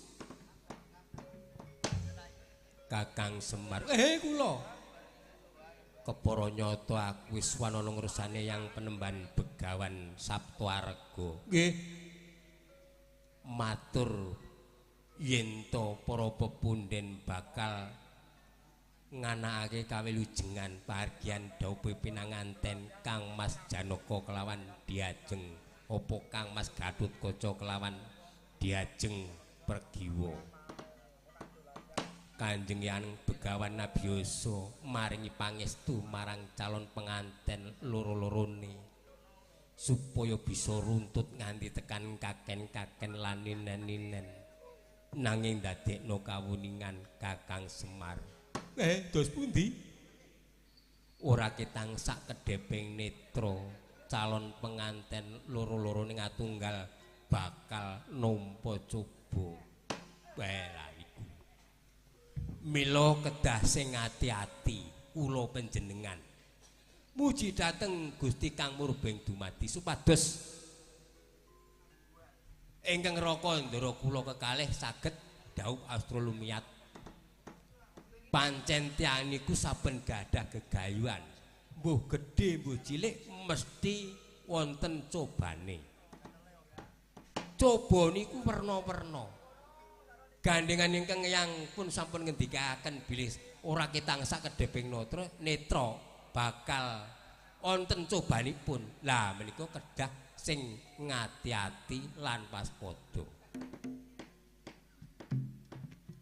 sing pokok ampun lali ngibadahi sing tekun nek wis tekun bakal entuk teken nek wis entuk tekan bakal tekan sedyane nggih niku wau nek mboten ati-ati iso ketekuk-tekuk niku Nolo Garing Petruk Bagong apa Pak sing padha prayitna ngati-ati iki benderamu wis mudhun saka pertapan Saptawarga ngendikake ora ketang sak kedheping netra bakal nampa coba iya Kakang Semar pinangka kanggo nolak bebaya ayo saiki direwangi nyuwun marang dewa kang akeh jagat aku arep nindakake tapa ngrame ngerti ora kowe Pak tapa ngrame aku ki wong tuwa tegese tapa ngrame iki tetulung marang sapadha-padha bebasan ngenehi pangan marang wong luweh ngenehi banyu marang wong kengelaan ngenehi panas marang ngenehi kudung marang wong kepanasan kuwi tapa ngrame yen mekaten kula ugi badhe nderek ngendikanipun Ndara Angka Wijaya kula rewangi prihatos kula nggih semanten ugi Gus kula ugi badhe nderek prihatos piye Kang Gareng aku ya arep tarak brata mati raga to ngewangi Ndara Bagong betah ora wis aja kuwatir tak rewangi terus ha niku mongko wong prihatos niku werna-werna ya kudu betah ngelih betah melek betah mlaku yen kiat nglakoni telu-telune tunggal niku wau gedhe pengarep-arepe iya ya Kakang Semar ayo bebarengan nindakake kabeh mau supaya kanggo nolak bebaya pacoban bisa wal mekaten Gus Ndara Angka Wijaya nutinang Karangabang nagih utang-utang pati Ludira wutah kang manyembor nyembor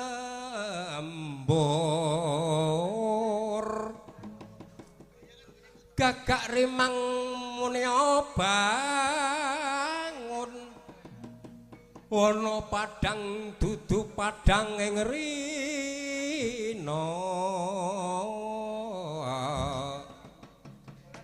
ana peteng dudu peteng ing wengi ya iku peteng ing antaka ya iku peteng ing antaka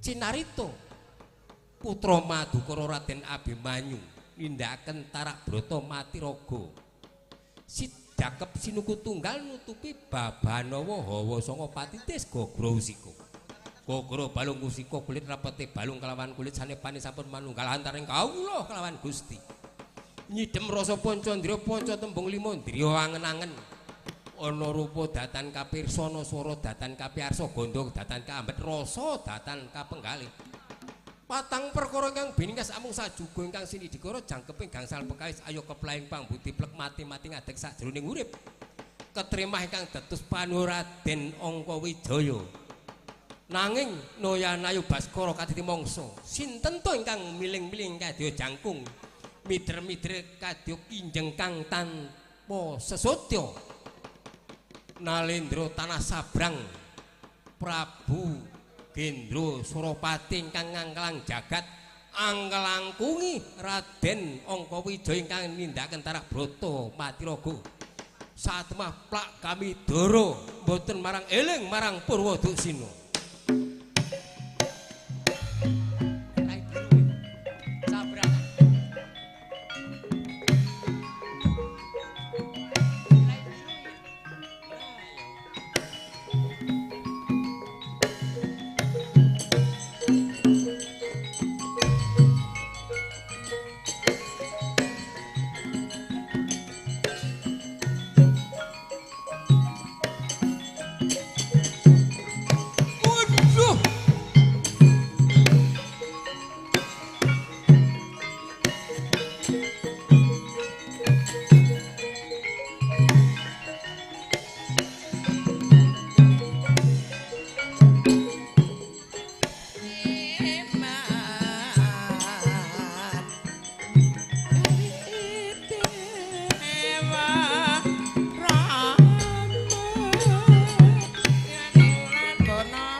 bagus wis munyo kamanungsan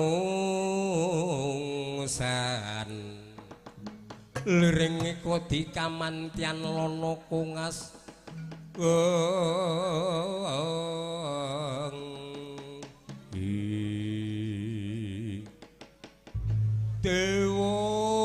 dewa aku njaluk urip dewa aku aja tok gawe lara awakku wah dewa dosaku apa luputku apa aku ora ngerti kentang karo kimbule kaya melu Kang apa lung awake dhewe kok metu saka ndron gawan awake dhewe iki mau ning jero kantong salomba sing digawa Gustimu iki lah kok Gustimu teka-teka tiba awake dhewe mencolot metu waduh dewa aku njaluk urip nganti awakku ora iso obah aja pasang walat karo aku dewa aku tulungan aku njaluk urip terus apa Kang Gareng ana mak grubyuk mau tiba nang ngarepan kae kowe do sambat bengak-bengok kae mbok ditiliki terus walah apa ya Kang Gareng dewa aku njaluk urip aja tok gawe sengsara aku njaluk urip aja to piloro kaya ngene kowe aja pasang walat karo aku dewa genah nawe dhewe iki sarep mati lho las tandha tengarane lha kuwi malaikate wis teka padake malaikat aku Man robuka. Lho ora ditakoni tenan to lho awake dhewe. Padake malaikat e. Gus, apa Petruk? Wonten tiyang nandhang sengsara. Niki nandhang kesrakatan. Mergo nglangkungi ndara anggenipun nindaken tarak brata mati raga. Ketrumah Panwirna Randara Wijaya. Nglangkungi ndara Wijaya plak Kamidara. Wae ana pangapura janjur angganggu gawe. Dewa aku tulungono. Wis iki. Lah iki bangsane apa? Iki sing pasang walat. Oh, dewa aku njaluk pangapura. Aku dudu dewa aku. Kowe dudu dewa yen ngono kowe pendhita lagi nindakake topo? Ya dudu pendhita aku iki. Nek ngono kowe iki raja Sinatria pasang walat dudu raja, dudu ratu. Pancen aku durung suwe lagi wae bar dilantik aku. Dadi ketua Karang Taruna. Nek dilantik dadi lurah udo ketua Karang Taruna. Aku njaluk pangapura yen aku dosa karo kowe njaluk pangapura yen kowe pasang walat wana saking bebaya iki. Tak wene pangapura. Sing pasang walat dudu aku, ya kuwi ndaraku. Ndaraku wae ora pasang walat, ora pasang sengkala. Ndaraku ora tau pasang kok. Tak wene pangapura ning siji penjalukku, ora kena ganggu gawe ndaraku sing agi ndake tarak brata. Ya wis aku manut, aku ora bakal ganggu kang ditandakake bendaramu. Wis. Tak wene pangapura urip. Sing isor kae njaluk pangapura apa ora? Yo aku yo njaluk pangapura. Bayar. Wela. Bayar piro? 50. Waduh ora nggawa. Selawe yo arep. Selawe yo ora. Nek ora nek pepet-pepet 5.000 aku ya arep. Tak nggone tuku papir sesuk. Nyo iki dewa nylekutis iki. Wis tak paringi pangapura. Nika sampun, Gus. Yes. Yen pancen kowe ora bakal ngganggu gawe tak lilane kuwi bisa tangi kaya Sang Hyang Kalana kalaya takut maringkut siungnya kang mawingis wingis netra kocak mundar mandir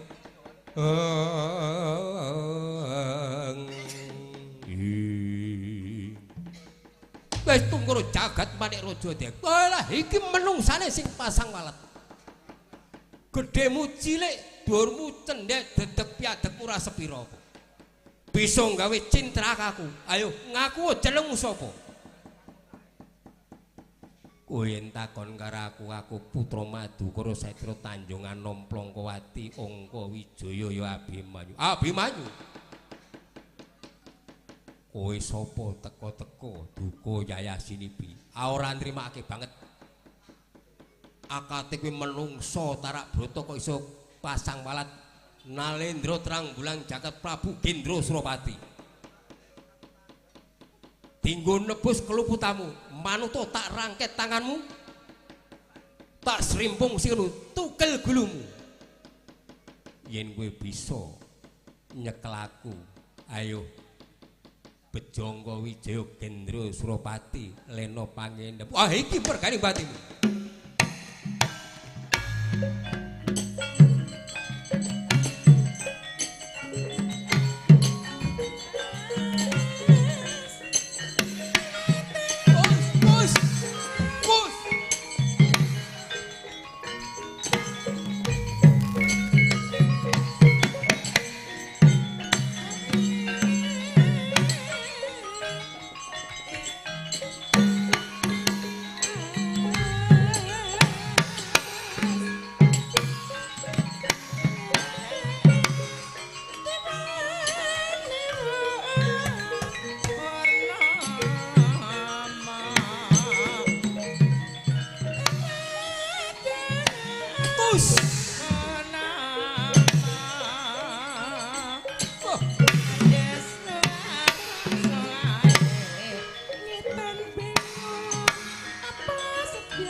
Cilaka ki awake dhewe.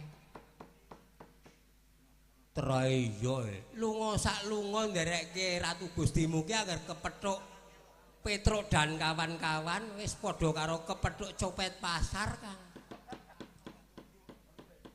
Ngati-ati.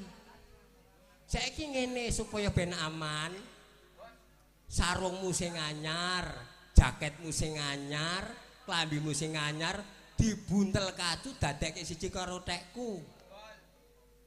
Benek kepethuk Petruk menaman karek ngulungke ngono lho. Wo, lah cilaka iki. Ya ora rene tenan to dirasani. Oh, Pakde. Oh iya iki. Pripun kabare Pakde? Ya Allah, tak mujimu slamet rono alangan sakwiji apa. Pakde, lho kok mrebes mili kepiye kowe iki? Napa Pakde mboten nampi pawarta? Lho kabar piye? Bapak niku pun mboten wonten. Wis. Padiku Semar mati. Nggih. Wis pirang dina. Antawisipun 3 dinten mriki. Weh lara kabar-kabar. Ya wis nyoh. Tak sangoni nggo tuku banyu 500.000. Nggih, Pakde, lepat kula nyuwun pangapunten nggih. Bapake mati wis nganti 3 dina ora kabar-kabar. Kantenan suasana repot, Pakde. Nyuwun pangapunten nggih. Ha wis ngono. Apa, Truk? Entuk 500.000, aku ngapusi bapak mati. Wah, lah nangis. Pak Gedhe. Ngopo nangis? Kula pun kelangan bapak. Aku wis dilapori karo adimu Petruk. Nggih, bapak kula tiyang sepuh kula sing kula pundi-pundi kok meninggal dunia mendadak lho. Wong akeh nabuh kendang kok tempat delosor mati. Pirang dina sebrene pun wonten 5 dina. Lho, Petruk mau 3 dina iki kok 5 dina. Sing bener iki kula wong Petruk ki ra ngerti hitungan kok. Delo meneh ajeng kula 7 dina niki. Nyo. Tak kei duit 500 pinangka gantine tuku banyu. Wong tuwa mati ora ngomong matur nuwun Pakde.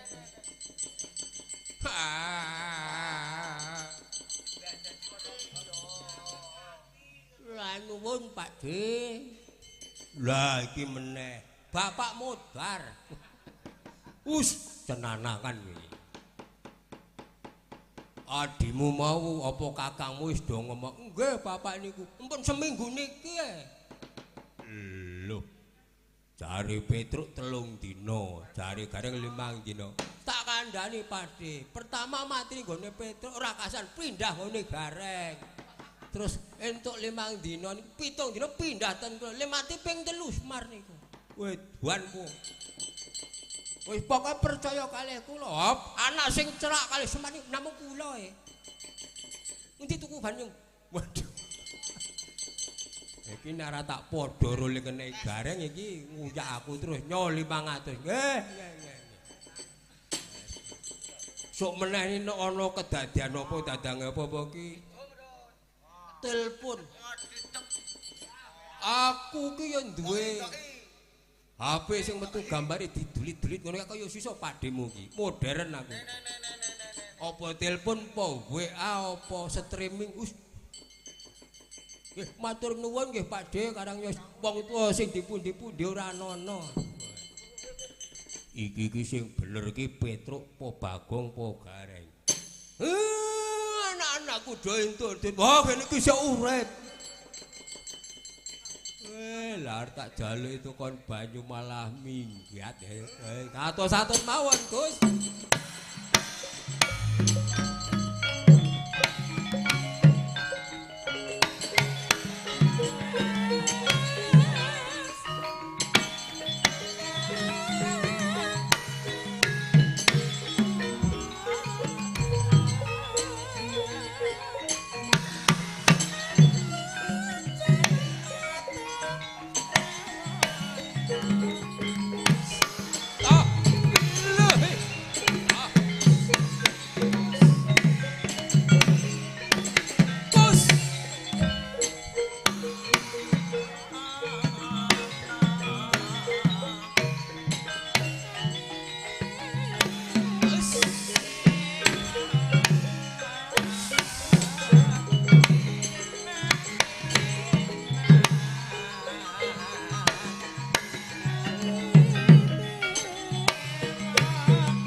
nek ratu Gragas perang apik-apik kok dadak nyokot.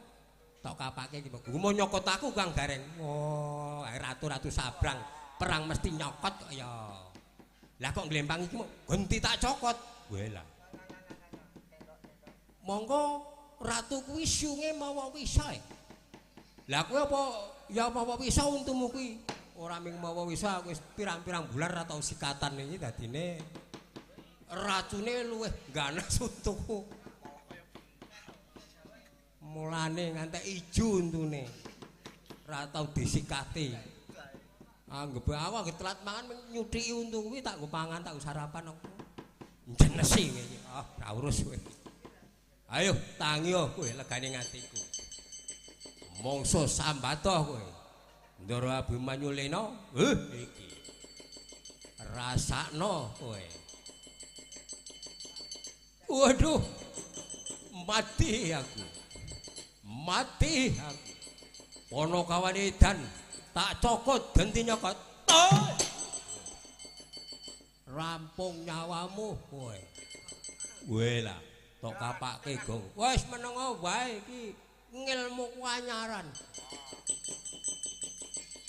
Wangune Bagong duwe aji ketok lindu. Menengo wae terus. Waduh, mati aku. Mati aku. Babong. Masa rampunga kowe. Merotoli ora kowe. Aku nek kadung temandang gawe angger jejak lemah kok aku mesti tiba. Jejak lemah kok. Wo. Edan ngilmune Bagong ki wis pancen lumayan. Jane ilmu apa? Waduh, tiba aku. Aku wis kadung perang aja dirusuhi terus. Ngene iki kedadiane. Janjane iki ora kowe iki lemu meguru kene. Rasa tak waduh. Nek ora ngalih cilaka iki. Mengkur dapure Bagong kaya diwedeni. Waduh. Janing apa to iki? Kok angger wong dijejak Bagong. Oh, lah kuwi. Mung dipasang jeplakan kaya ora bakal tiba. Mungsuhe ya ora ndelokke mripate. Sumane gareng matane kira ya weruh. Petrus sing mendonong malah ora weruh. Adepane.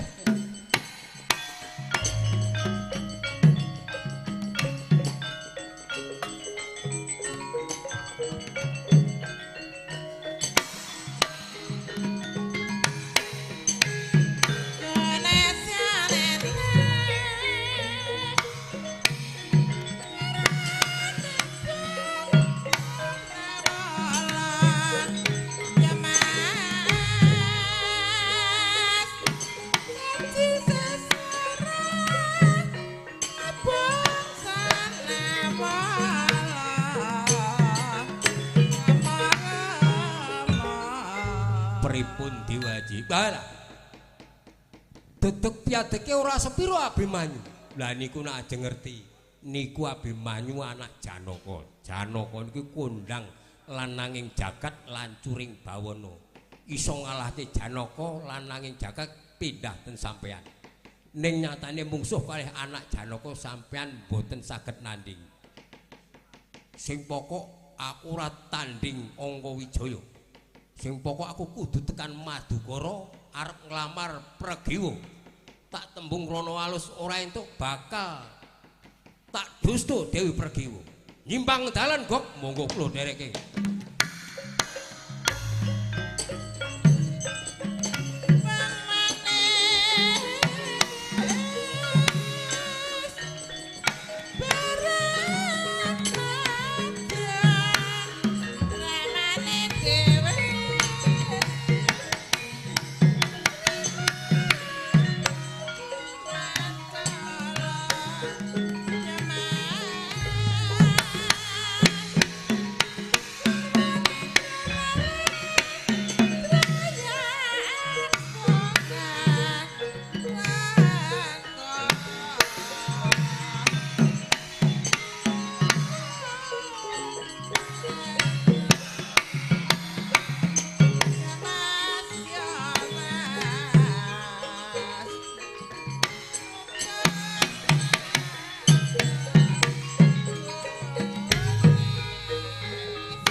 miat langening kalanggiwang ngagelar pandamuncar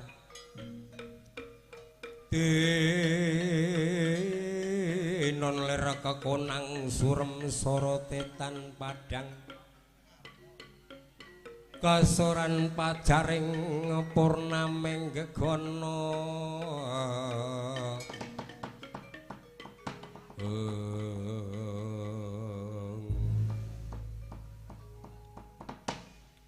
laju tindaira Raden Angka Wijaya ingkang kadherekaken Kang Abdi repat Panakawan arsa tumuju dhateng dalem kasatriyan Madukara kocapa ingkang lenggah wonten Taman Kaputren Madukara wonten ing Taman Maduganda kesumaning ayu Dewi Pergiwa kadhep para abdi para emban persasat Piswanira sungkawaning kesumaning ayu Dewi Arimbi bisa anggonjingake dalem kasatriyan Madukara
Nenggih nika warnanira Taman Kaputren Madukara ingkang winestanan Taman Maduganda. Ingkang lenggahi sekaring kedaton kesumaning ayu Dewi Pergiwa kadhep para abdi para mban kinasih. Nanging kepara nyata kesumaning ayu Dewi Pergiwa nandhang sungkawa mireng pawarta bilih dipun wurungaken anggenipun badhe dhawuh astrolmiat kaliyan Raden Gatotkaca. Mulat kanantana pikiring temeng arsa priksa Piswanira. Para abdi bedhaya arsa paring pangandika kepareng dados pangudas maring indriya.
wis meraina semubang hiwang rena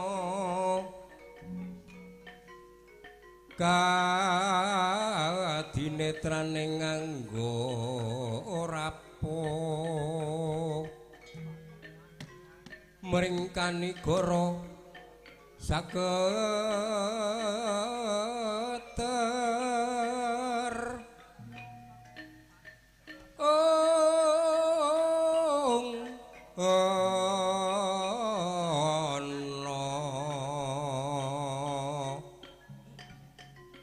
kene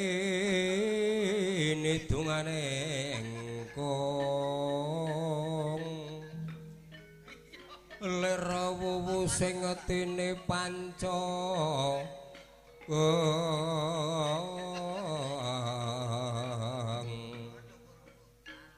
pepetoking ayam wono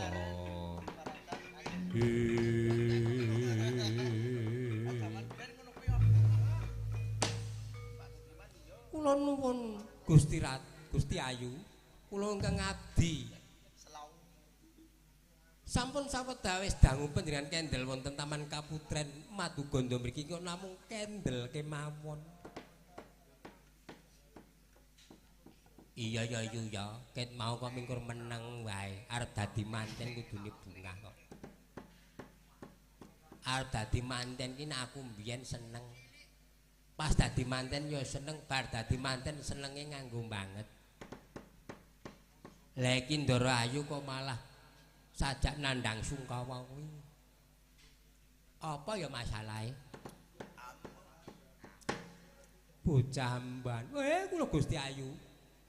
Ndadekno pangertimu, nggonku nandang sungkawa ora mergo aku menggalihake nggonku bakal dhaup dadi calon penganten.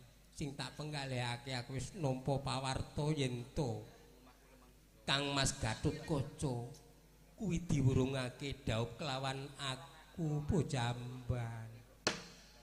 Kuwi lha lajeng kados pundi menika? Lah kok saged menika kados pundi Gusti Ayu?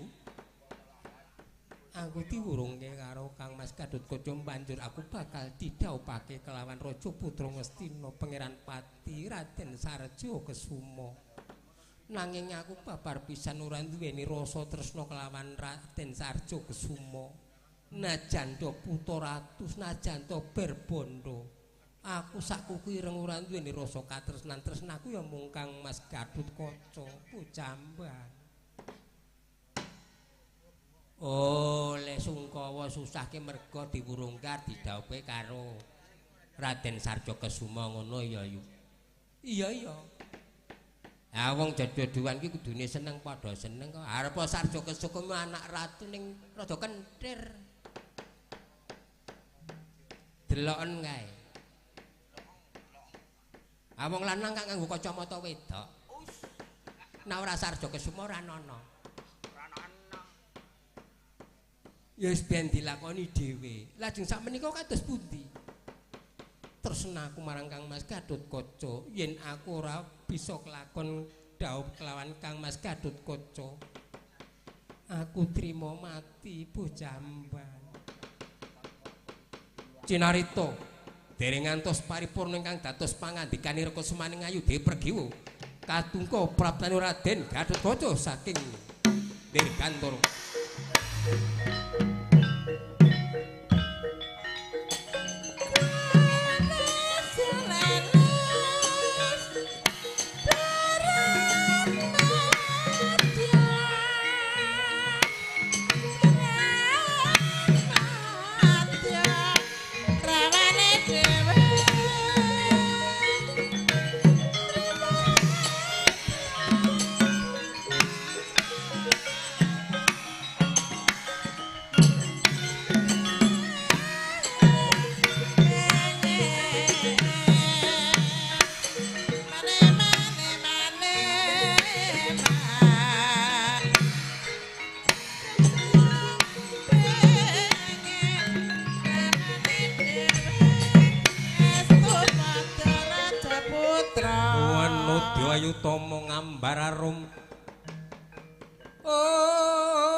Ngambar arum sang kusuma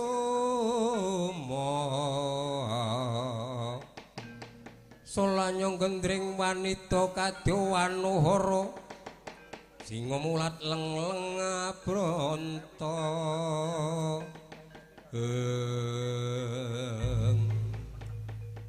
Gusti Ayu menika Raden Gatotkaca sampun sowan wonten Taman Maduganda. Diajeng pergiwu pun Kakang teka ana ngersani diajeng pergiwu. Ayo aku netepi kang dadi dar prasetyane wong loro sebaya mati sebaya mukti. Jare diajeng pergiwu ora bakal daup kelawan Gatotkaca.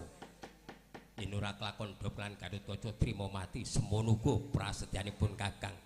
Aku ora mondong wanita kejaba mung diajeng pergiwu. Ayo aja diungkurke pun Kakang. Ming meneng wae pun Kakang teka menyang Taman Maduganda lah kok malah diungkurke. Nandhake yen pergiwa ki pancen ora tresna karo Gatotkaca.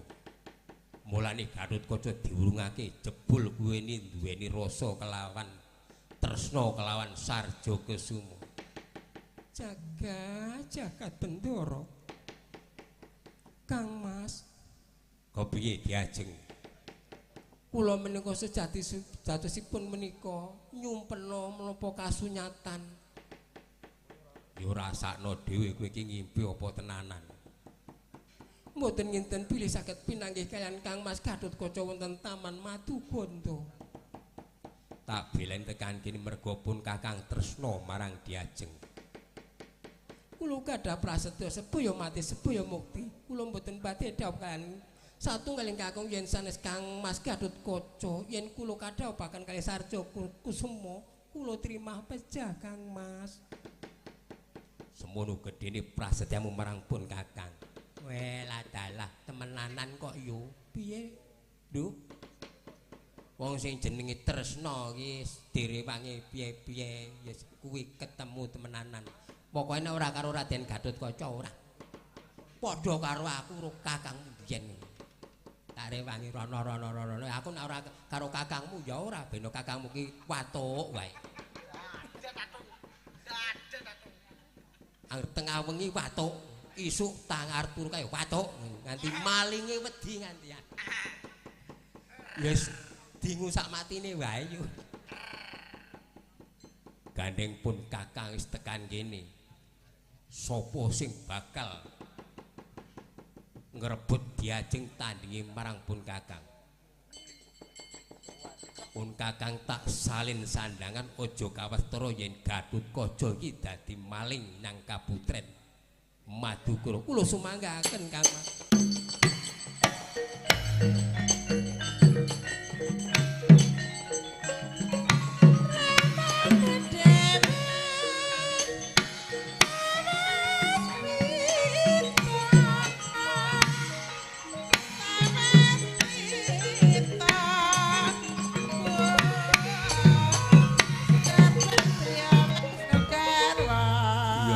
Mengkene iki nggonku nglabuh lebeti marang diajeng pergiwu. Aku nganggo sandangan kaya men ora ketara yen aku iki Gatotkaca. Jagat Bendara. Bocamban. Kula Gusti Ayu. Kowe matur ana ngursane Kanjeng Rama Janaka. Yen to taman kaputren ana durat maka ngibang marang aku.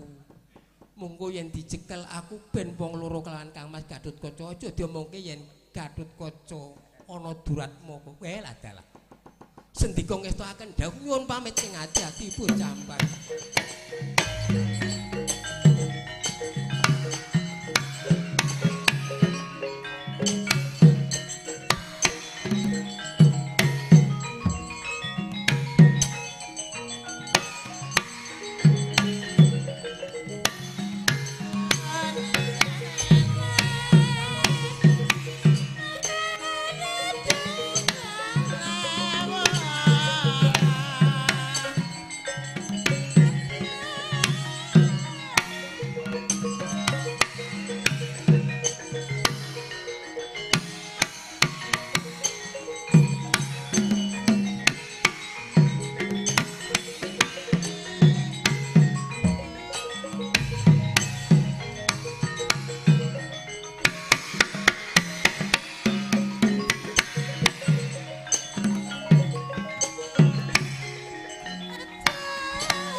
Kula ngaturaken pambagya rawuhipun Koko Prabu Baladewa. Dimas Janaka pun Kakang Tampa.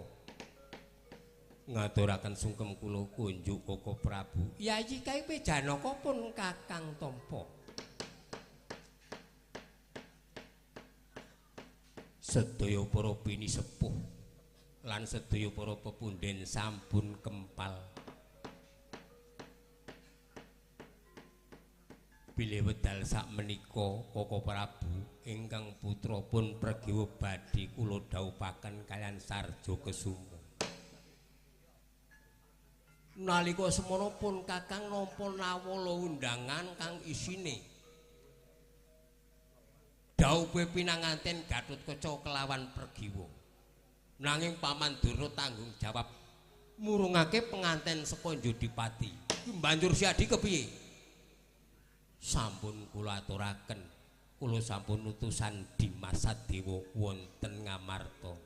Waya syukur. Banjur Sarja Kesuma tok tampa. Inggih sampun kula tampa samangke badhe kula dhawuh astra lumiyat. Ya syukur. Nanging pun Kakang yen ana apa-apa iki ming dadi pengombyong. Ora mbelani kono, ora mbelani kene, klebu pun Kakang ki ming tamu. Nampa undangan nggih mboten dados menapa. Pun tanggal jawab kula. Pun iki sampun kula hitung tirik-tirik kok.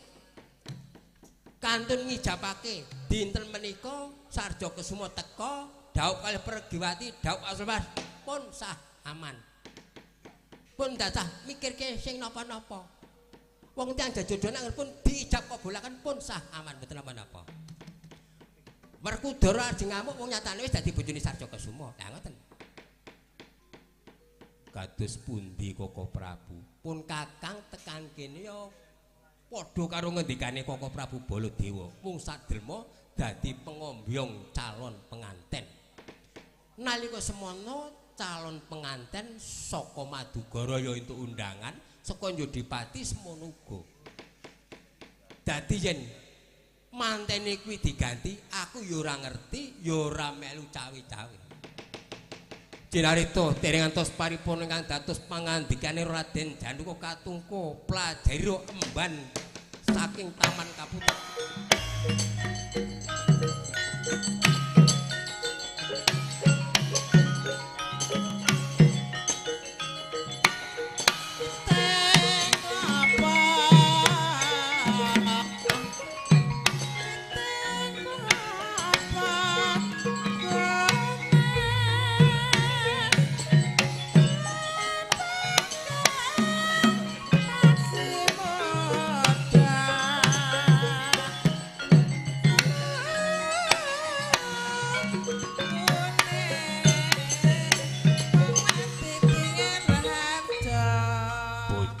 Mlayu-mlayu ana wigati apa? Nyuwun tandah deduka Raden. Ana wigati apa? Kula ngaturaken duta penglawung. Duta kongkonan penglawung Rajapati. Samangke tentunipun badhe wonten kedadosan kirang prayogi.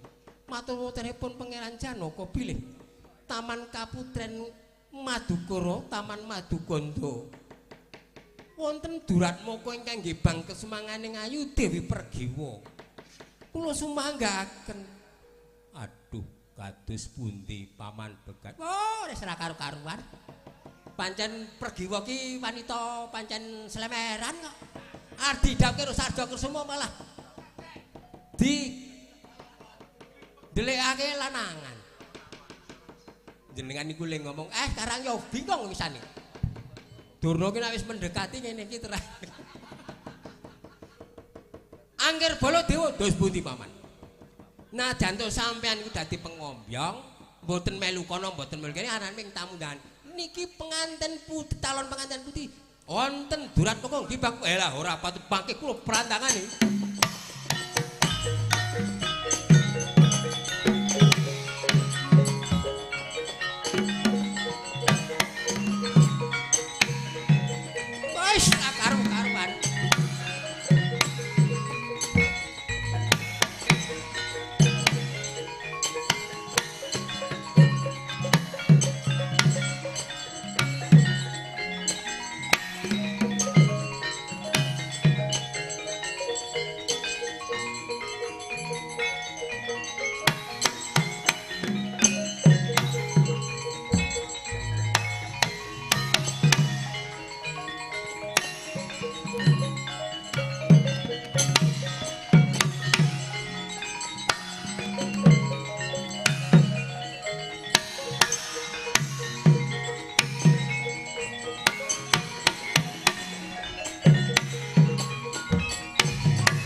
critaki wonten timbalan dawuh Koko Prabu.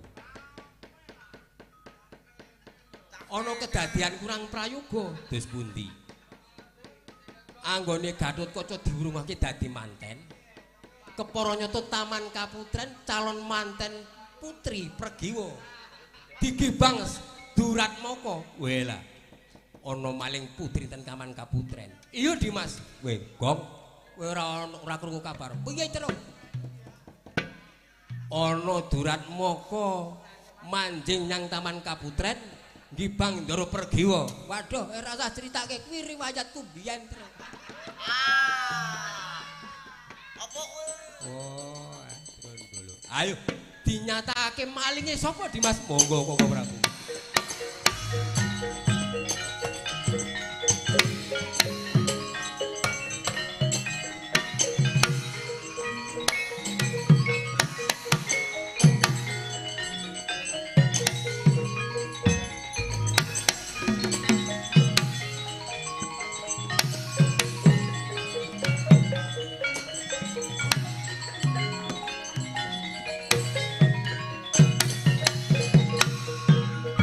Paman Sukuni, oh kula nggih.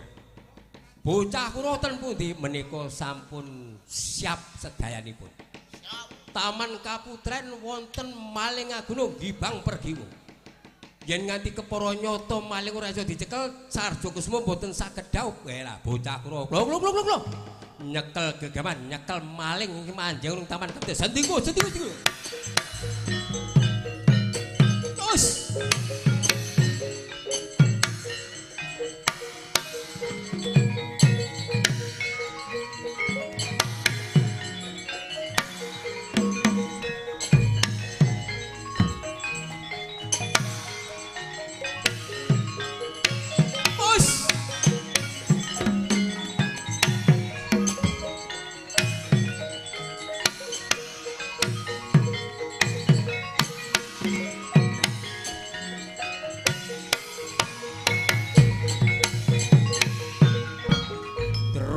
dimemon bediakan setan alas. Paman longger.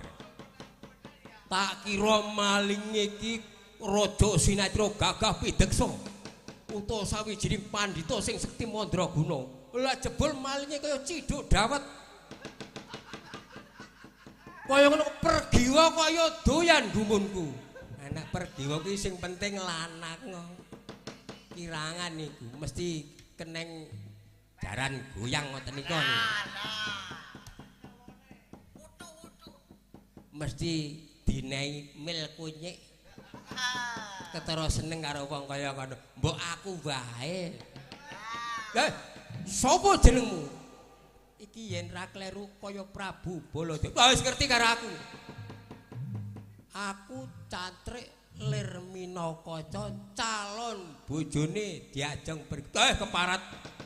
Apa ora ngerti Pregiwa iki calon pengantin kok dikibang. Manuta tak rangketanu bondo sikilmu, rimpung sikilmu. Leboke pakunjar bareng mati tak lakoni Baladewa.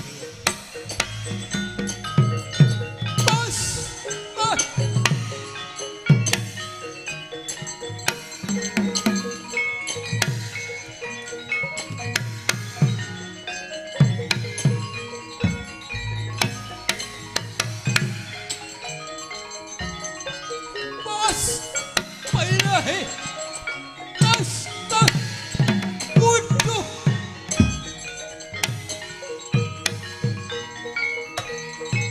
Tas.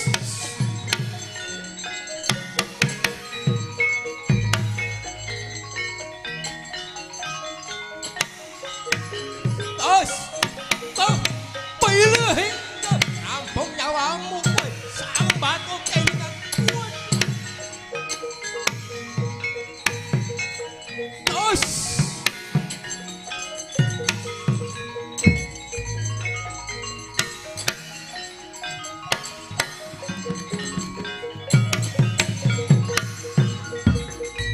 Dos pundi kan? Walah, pancen kepara estu malinge senajan wujude mboten pakra ning digdaya.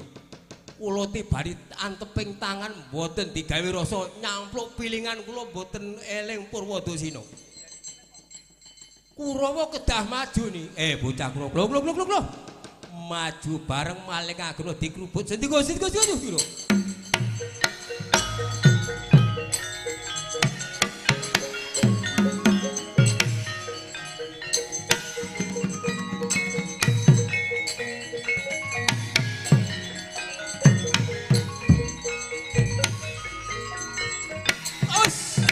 Rampung nyawamu. Us.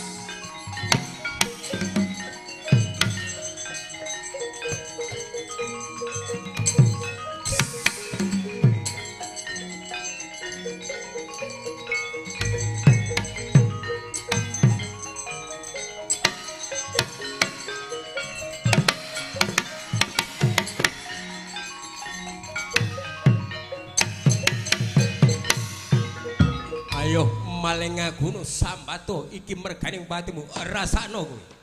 Ayo maling aguna kuwi sambato mumpung durung tak pateni rasakno.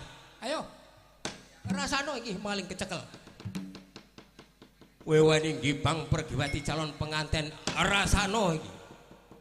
Iki hukumane wong duwe luput marang calon penganten rasakno.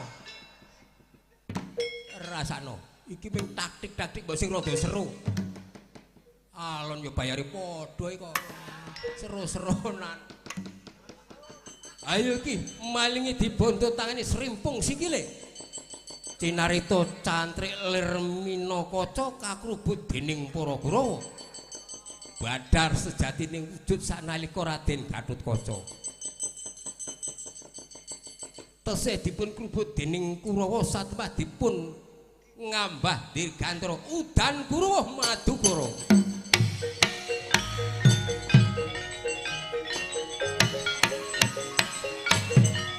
Tos.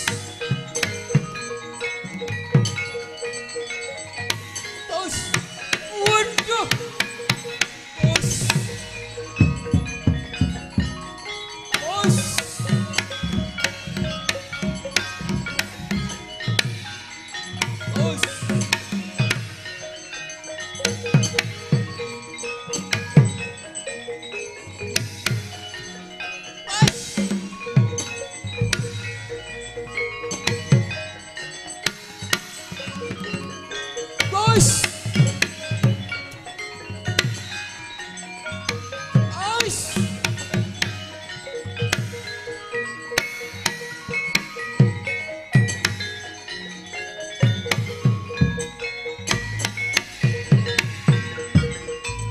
Bubar maut Kakang Durna sing dadi maling ngibang pergiwa pergiwati jebul Gatotkaca.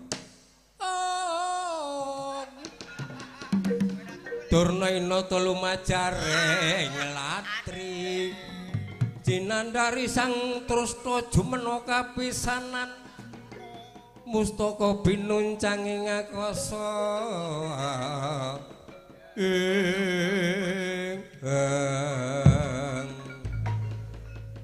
Pripun Kakang Durna? Oh, lole. Jebul Gatotkaca bola-bali. Najan to maling aguna Gatotkaca tetep dicekel didi monggo Kakang Durna.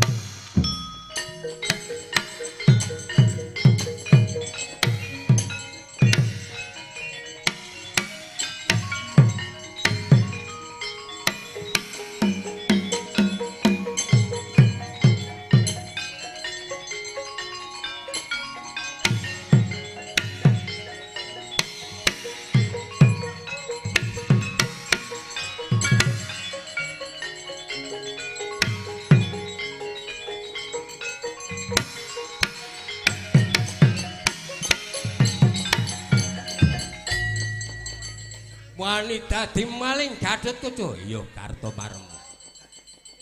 Tak jaluk galonge biasa wae. Bingung sing ngekong. Marep bondo tau botol siramu. Bos. Ah.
Petruk.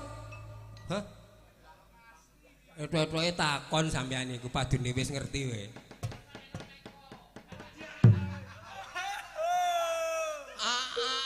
Aku ki urung ngerti tenan. Sing dadi maling ngagunung ngaku cantrik Lirmina Kaca Ndara Gatotkaca.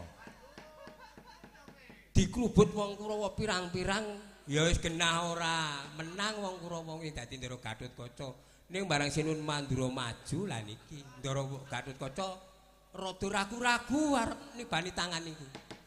Saiki ngene. Ben Kurawa ngamuk, Koko Prabu Baladéwa ngamuk. Gatotkaca ben diajar.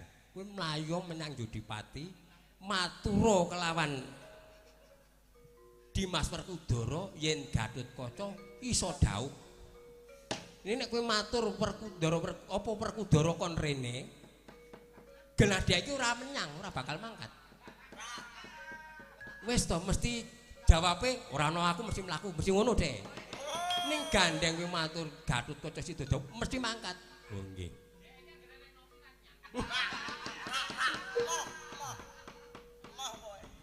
Mbok Bagong niku kon nganu lah kayak gawean kan riko.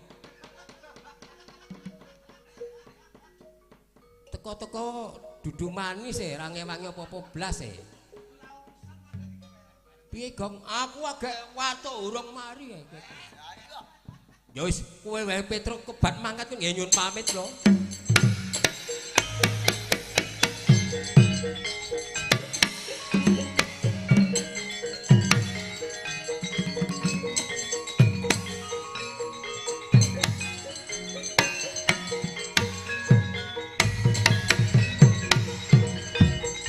Petruk menyang Yodipati matur Ndara mesti mampir ngomahku kae engko. Gek yaene aku ora nang omah bojoku dhewe. Wah wis. Dek kelakuane Petruk ngono kae. Angger nganu alah 5 menit kenek muni ngono kuwi jan wis ora karu-karuan ora tak tututi iki. Wah, Ndara Werkudara iki nek ora tak gugah cepet ana kedadian kurang prayoga, kesalahan Ndara Gatotkaca mati dikruyuk Petruk dionggebut iki. Lah rak tenan kok selak kawanan kae iki. Nganti ketinggalan delalae aku mlayu banter napasku pedhot jel mati nang tengah dalan. Wong liwat, Petruk dengaren kok mati. Santai wae. Nah, ngerti kewador rak le mlaku alon Petruk kan. Wae. Wis sak tekane ngono wae lah. Wae wong dikongkon ki mung sak derma dikongkon dadine ya wis. Wong ora tak dikiki. Lah rak tenan to nang mburi kae ora tak dikiki. Wis jan iki tekan kene iki. Ah, aku gugah bojoku nek Petruk tekan kene cekelno pitik dibelehke wong sedulur lanang. Mesake wong Petruk ki karo pitik senenge ora jamak. Oh, padake. Darani arep ro bojomu kae. Ah, Ndara Werkudara ngatus-atus, Gus.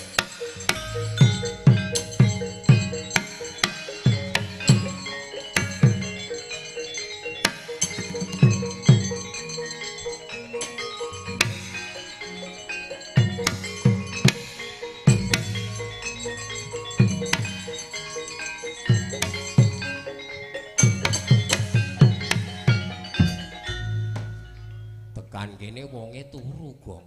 Lah ngandel ora. Wah, jan turu ra sarungane, Truk. Waduh. Wah, dilere. Wah, Truk ngerti, Truk. Semono gedene, Truk. Apa pupune Ndara Werkudara gitu. Ora enek wong wani ganggu iki, Truk. Hale gugah piye iki, Gong? Nek wong biyen ki le ngomongi nek gugah wong turu sile turu ki Ndara Werkudara kok njabut kulu cumbune terus. Nggon sikil kuwi. Heeh, waduh. Ditak dupak tangi aku didupak. Tak jabul dil Ndara Werkudara tangi. Wah, Petruk dupak tendang dil mencelat aku mati. Kowe didak gepeng.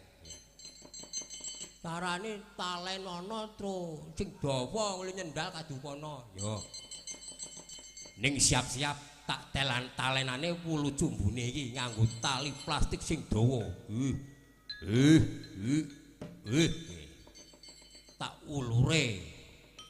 Tak ulure gong. Kowe mlayu kok ngene doyak Werkudara men wilete sadoh. Wah, dan tenan iki nara mlayu. Wis urung truk. Urung sing adoh. Iki kudu sing adoh.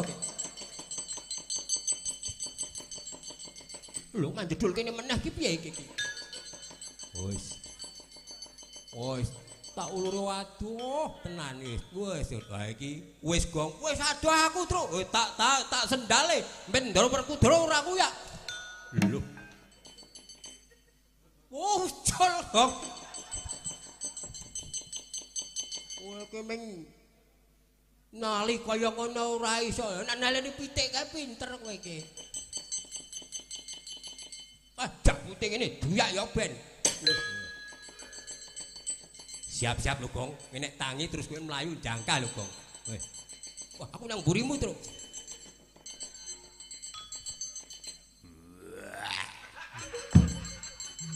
Glegekane Gong ora nesu e.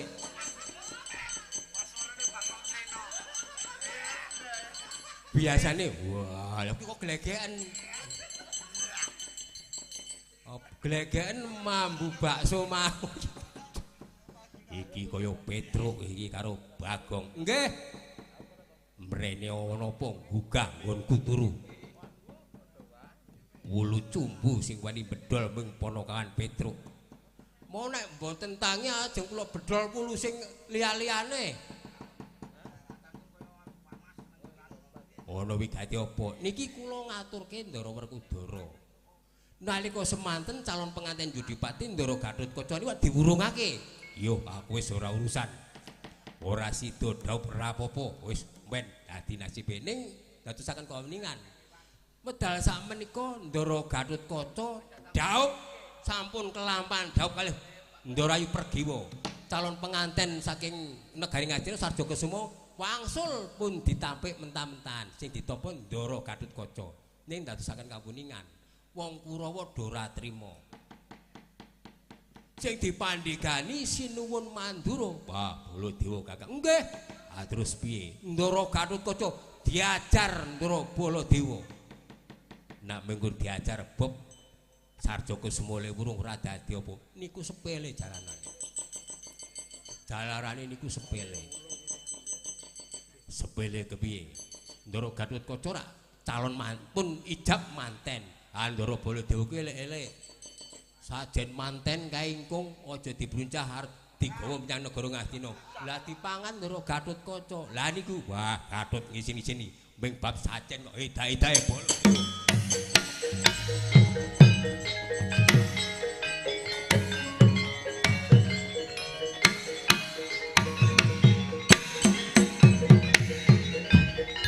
Nara tak ngonoke ra mangkat Gong Werkudara iki. Tenan kuwi. Kuwi mau piye tak apusi nek sajene dienggo rebutan Ndara Gatotkaca karo Ndara Baladewa terus kerengan. Lah nek sajene ora, ya ora enek ketoke. Kayane ra enek Gong. Ora ana kowe iki padune sing arep ya wis ngati-ati wae Gong.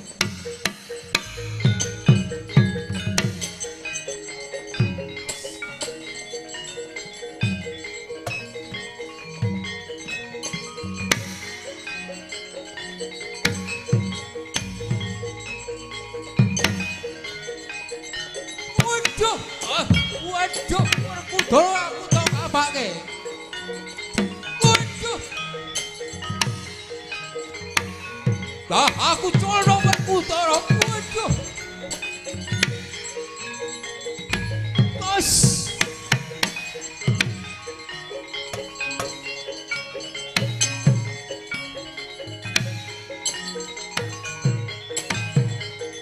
Waduh, aku colok Werkudara. Waduh.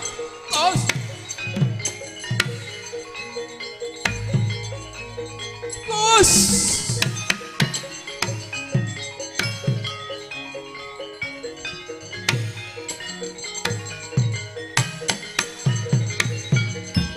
Yayi Kresna aku tulungono Dimas Werkudara ngamuk ngita-ita aku Yayi Kresna. Lah jalaranipun menapa? Aku ora ngerti jawane teko dicekel aku dibanting dita-ita ditendang. Waduh tulungono Yayi Kresna. Baladewa mandheg kok. Wah tulungono aku.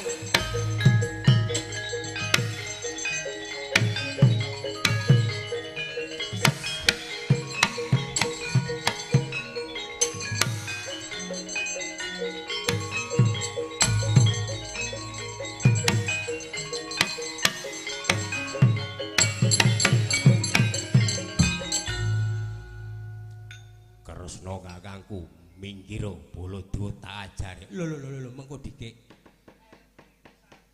Aku tulungono ditulungono aku. Ora betah ditak-itak Werkudara ditendang. Kaya bocah cilik iki jalarane apa? Ngisin-ngisinke. Jarine rebutan sajen manten karo Gatot. Lho. Apa ya bener Koko Prabu Baladewa rebutan sajen manten karo manten Gatotkaca? Lho. Ngono sajene ora kok rebut-rebutan kepiye. Sing kandha ki sapa? Ayo sing kandha sapa? Petruk. Cangkeme Petruk kon rene. Petruk jeluk rene. Modar ora kowe, Truk. Apa, Gong? Celuk Ndara Werkudara sinuwun Mandura sinuwun Ndarawati.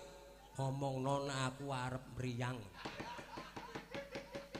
Anu Petruk arep mriyang. Nek ning arep mriyang kon rene nek wis mriyang ya oleh. Lho. Anu Truk, le mriyang kon sesuk karo le mati sisan kowe. Kowe nek ra rono gawat kowe Truk. Nyuwun pangapunten kula Ndara. Meneh aja ngapusi. Nek kula mboten ngendika ngeten iki sampean mboten dugi mriki. Mboten ngerti dhaupe penganten ingkang putra Ndara Gatotkaca kaliyan Ndara Ayu Pregiwa. Apa ya bener diteng kakangku. Iya Dimas. Sing bisa dhaup astrolimet iki dina mung Gatotkaca kelawan Pregiwa. Yaiku dhaupe pinangkan kekalih anane wong tuwa pun Kakang Klasih Adi ngestreni penganten. Ayo bebarengan Dimas Werkudara Koko Prabu. Monggo Koko Prabu kula dheaken.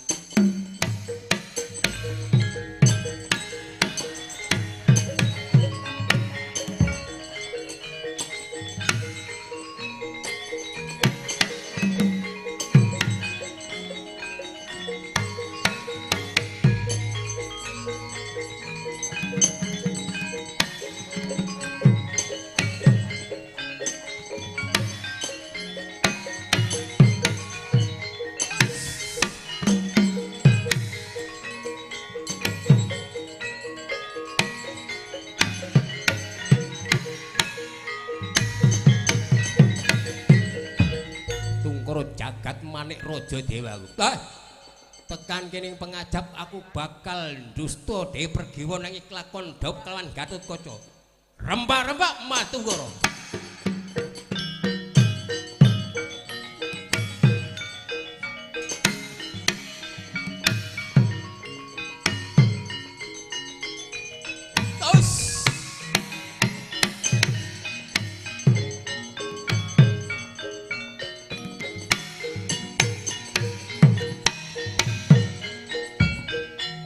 Satria candangane gemubyar kaya remuan kaca sapa? Gatotkaca. Iki jenenge Gatotkaca.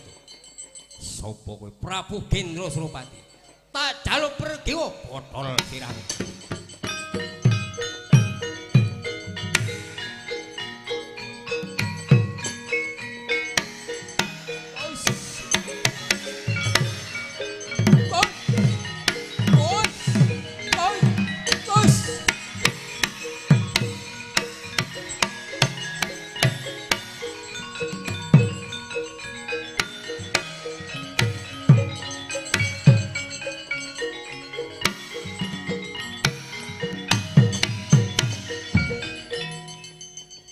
Cinarita duka yayasine pindha singgat betatung Raden Gatotkaca angulati Prabu Gendra Suropati. Satemah Matek Aji Ismu Gunting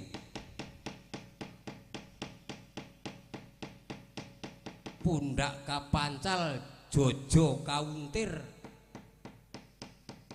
kleru wah iki piye iki sing bener niku Pundak Kapancal Jonggo Kapuntir Tugel Sirna Margalayu kok Pundak Kapancal Jojo diuntir aneh mecotot pentile Sirna Margalayu Prabu Gendra Surapati Mus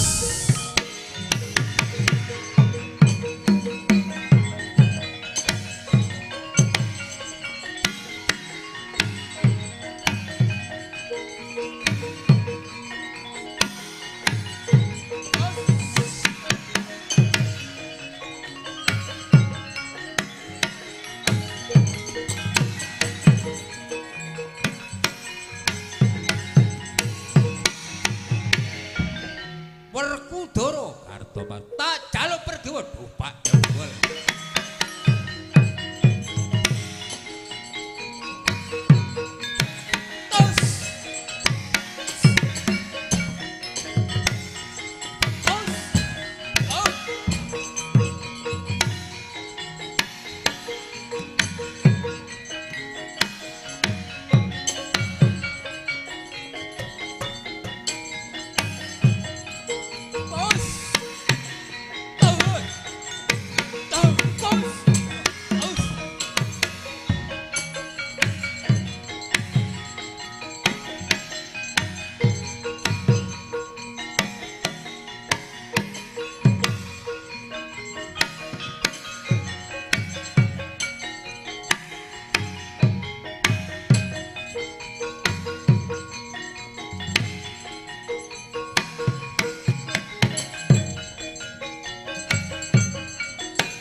Bye.